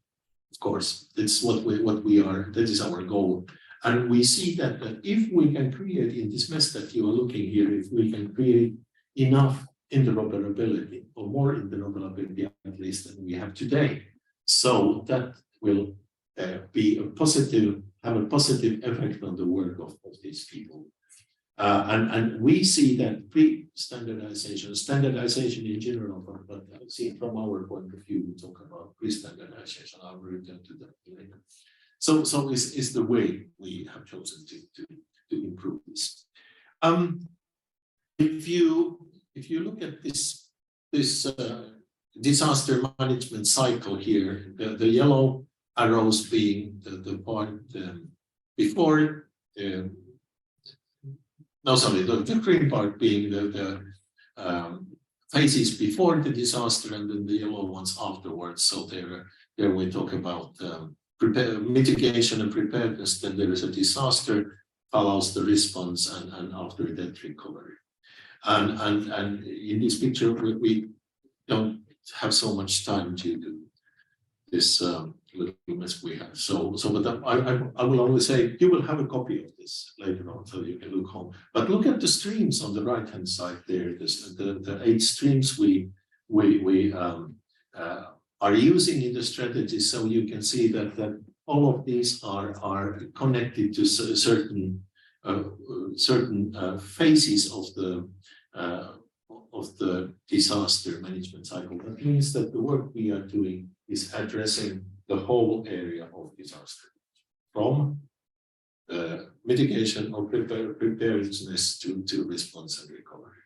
But I'm not going to details. I'll just say with a few words. So what we want to understand or enhance the understanding of what the risks are and what they mean. We want to strengthen the risk reduction approaches. We want to upgrade technologies and tools, and all of this brings us or gives us better effectiveness, better outreach of standardization towards these practitioners and citizens. And let's see how we do it. It's here.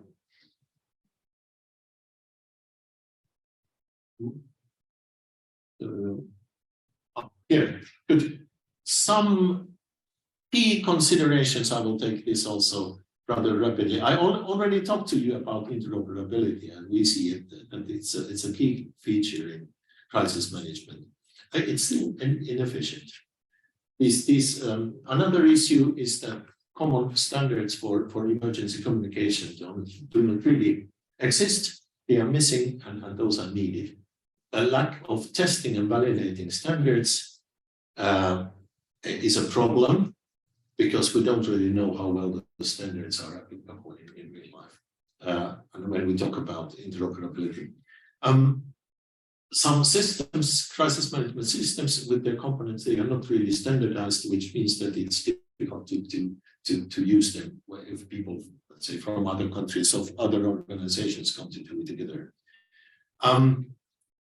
The operational people, the communities, they are not always familiarized with the pre-standardization processes, and there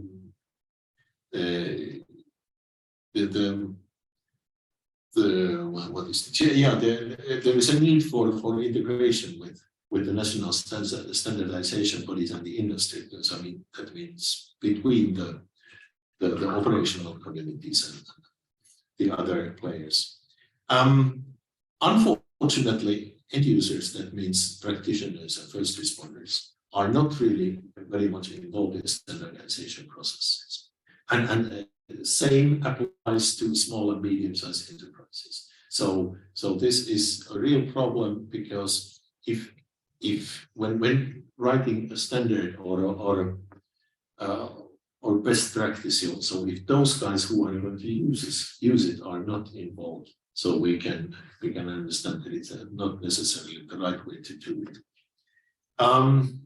Standardization processes are usually quite long. They should be somehow shortened, and best way to shorten is to apply pre-standardization activities. That means that work items will kind of be prepared before they are brought to the tables of the standardization.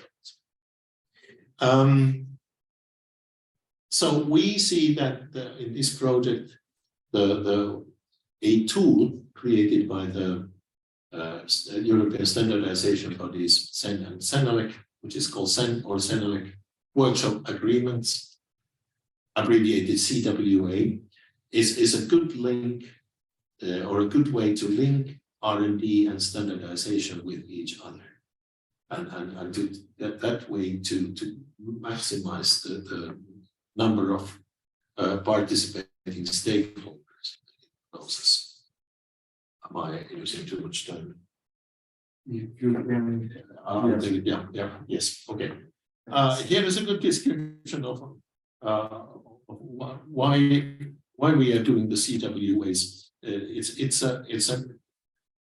a very practical way of writing a paper, a kind of standard-like document. It's not a standard, but it's an agreement between the people who have done it, and it's open for use by everybody. It's a fast one, it's a flexible one, and there is much less bureaucracy, and it also takes much less time than the normal standards. Here is the process. Maybe I'll just show what is on the left-hand side. So how the project has been running. So what we did in the beginning, we investigated the standardization world to considering our thematic streams, and identified standards and standardization gaps means areas which are not covered by standards, these thematic streams. We prioritized these gaps, and then we created use cases which are realistic, done by our practitioner partners. What we did then, we implemented our pre-standardization activities. That means creating the CWAs, the send workshop agreements, and 2 technical specifications, what we are also doing. And then this is an interesting thing. We have evaluated these standards, not only written them, but we have tested them. We have organized tabletop exercises where we test in kind of in theory or through this kind of gameplay. And now we are also going to organize a full-scale exercise. And here you see our main. I will jump over this as I see that Jacob is looking at me like stop now. Absolutely not. Stop now. Okay, and here you see on the left-hand side you see the 8 streams that I mentioned that we have chosen as our ways to work, and for each of them we have created at least one standardization activity. That means we have created altogether 3, 5, 7, 9, 11 send workshop agreements, and for CBRN we are now creating 2 technical specifications, which is a standardization deliverable, more complicated than the CWA, takes also more time, but is then also more important, and it's a real standard. But I'm not going into details, but you can see there are names, and you can read it when you get this later on. So names of the CWA is very interesting indeed. And this picture shows a typical situation where there is some critical infrastructure on the top, and then we have agency A, agency B can be, for example, police and fire brigade, and then here the communication tools and the mobility, and the color codes in the arrows shows which of these streams are applied in which communication, and we have been very happy to see that all of our CWAs can, in a way or another, be used in the process of managing a disaster, be it then fire or be it then pandemic or something else, or maybe terrorism or war. Here is the way how a CWA is done. We have passed the midpoint, so we are quite far already in this work. But maybe I'll go here. This is important here. We are organizing a tabletop exercise for each stream, each of the streams, and these are all now done. They have been very successful, and we have learned a lot in those, which means that after the exercise, we of course then apply the findings to the agreement so that it will be changed, it will be developed further. And then in March 2023, we are going to have a full-scale exercise in Italy, near Perugia. And this will be a real exercise. We will do it together with the Italian practitioners, and if I don't know what you have discussed with Jen, our coordinator, but it would be nice perhaps to see someone from your office having a look at our exercise, if that's possible to organize. I'm sorry about jumping so fast through this bit, but as you know, we lost 15 minutes in the beginning, so this. Now, thank you very much for listening. I think it's not that we will have discussions or questions later. Yes, at the end of the company. Yes. Thank you very much. So we can Pleasure.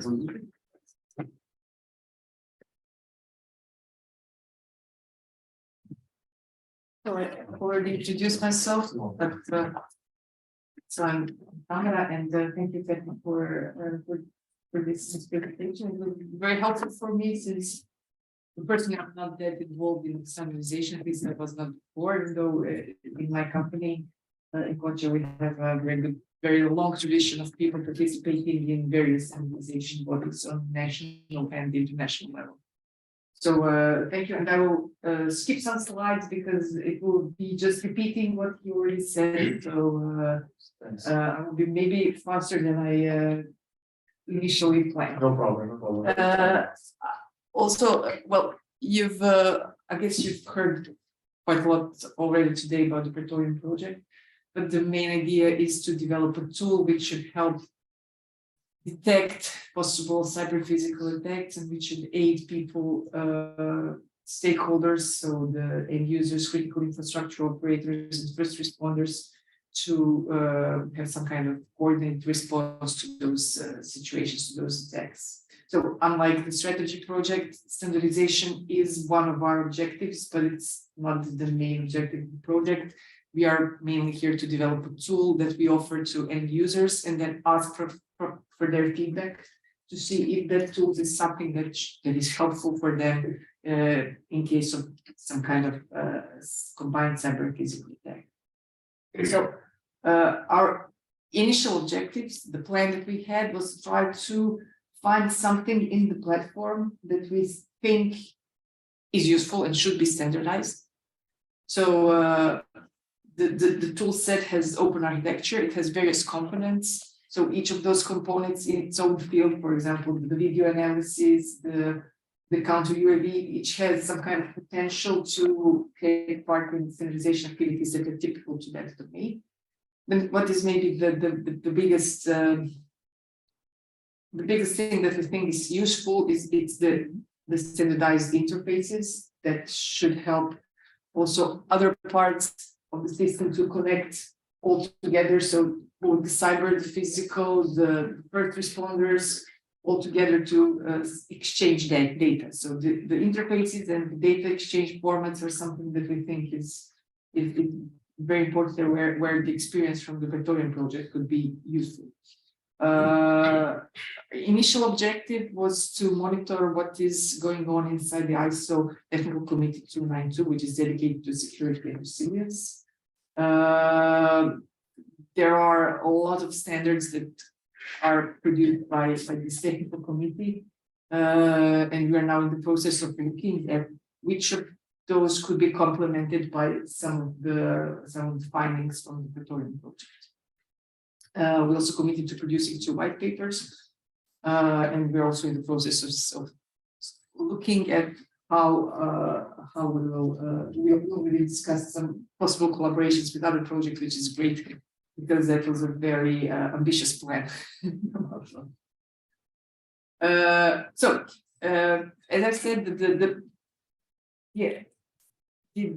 main objective is to create the tool. But before we started the development, we gathered information from end users. So we have 9 critical infrastructure operators and 3 first responders in our project, and we wanted to see what kind of standards they have to comply with, what kind of regulations in their everyday work.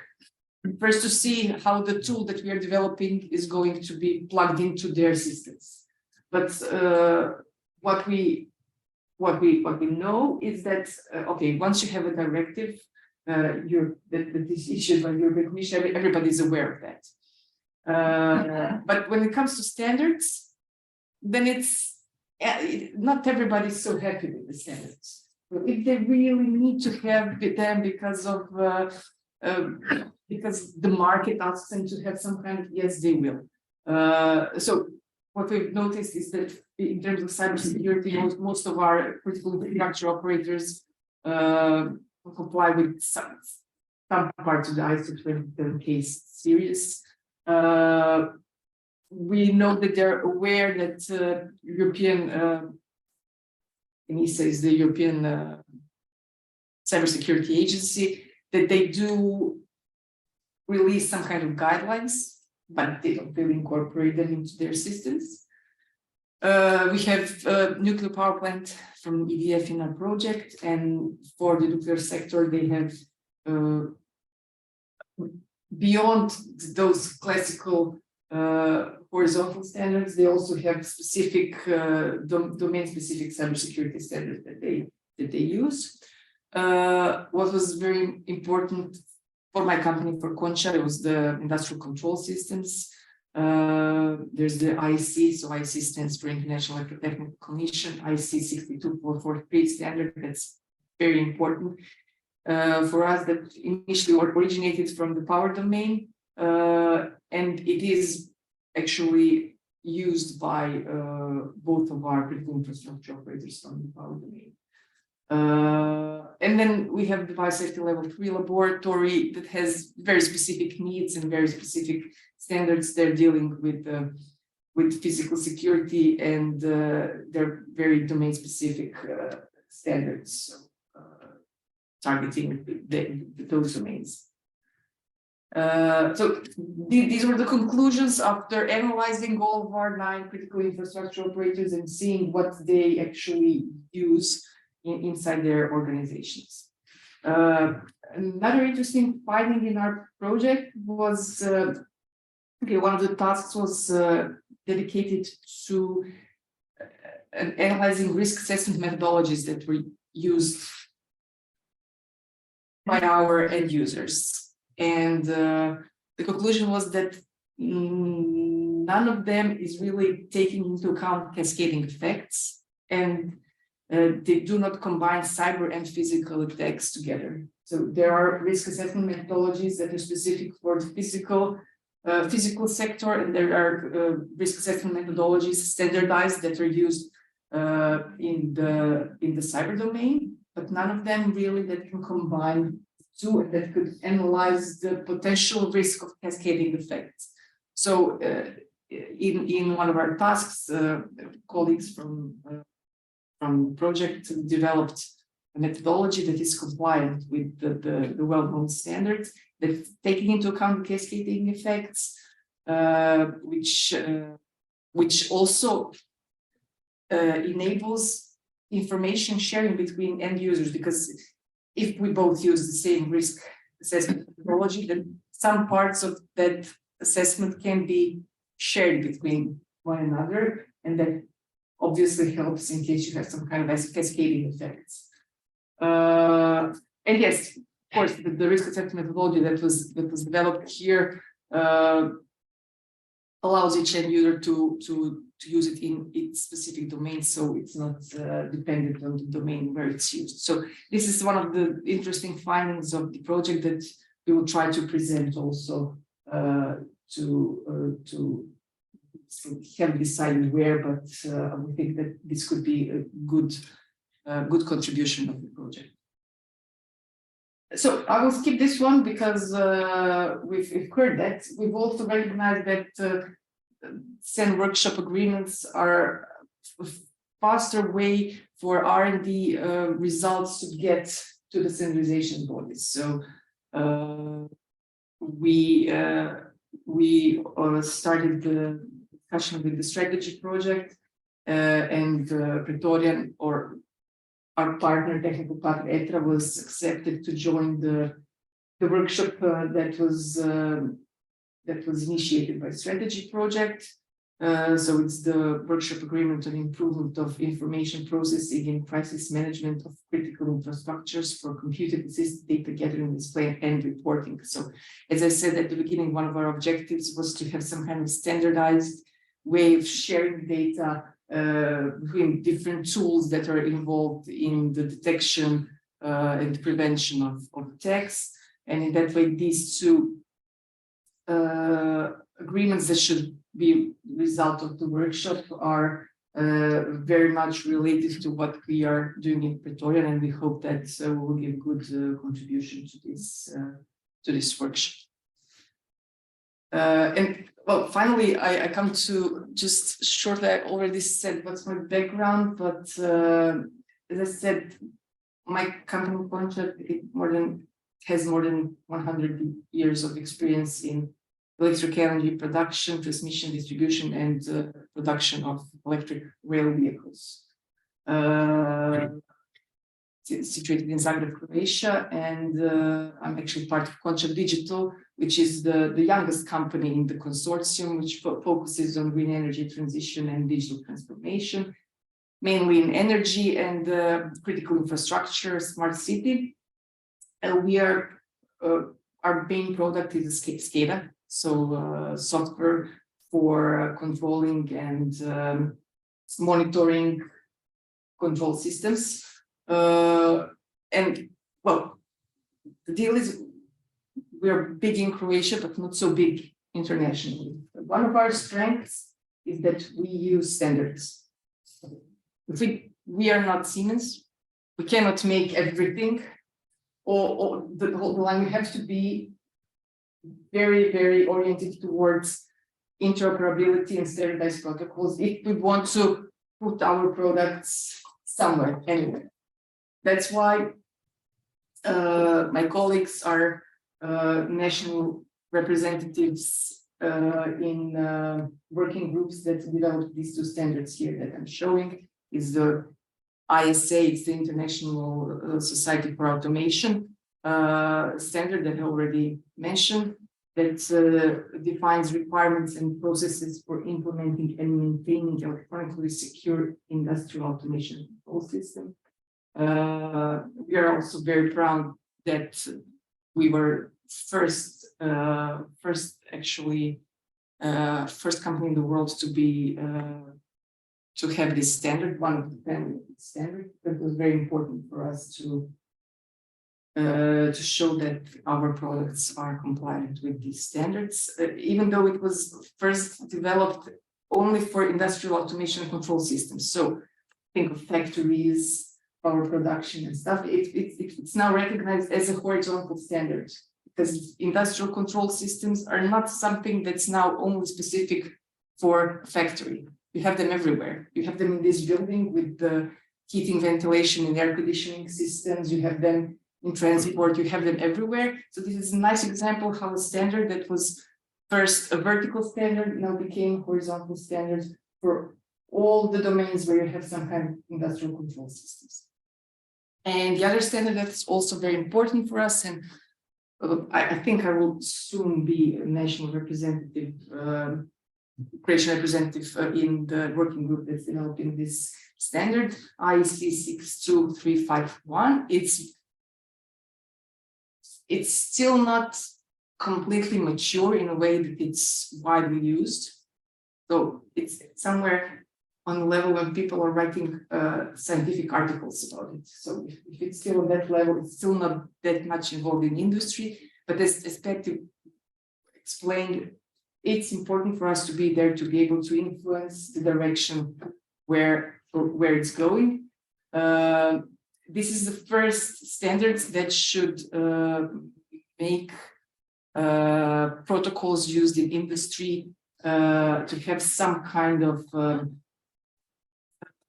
security implemented in them. So it should enable secure data communication and processing.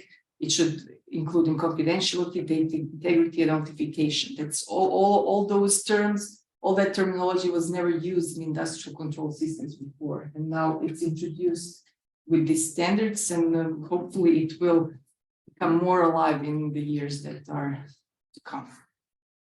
And as I said, I will not be sorry. So thank you very much.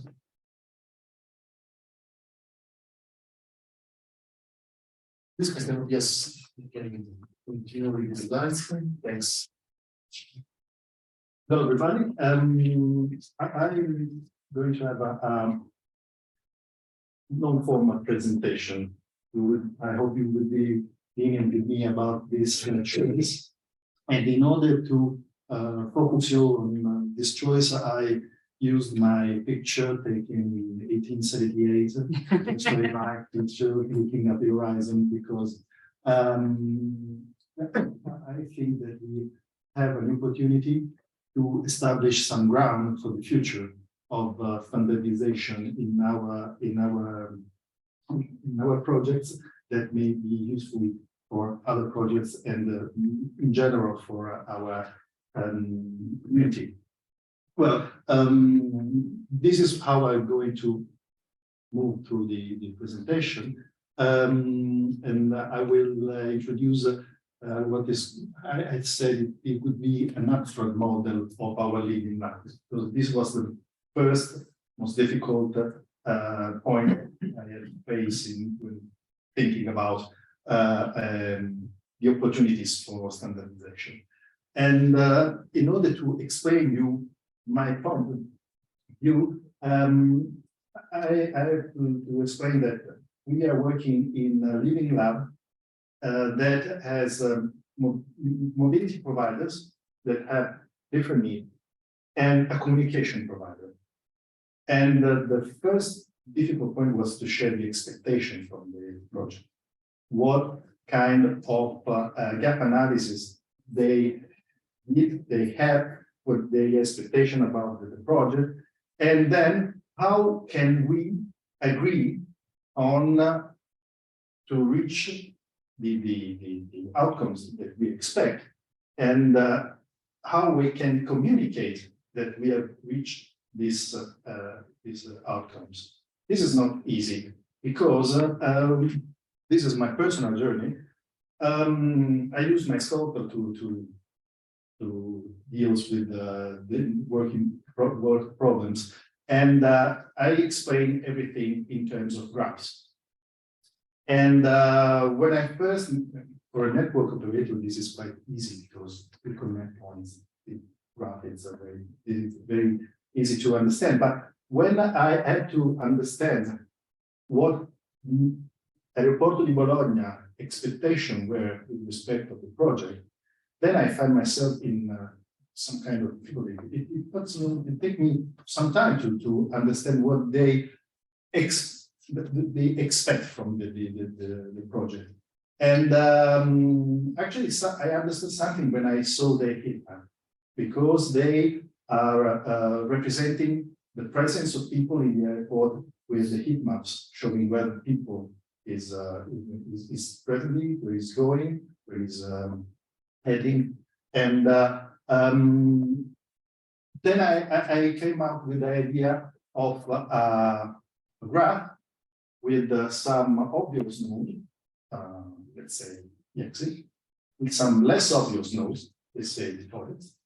And everything moves when having some points where people grows and shrinks in a continuous way within time.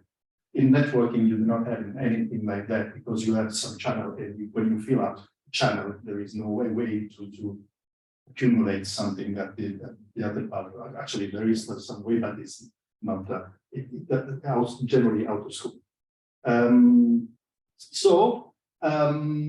When we discussed about what outcomes we would expect from our living lab, what we can communicate also to other people in order to have some valuable results from our living lab, I came out with the idea that from the point of view of a network operator, we should have been able to say how a network failure, whatever is the cause, produces an increase of waiting time of passenger, for example, at the airport. This is not an easy task. And at that point, I realized that maybe we were looking at the problem in a not so customized way. We have to, in a not so standardized way, we have to customize our view to understand how we can contribute to the standards. As Tamara said, for example, we have the NIS directive that states something about the way to manage internal process for security, for cyber security, and everybody is actually called up the respect of this directive. But when you focus on that, you lose completely the point that you are not speaking of that when you are trying to try to make encounter a network operator at Aeroporto di Bologna. Obviously, there is always, as I said, a network. You can think about the network, but networks are basically different because my network, that is a communication network, is hierarchical. The airport network is bidirectionally diffused, and the transportation network, this is one of our stakeholders, is a mesh. And actually, you can see the differences when you imagine a cut. A cut of fiber has to be manual. There is no other way to reduce the impacts on the leaf of the tree of the hierarchical network communication network. On the other side, if you have a road closer, then you can think that you can use another way, or you can use a split and redirect approach. If a gate is closed, there is no problem for anybody. You can move to another gate, and you just manage the number of people that are in waiting for the gate to open. So this is one of the most interesting pictures from my point of view. You know, I'm from the networking, taken from the PRECINCT project. We have represented the different network and the interconnection among this network as dashed red lines. Actually, we have to, from my point of view, have a different view of this picture. We are not representing, actually, if you want to make a step further, we are not representing actually the networks. We are representing some kind of producer and consumer nodes. Somewhere where one of the network produces some kind of information that is not strictly relevant for itself, but it may be relevant for the other network. Because actually, we used to collect data that we need to make our network work. But if we are collecting some different kind of data, usually we collect those data because we want to have a check that we are collecting the right data. So we have a northwest passage. Or possibly we may collect some different data that are not strictly necessary at the moment because we foresee changes. And in order to enable our partners to have an improvement in their procedure, we must think in terms of some data collection that is not strictly related to our needs. Based on these two assumptions, I thought of a possible framework where we can start reasoning for standardization. And this is the INSPIRE directive. Because the INSPIRE directive gave us some guidance on how to develop, how to put together topological entities. I mean, the networks I told before. And how to connect producer and consumer nodes, and how to define how the information is consumed within the producer and consumer networks for the other people. Because we face also the great difficulty of restricting the data. We cannot afford to send out some data that may endanger our industry, our company, or our security. So we must be careful on how the data we produce are consumed in the other networks. As a last reflection, I completely agree with what has been said before about the lack of some kind of standardization. And one of the opportunities that we have is that we are developing real scenarios that then be put in operation, it can be shared, and that can give standard people the opportunity to deepen in the feelings of the people that are involved in the management of crisis. When we developed our scenario, then we clearly understand the limitation in this specific case of our communication network when communication fails.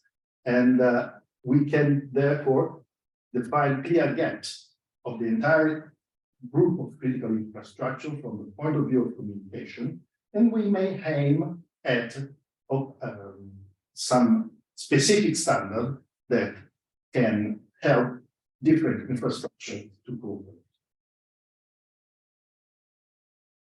And I thank you for your attention.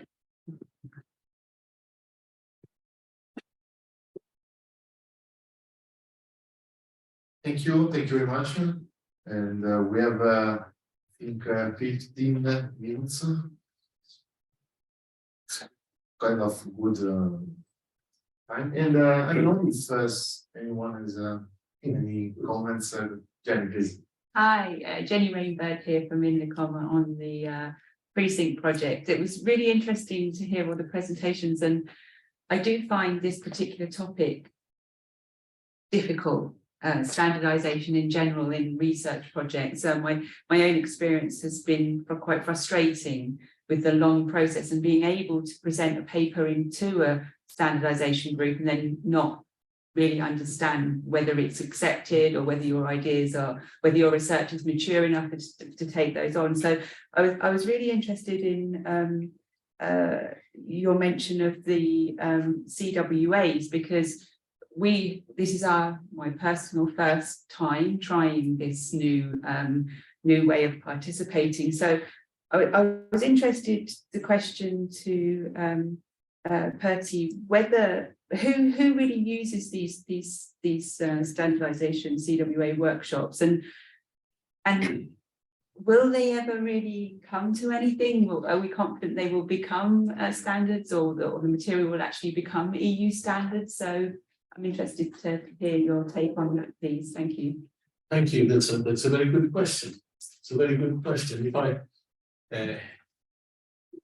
the problem of anything that a small group of people are developing is how to disseminate the information, how to communicate about it, that it exists, how to disseminate it so that the people really understand what are the benefits you can give, and then finally how you can exploit it so that it brings also then benefits to the users. And in this case, our approach is that the first organizations who will take advantage of these are our own partners, because as I said, we have six organizations representing various types of practitioners. So there are medical, there are fire people, there are law enforcement, and so of course these are the ones who will take those results into their own use. And of course in the consortium, the people, these practitioners, they have searched the streams that are important for them, and they are, in a way, they are doing these for themselves. Of course, because they are the ones who bring in the data and the understanding of how the processes are in real life, how they are running, and so. And so then we see that of course the project is doing quite a lot of dissemination work. For example, now here today in this meeting, and we are going to publish a lot about this. But I also think very much that it goes in a way mouth to mouth. You know that people, if an Italian, because we will have the final tests in Italy, and the Italian firefighters and rescue services are an important player here. So if they are satisfied, so when they next time meet their French counterpart or German counterpart, they may be told that, hey, we have taken this kind of interesting standard into use, and we have noticed that it gives you, and they write about it and they tell about it. And so we also then I come to the your continuance of the question. So do they become real standards? I hope they do, and there is a good opportunity, especially when I've been using, if I were a practitioner, which I'm not, but if I were, so and I would use something, and then I talk with another two practitioners, Cristiano and Tamara here, and so yeah, but that sounds good, but it's not really what I want. I would like to do some change. So we might together bring it to standardization, put it to a technical committee and say, hey, we want to make this, use this CWA as a basis, and it will be developed to a standard. And we call our friends we know, of course, the practitioners all around Europe and the industry who are producing this. And the policymakers, and so we collect all together and say, hey, let's make this standard together. I'm at this very moment, I'm doing a standard exactly that way. There was a Finnish company who wanted to do the standard, and I'm helping them, and now we have called all around Europe and tried to find people whom we know. And we have a working group doing a real new standard, starting from scratch. And in this case, we already have the CWAs, which are they are not really standards, but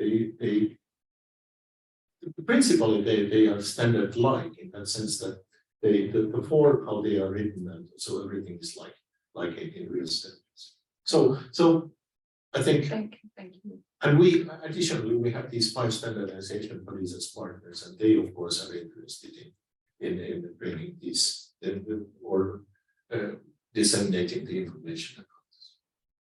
Hope Thank you. You did. I answered to what you asked. Thank you very much. Thank you. Thank you, Bertie. Thank you, Jenny. So I think that we have one question from Loredana. Yeah, and then we can, yes, and then we can have maybe the last one here. So because we have only 5 minutes more or less. And just then, okay, perfect. Please, Loredana. Oh, thank you very much. First of all, I must say it was very interesting to hear, the presentation. So thank you everybody for the knowledge sharing. I just would like, to share a thought that I had while following the presentation, and also, in some way connected with the answer, we just received. I think that, there is an area that we should also try to understand better, especially when speaking about the connection of physical, operational, and cybersecurity that is connected with the product producers.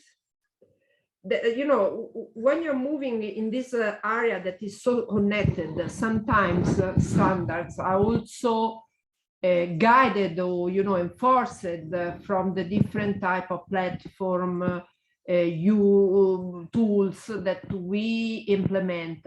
And we know that up to now, when you were in the operational area, there were specific standards there for tools or whatever from the different producers, and the same, in the other areas.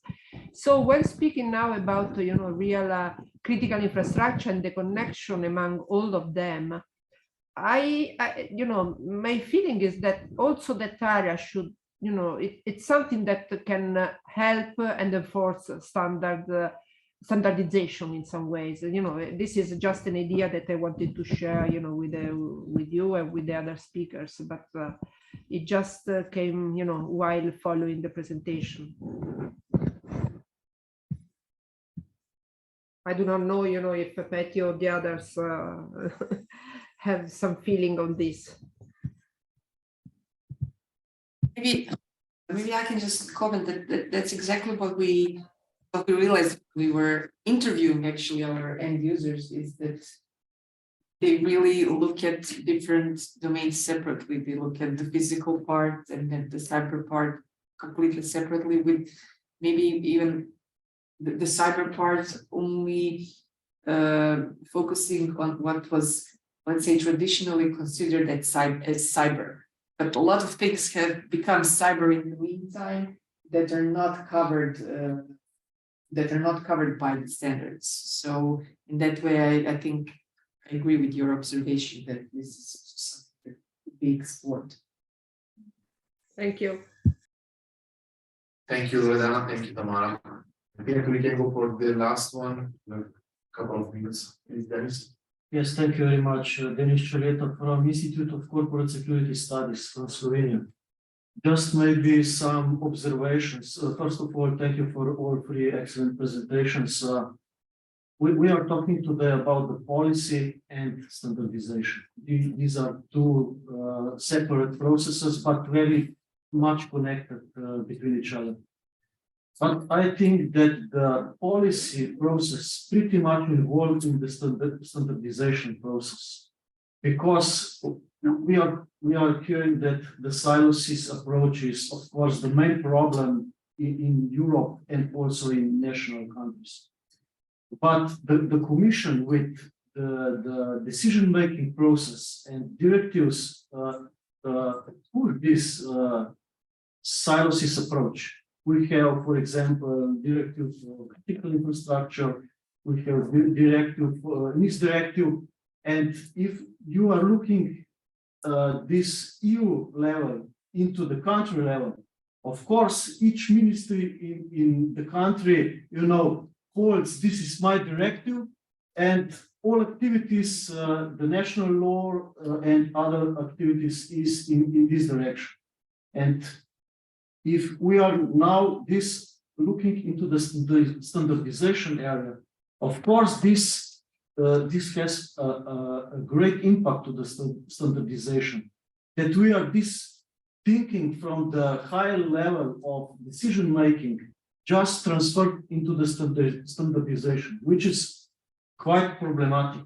And of course, the second problem, which is from my perspective really critical, that the standardization process is quite slow regarding the dynamic of the security environment, which requires much quicker solution and quicker standardization. And maybe the last thing, of course, the standards have a lot of good things, but the bad thing of the standard is bureaucracy. A lot of organizations look this standard just to make it stick. We are obliged or allied to these standards, but they approach to this bureaucratically, not in operational sense. So in this way, these standards don't help for organization to be more resilient, more prepared to some kind of dynamic security situation, which we can see that the crisis now occurs every half year, not 5 years or 10 years, which was the case in. I think that he is the right person to give an address on this argument. But I would like to, before you answer this, add some reflection on this, what has been said, just because to collect your opinion on that. What I see is that we started in 2008 with a directive on critical infrastructures, and we have somehow lost that opportunity to produce, to going further on this way. On the other hand, I see that China has put critical infrastructure among the critical infrastructure data among the data that are collected and that are owned by the Chinese government, and they can decide whether some data exchange may happen between these between different critical infrastructure, and this is something that somehow make easy the process, but clearly it's something that is not really understandable from our point of view. And there are some difficulties actually on standardization, and some idea came out. This is why I interrupted you. Yes. It's your turn to speak. No. If I may, please, short. When when you talk about legislation or regulation and standards together, so we're absolutely right. They should, and they are connected with each other, and they should be. And normally, it's the way is that the legislators, they create laws, like in Europe, that's the Commission and the Parliament. And then the role of standards is to be a guide and to be an implementation guide, how the legislation will be implemented. That means if you take, for example, the low voltage directive, so which tells how you have to do what are the basic laws related to this power, this 230 volts we get.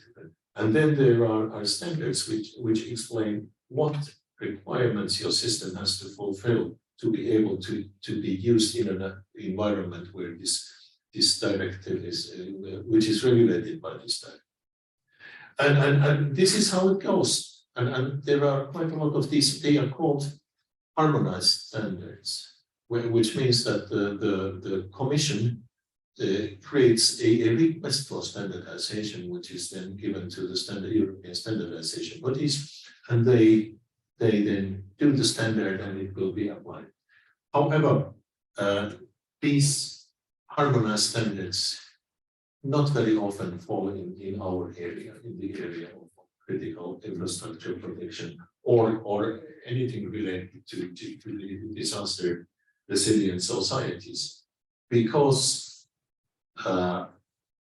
firstly, the legislation and the management of these operations is very much done by national authorities, and therefore the Commission doesn't have such a big interest in ordering this kind of standards or requesting them, because there is or has not been too much European kind of policies for all of this, the DRS that we are now talking about here. But they do quite a lot of standardization requests for topics which clearly are related to the common market. And here comes so clearly the dominance of the industry as driver of standardization. It's DG Grow, which is just responsible for standardization in general, and then in DG Home, DG Connect, there is not so strong. I think there is willingness, but there is no drive for this because there are not the directives and the regulation, and we have lost not only the 2008 thing with the CIP, but we also what you mentioned, and what also we had about 10 years ago, there was a mandate given by the Commission about how to do that. They want SEN to produce a set of standards to support security. Finally, after 2 years of discussions, not a single standard was requested by the Commission. A lot of talk, and even a new standardization technical committee was founded for that. Nothing happened because the drive was missing. And that's a pity. On the international level, a lot of standards in the area of emergency management, crisis management, business continuity management, and so on. There are a lot of international standards published in this area, and quite a few of these are then confirmed as European standards also. But there is not so much real work in Europe when we would create our own European standards. I'm not sure if they are needed, if there are international ones, but on the other hand, if the Commission would see it important to create or to harmonize the operations in this area more in Europe, so they would create more regulation, more legislation, and that would automatically mean then more standards. That's where we are. So it's a kind of egg and hen No standards because no law, no laws because we are not. Thank you very much for your contribution. So now we should have a coffee break until 3:30, and then we will meet again in Berlin room. Thank you very much. Thank you. Thank you. Thank you. People that led the 3 workshops, maybe to share some take-homes or some messages or some summaries. So I don't know who wants. I don't know if Giacomo is here. I don't know if you want to start, or I don't know if you need more time. So we have Giacomo, Marisa, and Lazaros. So do you want to start? Okay. So maybe a hand for Giacomo already for surviving the workshop. Thank you very much. We had in Roma Room the workshop, the working group session related to the standardization processes. We had the pleasure to have 3 speakers and experts on standardization. We had Tamara from Praetorian, Cristiano from PRECINCT, and Perti from Strategy. Basically, this one was the first step for a potential in the future cooperation under this topic that we would like to have in PRECINCT until the end of the project. So basically, we discussed about how we approached this topic in all the projects, and which we would like to go. So which are our goals, the main scopes, and how we can, through the standardization process, assess and address the EC strategies and all the other works at European and national level. So thank you again for your participation and for all the comments and feedback that we received. So thank you.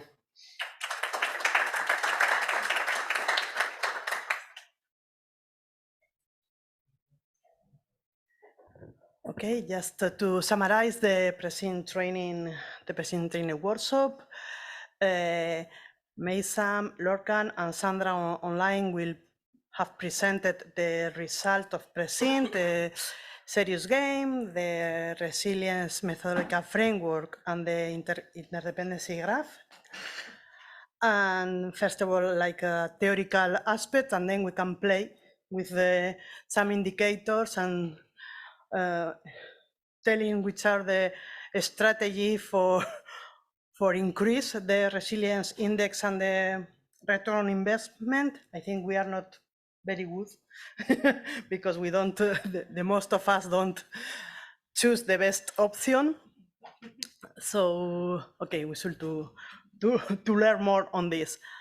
So that's all. I will thank Lorca, Mason, and Sandra for the training and for the effort during these days in the preparation of this training. And please, I remember you to fill in the evaluation form. Vincent send the link.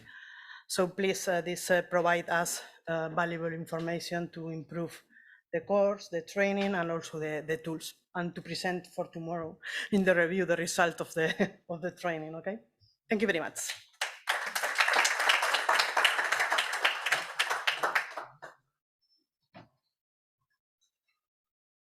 Okay, and finally, some comments about the workshop, about the working group, about the Praetorian tools.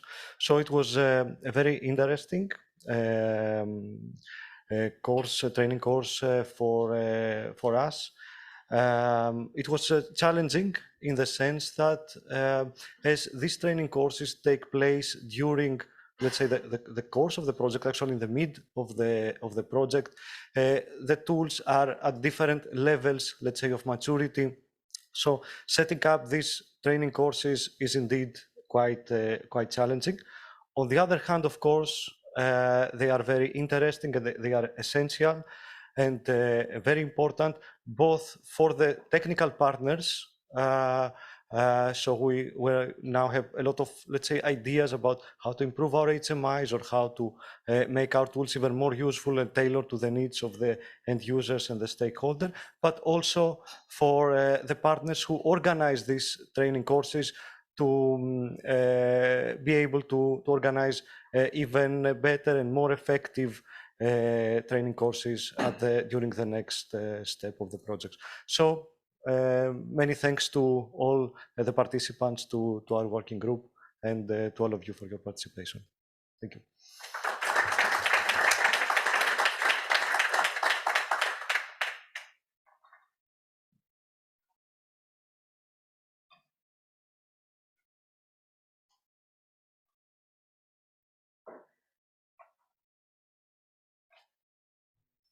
It looks like we have an incredibly effective feedback cycle here. So we are a little bit ahead of schedule. And what I would suggest is that we continue with the program, and that gives us maybe more opportunities for Q&A, or maybe to finish earlier, and that especially those of you that need to travel might be benefiting from this. So I'd like, I'm not sure now technically who has the slide deck. I think you. So this is the final session for today, and what I'd like to do is to offer kind of a thought exercise, and for this it starts with the visualization of the state of today, and I will invite Isabel to the podium. But because the timing is going to be pretty brisk, I would also like to invite the presenters to start maybe standing up and organizing yourself in a row after Isabel, and so that you can jump on. So so this is really a call for Stefan, Lorcan, Mircea, and you know when you have to speak. Benoit as well. Okay, so imagine, and now Isabel, the floor is yours. Thank you, Giovanni. Imagine there would be a city which is named Numenor. So this would be the city, Numenor. So it is not a future city, but it's a city of today. So even if it seems quite futuristic, but imagine that city would be flooded.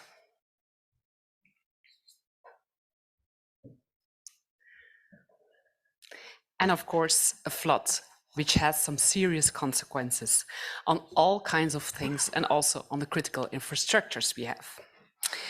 Firstly, some power networks and some power plants. It would attack power network, the power plants, which is also the central topic of the Praetorian project. It would, of course, also have an impact or disrupt tele and communication services. Tele and communication services, which do create some difficulties on the level of communication. Citizens are not able to communicate anymore, but also emergency services are not able to communicate anymore. It would also have a cascading effect on the way emergency services are functioning into that particular city, Numenor, which is flooded. These emergency services, imagine like police, fire departments, they would have some difficulties to communicate because the telecom is not working anymore.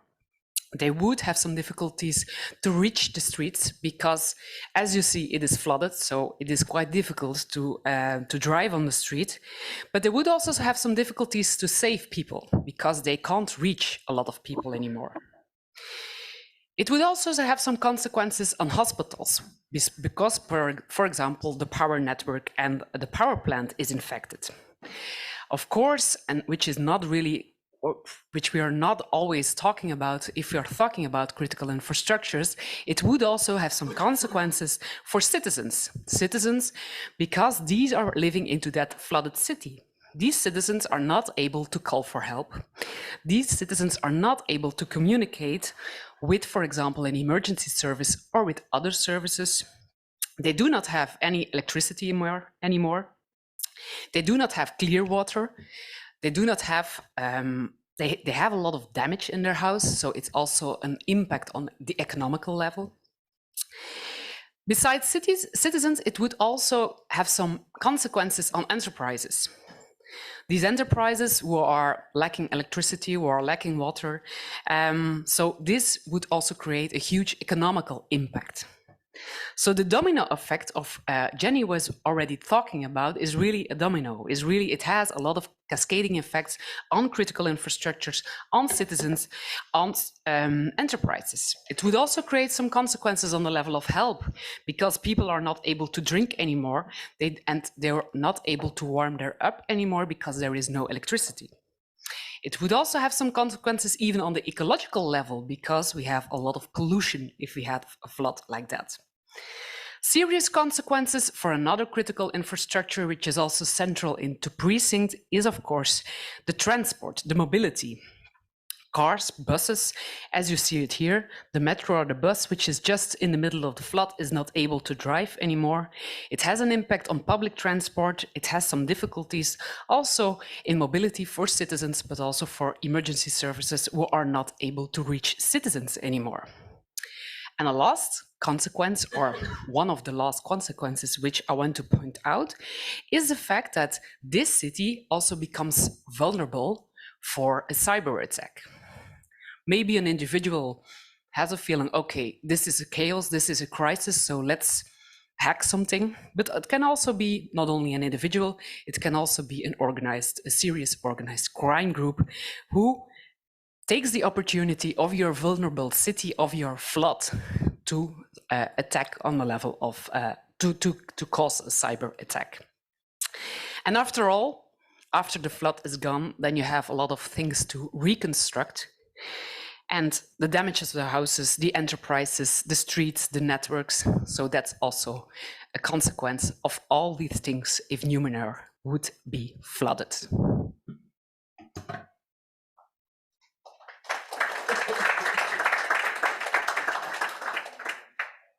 Thank you for sketching the picture. I think we're there, or we are potentially there. Now, what I would like you to consider is a possible future of the same city. And to do this, I'd like to invite people that have seen the future, are there, and are sending you a postcard from that possible future. And for this, I'd like to welcome first Stefan. The floor is yours. Thank you, Giovanni. So you all just heard about the flooding that happened a few years in the past. In Numenor, we are very idealistic. We're very good people, so we learn from the mistakes that we did in the past. We learned that the critical infrastructures that we have in our city in Numenor, we cannot look at them individually, but from the consequences that you just heard from Isabel, we realize that they are all connected, and we have to treat them as a connected thing, as a connected ecosystem, if you will. So what we did is, after we rebuilt all the structures and the streets, we also took the information that we got and put that into critical infrastructure interdependency graphs. So these interdependency graphs, they give us a good overview on what happens between the critical infrastructures and how they interact with each other. So this understanding was one of the major steps that we did from the past.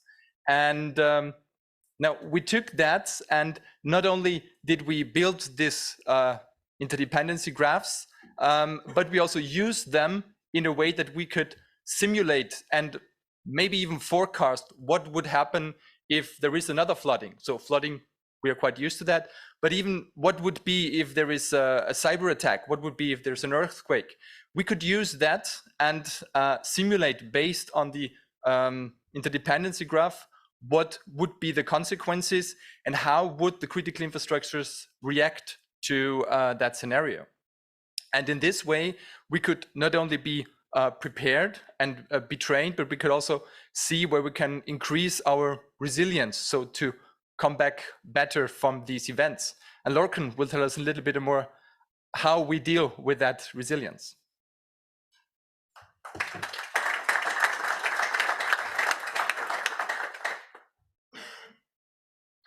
So thanks, Stefan. If we can. You have it? Oh, sorry. Great. We don't have these in Numenor. No. It's old-time techniques. Exactly. Yeah, yeah. So like Stefan said and like Isabel presented, we saw a lot of what the current world are facing right now. We looked at climate change. We learned from that. We looked at our new dependence on new digital systems, and we needed to learn from that. We developed cascading effect simulation, but we needed a way to put that together to develop a quantification for resilience. So we had EU directives that told us we needed to quantify that, but we didn't really know how. So after the PRECINCT project, we had a resilience methodological framework in which we used the services of the infrastructure itself to quantify its value and also to quantify the value of enhancing it. So by describing the infrastructure, by quantifying the services it provides, be that in terms of people, how they're impacted, transport systems, how their delay affects us, electricity systems, how they're interconnected with everything else, we were able to quantify the resilience on those terms. And that then allowed us to look at how to optimize new resilience enhancements. So we used a set of resilience indicators for our new city. We used those to prioritize not only resilience, but also our investment. We found that in some ways the resilience and the investment can be correlated, sometimes they're not. So we developed new techniques to try to prioritize which solutions optimize these services in order to avoid the more severe consequences of cyber-physical threats. So in order to do that, I guess we needed to develop a framework and a system in which to incorporate this with the new streams of data coming forward. So Mircea Jakob will be able to maybe give us some update on that.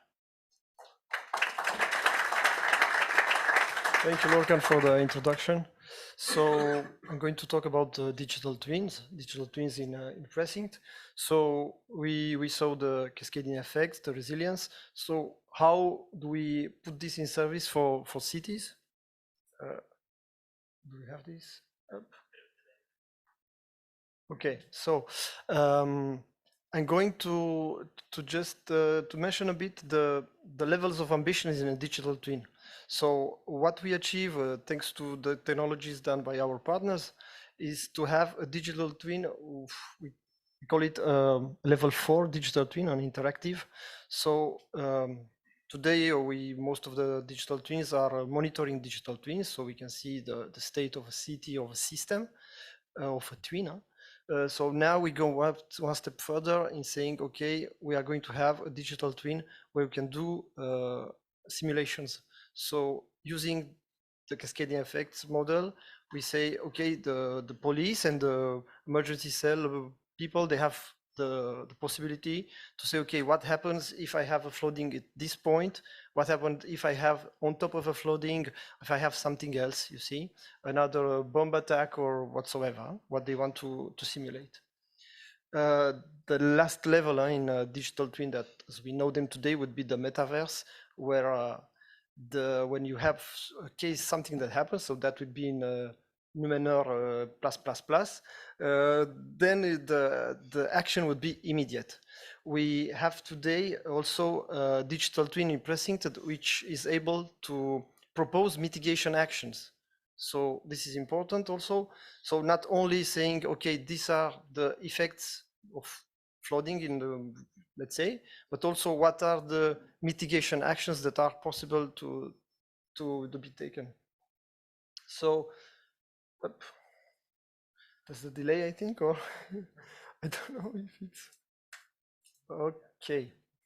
So this just to show how some drawings. So you can see you have some critical infrastructure who are affected in the second drawing, and then with the mitigation actions, the idea is that we go one step further in this. In the future, this should be all automatic or automatic, but we are not there yet, and it will take some time for technology and the humans to work with the technology to reach that.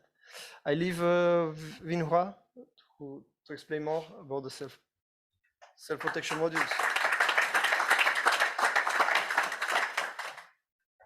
Yeah, hi everyone. Thank you, Misa, for that. In PRECINCT, we are proposing another tool. It is quite a kind of equivalent to digital twins, what is called a test and simulation tool. And for numinous cities, for sure it will be a smart city with a lot of connected devices.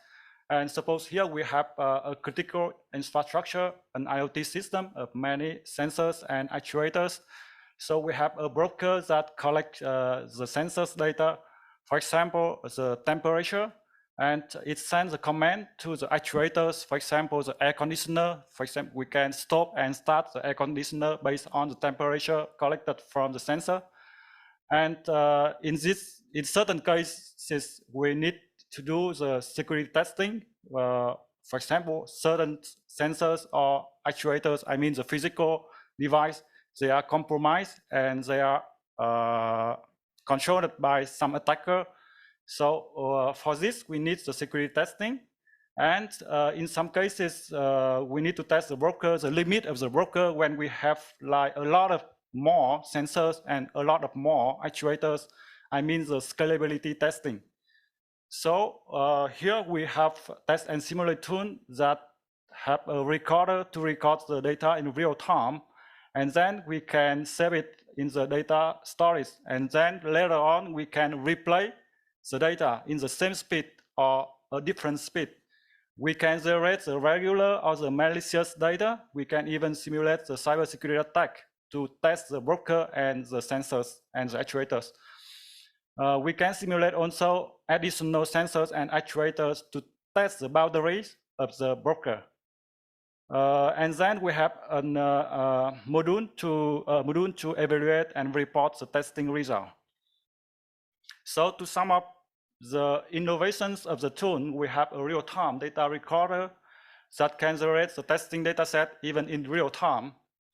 And we have a powerful data generator. It is behavior oriented and it can simulate the cybersecurity attack. We have a flexible simulation sensor model. It can be single to multiple sensor or single to multiple measurement in one sensor. And the tool fully support the CI and CD continuous integration, continuous delivery. And it can be easily integrated into any DevOps cycle. So with this tool, we spend less money, we spend less time, but we have more test case scenarios. Now I'm going to give the floor to Nicola to tell you the story of. Thank you. Hello from the future. So, okay. In the past we used this. Okay. Yeah. No.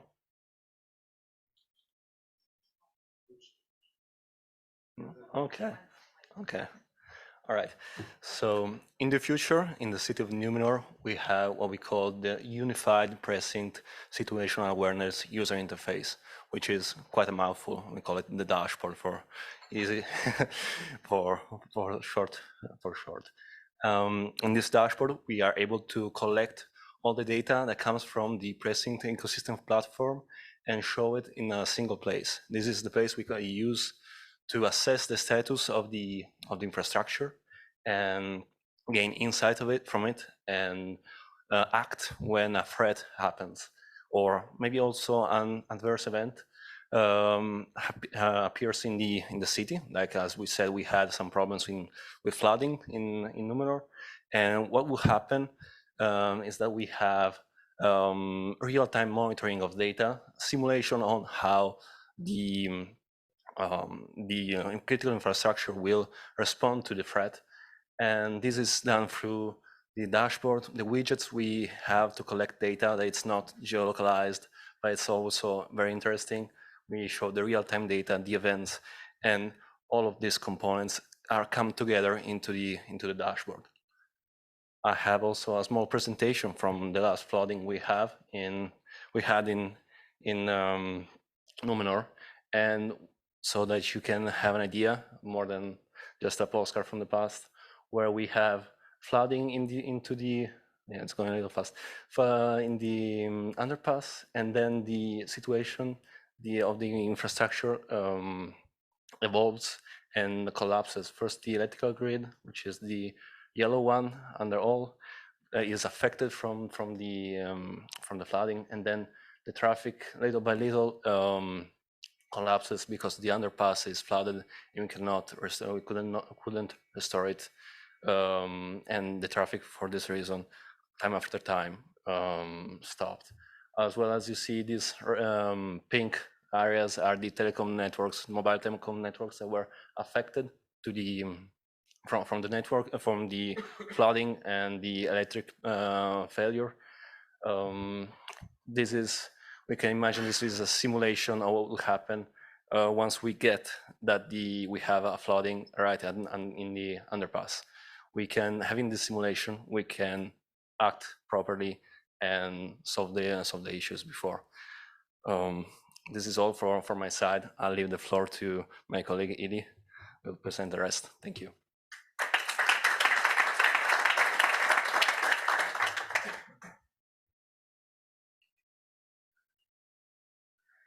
So how do we prepare the CI operator or technicians to prepare for the attack? We can use a series game tool. It can generate a scenario that hasn't happened or has already happened. And it's a very economic way to train the operator. And we'll try to prepare a tool for attack. So that's why we need to secure the tool. We don't want to end up training the attacker to launch even more sophisticated attack. That's why that a user have to register and then log in. Once the user log in, there will be a scenario presented to the user.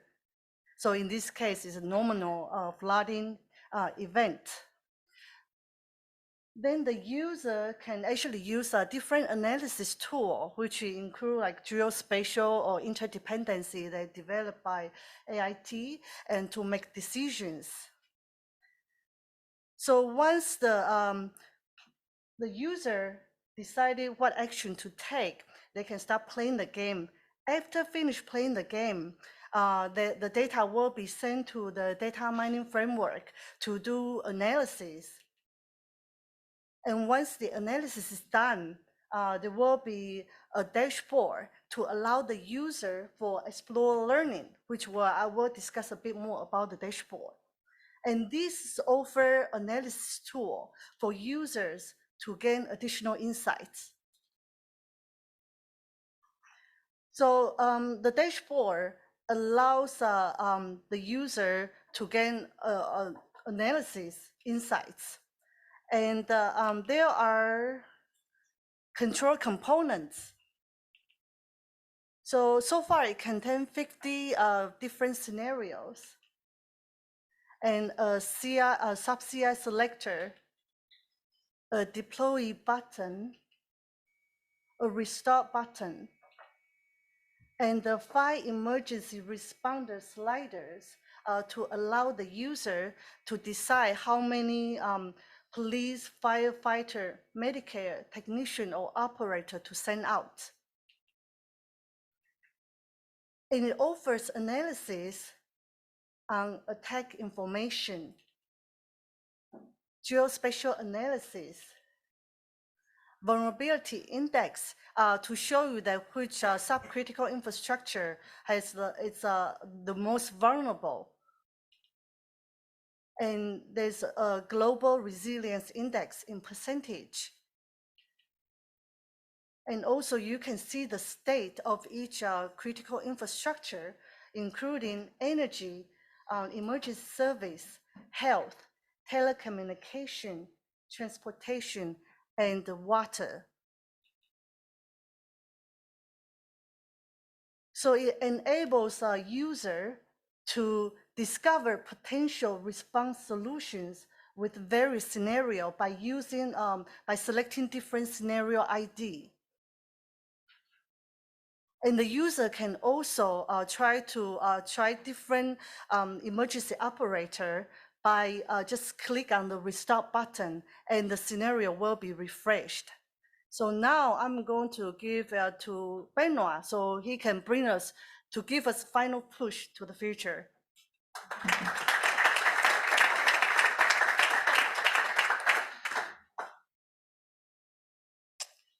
Okay, so you have seen that Numero is ready. Numero is okay. Numero is well equipped with a wonderful palette of tools that operates smoothly and are well prepared, well configured, well connected by smart IT people that could put these marvelous tools in the hands of operators and all different stakeholders teams in order to react properly. So you can ask yourself, how can it come that everything runs so well and everything is so well prepared? Because Numero has been learning from the PRECINCT project and what we experienced and what we tried in the different living labs, and studied as well what are the good recipe in terms of deployment of tools, which tool to choose, how to configure that, how to orchestrate them in the different settings that we are going to face.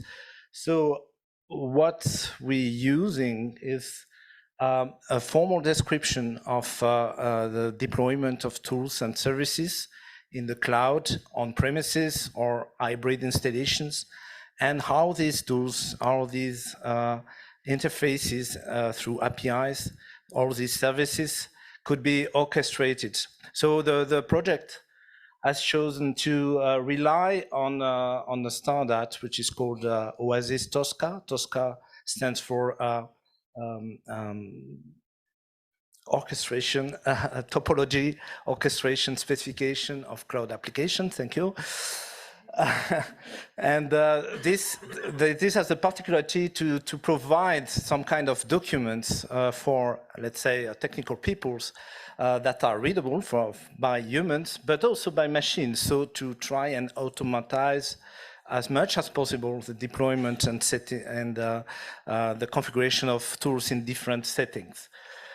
So this is a very simple description. Now this is a more complete one where we show here that we can describe the different services employed, how the tools are deployed, how they will play all together, and how to adapt that from one city, for example, to another, how to clone that, to clone, for example, based experience in terms of tools configuration and tools deployment to other cases. So the fact that it is computer readable, thanks to this, the choice of Oasis Tosca, which is an IT standard, and you know, from the last workshop, for example, that standardization is very much important, to speak the same language from one city to the other, so that the people and the systems use the same language. So Oasis Tosca helps us on that. The containerization and orchestration, which is a necessary condition for orchestrating all of that, is in place as well. So this really uses the adaptation and the reusability from one city to the other. And that's why Numero was ready to face with running tools and operational tools to face these attacks.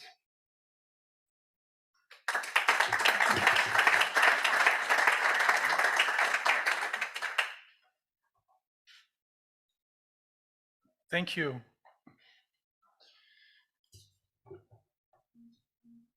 So I'd like to now go back to the city of Numenor today, and this is a virtual city, but everything you've seen here is actually based on real work that's happening in the PRECINCT project, and it's actually based on a real city that will be left unnamed, but some of you actually know it because you might even be living close to it or in it.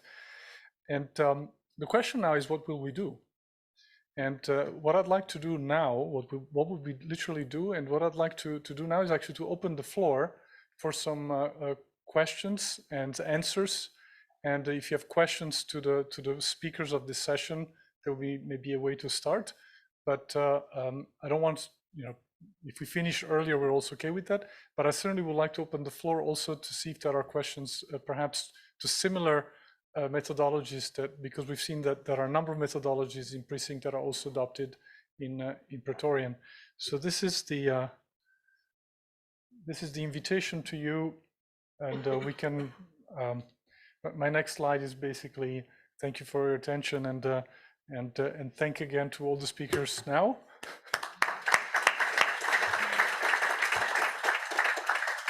But really, I'd like to have the much more inspiring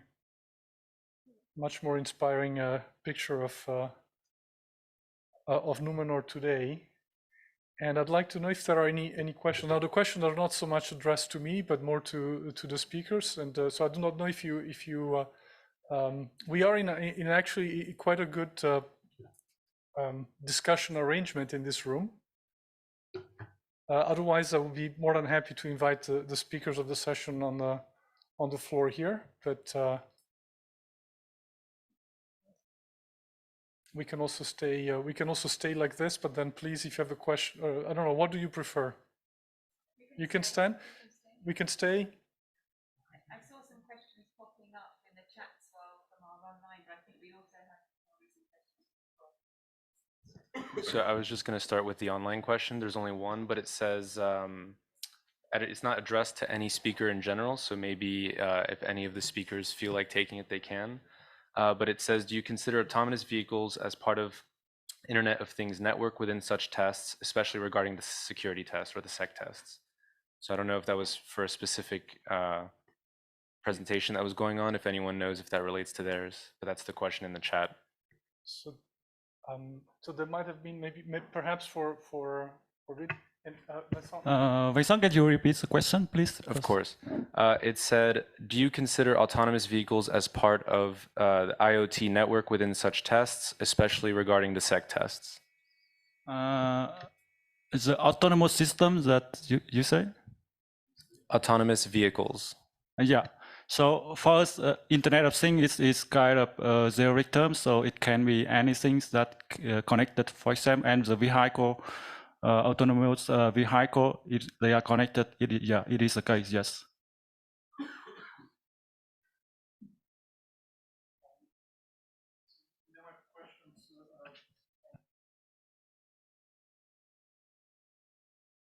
We have questions on the chat, but we also may have questions from the room.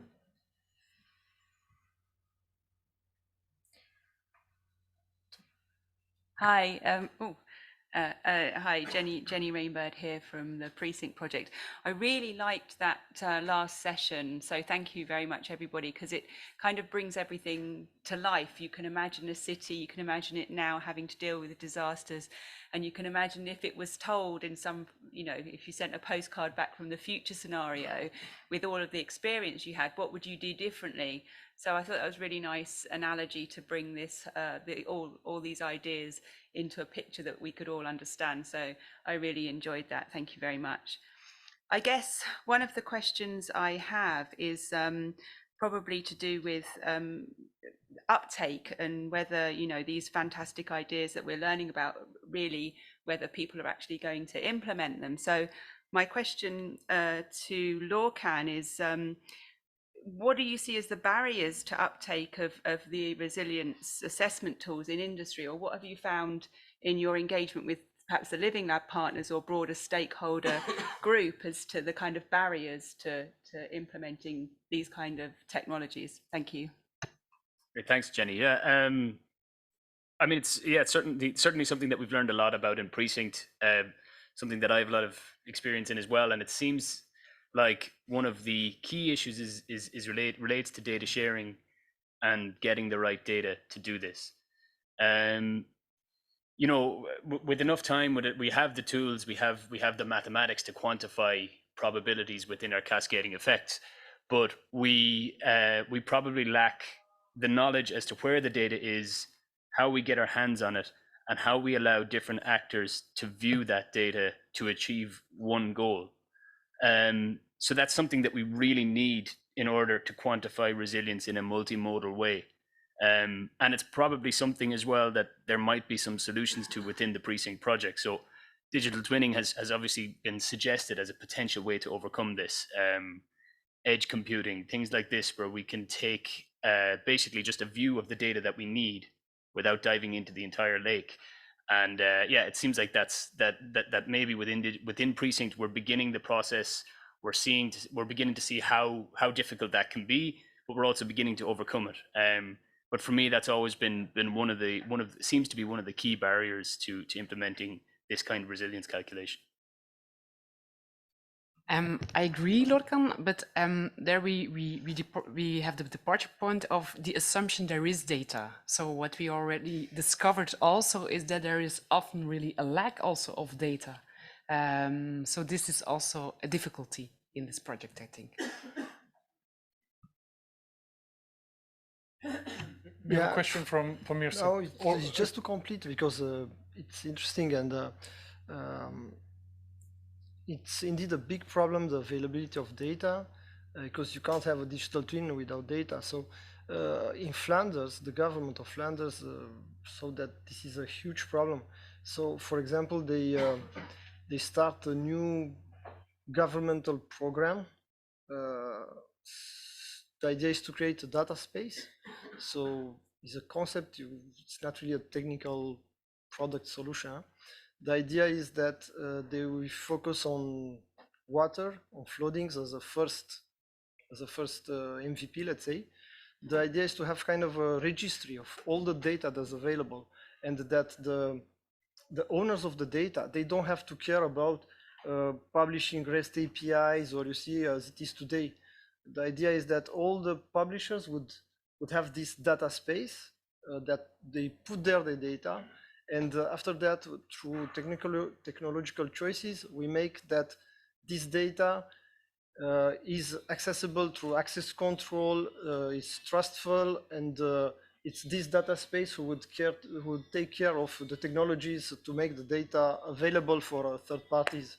But yeah, indeed, just to in Flanders, they saw this, and they also have the resources, let's say, to put this into reality. Huh? It's a huge problem.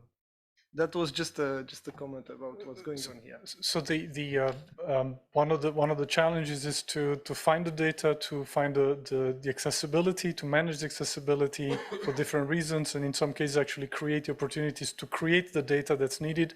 And maybe Mircea, it's actually positive that the government comes to the realization that there is a need for data and starts an initiative in that direction. So that's another way to reframe this. I hope it will be first, let's say, a scale platform for this purpose. It was one of the hottest subjects at the Smart City Congress in Barcelona last week. This data spaces and availability of data, big subject. So we have another. Is it a comment or a question? Well, I would just like to join this discussion. Some people from Praetorian Project know that I always like to join the discussion. I just wanted to share experience from Praetorian Project because regarding the uptake of the technology. What we've encountered as a problem was who starts the initiative? Is it the end users or the technology providers? And who makes the first step? Is it the technology providers who say, this is what we can do? Then it takes quite a lot of time to absorb what kind of technology we have today for people who are not that much in touch with cutting edge technologies. And then there are the end users who need to say what they actually need in their everyday work. So I think that we've made quite a lot of effort into to merge those two requirements somehow, and to explain to people what they can expect, what is even possible using today's tools, and to get some kind of requests from them, because people who are doing research, they really are hungry for real problems, and they need somebody to tell them what are the real problems that need to be solved. So So thank you for this. And again, this is a collective discussion. So it's not. So it's absolutely wonderful that the entire team here is thinking with one brain. I'd like to maybe take this and maybe bounce back to one point, perhaps for Stefan. So assuming actually that there is the data, and assuming that people are kind of willing, at least a little bit, to engage in the conversations, can you give us maybe an idea of what does it take to start building this interdependencies, graphs, these things you've been showcasing? So I think the vision that you just gave about these data spaces, it's very good, but in a way maybe very optimistic. I haven't followed the discussion in Barcelona that you were mentioning, and also not aware of what's happening in Flandern. But from my perspective, trust is a big issue when it comes to putting data into those data spaces. So it's not just about building a platform and setting up a platform and then the data will come. But I think the operators, the critical infrastructures, quite hesitant to share the data with anybody unless they really have to, and really have to is like by law.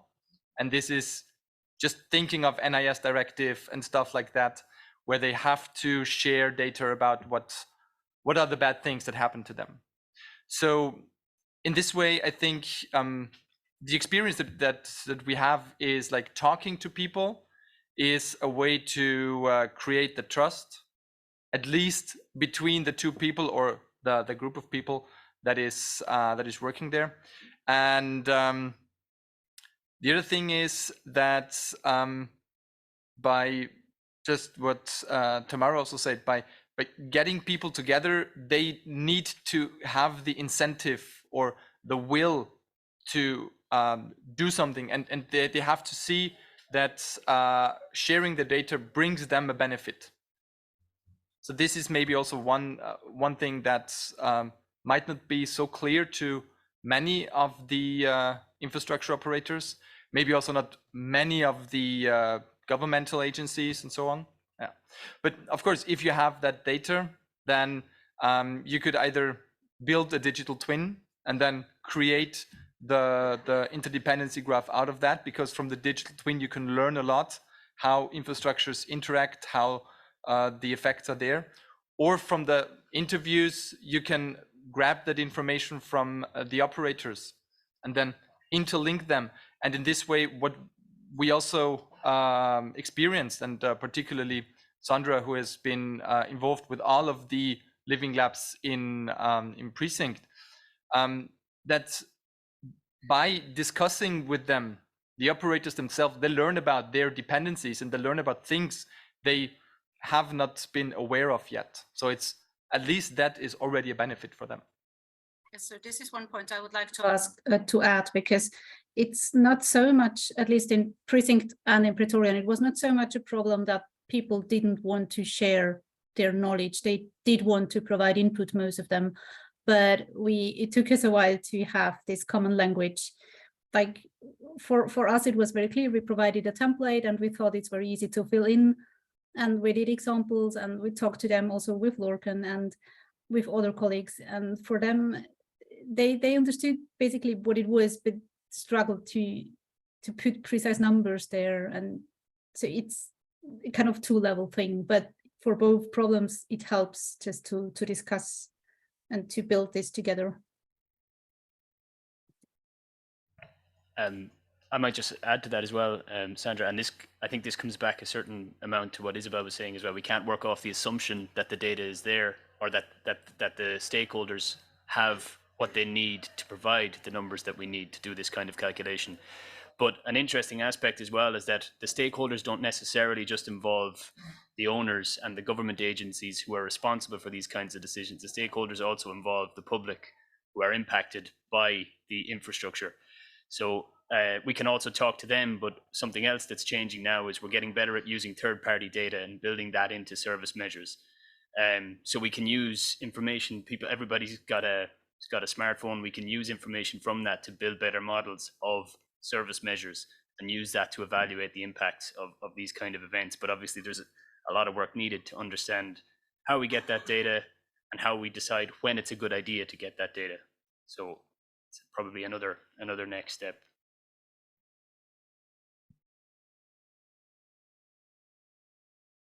I'm in the position that I cannot see the chat online, but I can see people, so they're in the room here. So there's actually a a question or a comment? I don't know, maybe it's the expansion of the topic, because we are speaking about the availability of the data. What about the availability of the tools themselves? I mean, are they resilient, the tools? I mean, are those tools more for training purposes, for simulation purposes, or for response purposes? For example, if we have a magnetic bomb, if the tool itself is not available, I mean, we saw in the case of the hospital, the paperwork is needed. Do we have any reflection on that? Is there a brave soul that is willing to take this question?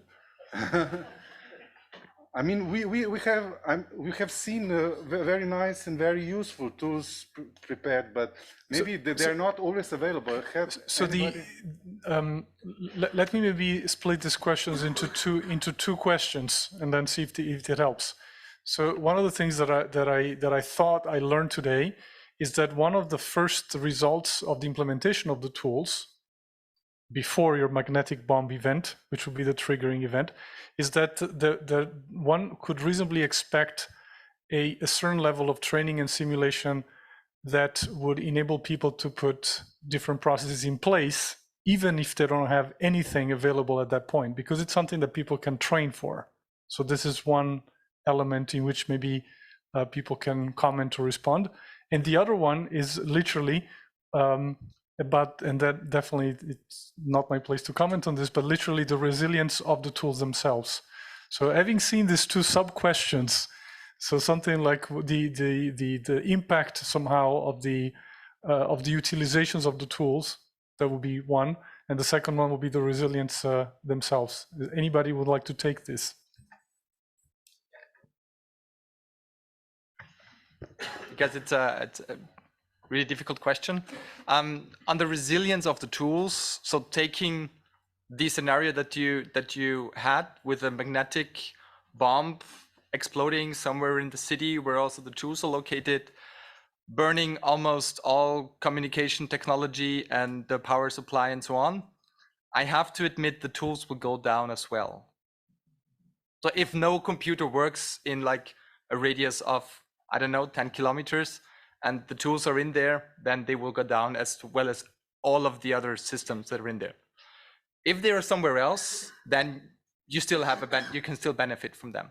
But going back to the first question, if you, assuming that you have the tools and you have the tools in place and you trained your people, the operators and so on, so you made use of the serious games, you made use of the digital twin, you have a good understanding of how your ecosystem in, let's say, the city operates, then after everything is going down, all the communication is breaking down, all your computer systems are dead, you still know who are the people you have to talk to at the police, at the power operator. I am here. Can you hear me? Yes, we can hear you. Should I finish? Please continue, Stefan.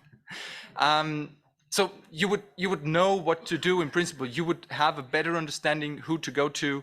And even if you have to take out pen and paper and then start maybe writing down all the people that you have to talk to get things running again, you would at least know them.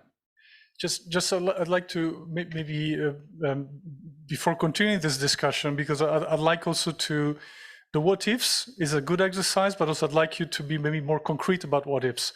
Magnetic bombs don't exist. So just my understanding of your question is an electromagnetic pulse that would destroy contemporary usual semiconductors. That is the factor of a nuclear weapon, typically, or ordnance that's designed to create that effect. We're talking about massive warfare. I'm not sure it's the scope of this project, but just to clarify. I don't know if Jenny wants to weigh on this. I understood the question slightly differently, so maybe I'm wrong, but I understood the question as, is the tool ready for me to use now? I know, is it a research project, or do we actually have things we can use? Maybe it's a question to do with the longer term impact or the commercialization of what we're producing, and what's ready now and what's still under development. So I don't know whether that was your intention, but that's what I took from the question. And I'm going to pass over to Jabila to maybe answer part of that question. Well, so considering that there is an attack and we have a redundancy in a backup infrastructure that you plan for redundancy, then using the approach that we have developed in PRECINCT, using the blueprints.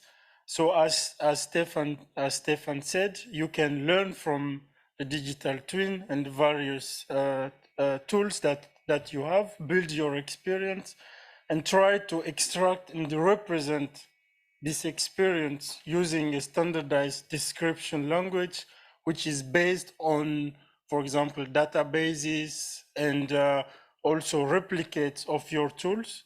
So using the blueprints, you can, and provided that you have a safe storage for these blueprints, you can then replicate your overall infrastructure as it was previously to the attack, or to link with the question how we will make the tools available, or how we will link the users to the tools providers, is to have this kind of repositories, as we have done in PRECINCT, that we have blueprint repositories where the tools and the infrastructures on which they will be deployed are described.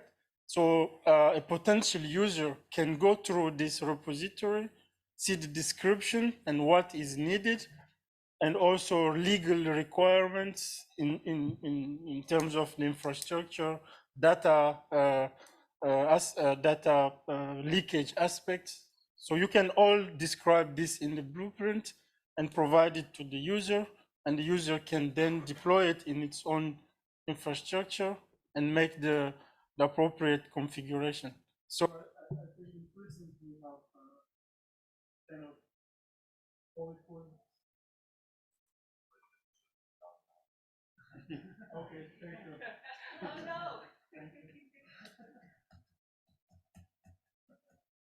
no! I just wanted to give the word to Frédéric. Yeah, it's okay. Yes. If I can give my word about this approach you describe is interesting. It's really useful and used since a long time in the IT systems. The issue with the critical infrastructures we have, it is that we can't have a high availability on the full system. It doesn't exist. Imagine you have a power plant, you have an hospital, you can't have a full high availability of the functionalities of these critical systems. So develop digital twins to make tests, develop a digital twin to storage the information about this. It is interesting, but the approach we have is, by the way, in Praetorian, to prevent, to detect better than to have a full availability in duplicate systems such as the critical infrastructure, because it would be too expensive. It doesn't work like this. So it's an interesting approach, but not realistic in this domain. If I might, answer is mostly oriented to some of the IT infrastructure, which will then which will help the security team, or for the IT it exists, it's possible, and that's right, it's a good approach. But when you have actions such as sabotage, destruction of equipment, it doesn't work anymore after. You will have to replace. If you have, I told you this morning, you have a compromission of the system, if it is deep in the system, if you have an attack on the firmware, if you have an attack on the materials, you will have to replace. So it will not be confident after, and it can't be like this. So my understanding is, and correct me if I'm wrong, is that one of the ideas of the blueprint is to be able to rebuild it doesn't mean that it's a perfect copy. So there's a number of, but I don't want to get into technical details. I'll let you for the discussions, perhaps after the workshop, unless you want to comment on this. It helps you to rebuild, but also link the potential users to the tool provider to users. And also it can be a working tool where you can continuously design, improve, and share some ideas and be able to test them directly. Thank you for this clarification as well. There was a theme at one point about adding value to the user, and maybe I'd like to bounce back on that briefly, because we've seen a lot of graphs, we've seen a lot of maps, so I don't know, maybe that potentially that could be a question for those of you that are developing this dashboard. So now perhaps I'm thinking about Nicola's presentation. What's the difference between, can you comment maybe from your perspective, or maybe Mircea later, but what are the differences in these different visualizations and dashboards? How do they add value? What is different with respect to some of the things that might exist today?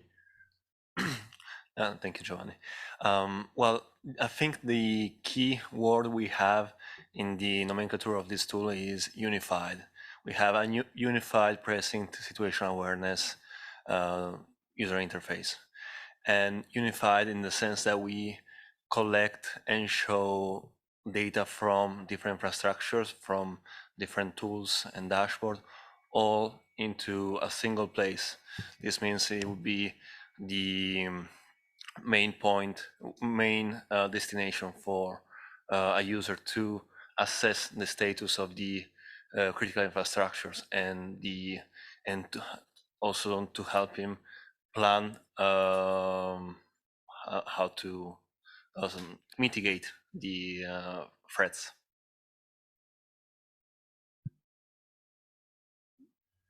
I'm scanning thank you for that. Oh, Eva, go ahead. I would say something quite similar regarding Praetorian. He has told about a unified system. In our case, we call it integrated system, collecting information from multiple sources with the capability to process data and to provide added value. So we were asked a while ago in a similar terms, what is the innovation of this tool you are providing? Is the capability to integrate many sensors, many systems, external systems, using different mechanisms, using different communication protocols. So this is what we learn, how to enrich the system and how to provide everything into a single visualization point for the end user, instead of changing between different tools and getting access or not getting access to data that already exists, but it is not available anywhere. So I think this is the point regarding situational awareness. Thank you for that. Any other thoughts or comments, either on the chat that I'm not able to see from where I am now, or from the room? So I'm scanning the room, but if anybody can see on the chat a question or a comment that is relevant, feel free to bring it in the discussion. Apparently not. I have a question, but it might be a little bit provocative or late in the day, but we have two projects that are aiming at having integration. In a few years from now, how do we integrate the two projects' results? Can you talk is there a level of interoperability or meta-interoperability? Because there was an entire working group on standardization. So this is an actual, perhaps a naive question, but are there standards on vocabularies, or what do you call cyber attacks? You're using some machine readable documents. Are there standards, or at least documentations that you can build together as part of the project, or maybe after the project? So I don't know if anybody can comment on this. The interoperability of the interoperability. So maybe I was at the standardization session, so I can maybe just share some thoughts that we already discussed there. No, there are no standards that could help us integrate easily now. But what we can do, we can share our experiences and give some input to the standardization bodies, and then try to influence them in a way that in future such integration would be easier, possible, not because it's not possible now. So it would be easier to integrate systems that were developed separately into one platform that shares data and stuff like that. Because for now, there's no such standard, at least not something that would be horizontal to all the domains. There are some vertical standards for specific domains, for the nuclear domain or for the transport. For example, railway has a lot of domain-specific standards, but there's nothing that is horizontal that could cover all different types of critical infrastructure that we're dealing in these projects. Any other thoughts about this? I can see. Well, from PRECINCT perspective, and if we are talking about reusability of the IT tools that have been produced in both projects, in PRECINCT we are using Oasis Tosca, which has been developed for deploying application in cloud. So you can take your application from one cloud provider to the other. So we have been taking advantage of this standard to be able to describe in Work Package 2 how the outcomes of each task and subtask, and define the interfaces, how they talk together, and also define the type of resources that are needed to deploy those outcomes. So typically you can take a task in Work Package 2 and take its outcome, for example, a knowledge graph, which is implemented in using Neo4j, and you are interested in reusing what have been done, and you want to deploy it using Docker or a virtual machine. So we have the description language, which allows you to be able to reuse this. And beyond, you can also combine using the notion of capabilities. So if you are interested in a security capability, you can discover the set of tools that allows you to fulfill this capability. So you have a kind of catalog and the directory where you can search and reuse what PRECINCT partner have developed, and we extend it to the overall living lab. So imagine you have a use case in a living lab, and then you take Work Package 2, Work Package 3, and Work Package 4 tools to implement this use case. And then you have tested it in a test scenario, and you derive some results. So these results can be a knowledge graph, which is a database, and MongoDB database, and so on. So when you want to reuse this, you can just theoretically reuse the blueprint, which serves to implement the use case. So I think in this context, we can reuse these high-level descriptions and see how we can integrate if it's needed. Thank you for this. There's a... I think we are talking about more IT configuration, deployment, and so on. But I think that standardization is more for example, units of temperature of the sensors, because regarding, for example, Fahrenheit, or we use Celsius, I don't know. This kind of standardization, I think there are some ISOs regarding that, but why you use this kind of deployment instead Kubernetes? There is, I don't know, there is a lot of different ways to deploy. It's a container deploying your YAML. I think you are talking about this, but there is not a standard right now. I was not in the standardization, but I'm just asking. So I'd like to give the word and then to Jenny. I fully agree, and again, it's just to share from my small knowledge. So at IMEC, we work with Tim Berners-Lee, you know, the inventor of internet. He preaches for years what he calls the Web 3.0. It's a new kind of internet, a semantic web. So we work with the University of Ghent and himself on linked data. So this is the promise that in the future, all the data on the planet would be linkable, not by humans, by machines. So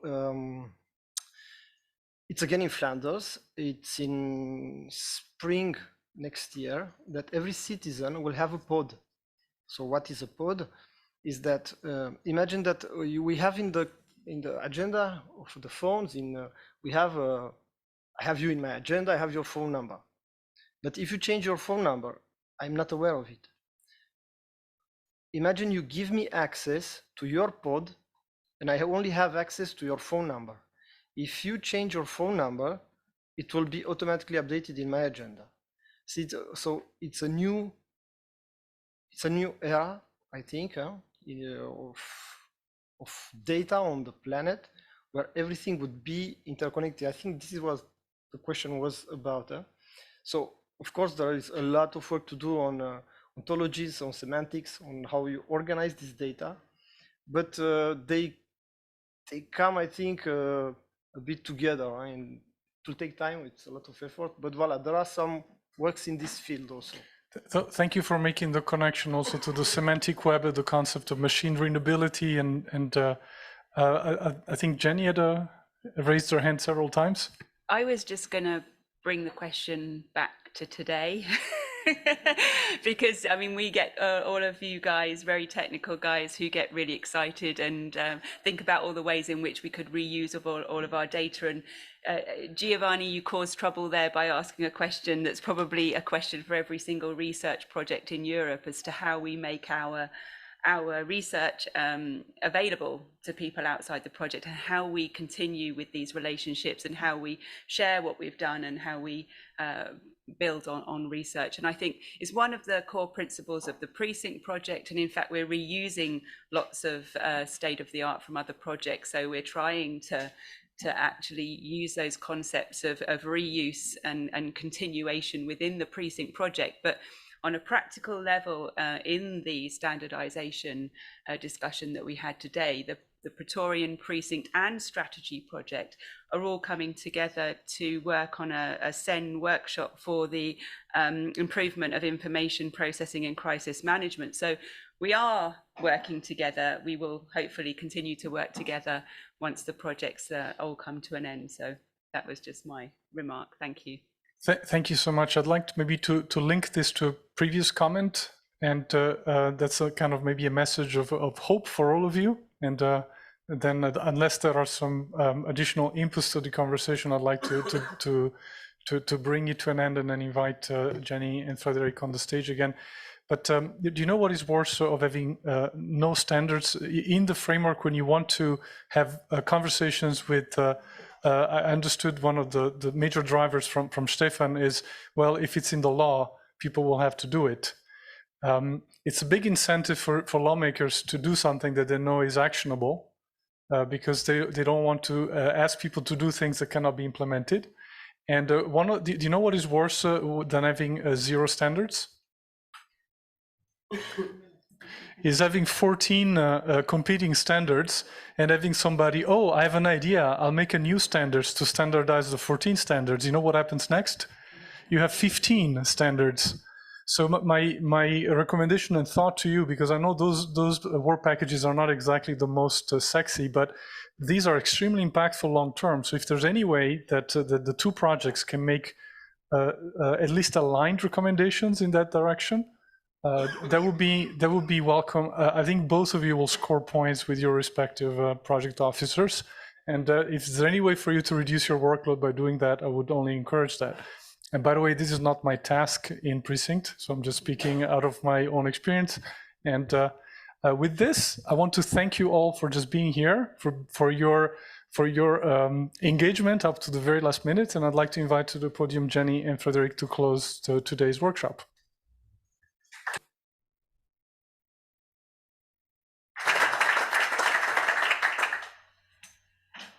Thank you very much. I'll go first, being the lady and also the person with limited mobility. So I just want to echo Giovanni, thank you so much. Thank you for emceeing the event. I think it's been a great success. It's been fantastic to have these two projects that are working quite closely together on very similar topics, coming together, working through all of our discussions, sharing what we've been doing over the last year, and with that collaboration in mind for the remainder of our projects. So thank you all very much. It's been absolutely fantastic day. I've really enjoyed it, and I'll hand over now for you to give your word. So thank you. Thank you, Jenny. Yes, thank you very much for first inviting us to participate to this PRECINCT stakeholder. Yes, the good word is that we are connected. That's it. And I believe we have a really good collaboration with the PRECINCT project, with the actors in these activities. Thank you to Vincent and Giacomo for organizing, to the following of this organization, the many meeting we had to prepare this stakeholder workshop. For us, it is, I think, for the Praetorian project, it's very interesting to have the global view of what you do in PRECINCT. We already know, because it's not the first time we are present. It's also the possibility to show what we are ongoing, what is our progression in the Praetorian tools, in the Praetorian approach, and yes, meet every so many persons here with a good level of question answer. It's really a pleasure. So for us, I can tell that for the Praetorian team here present, because we are a lot, we are glad. It's very, very interesting, and thank you for all. Thank you.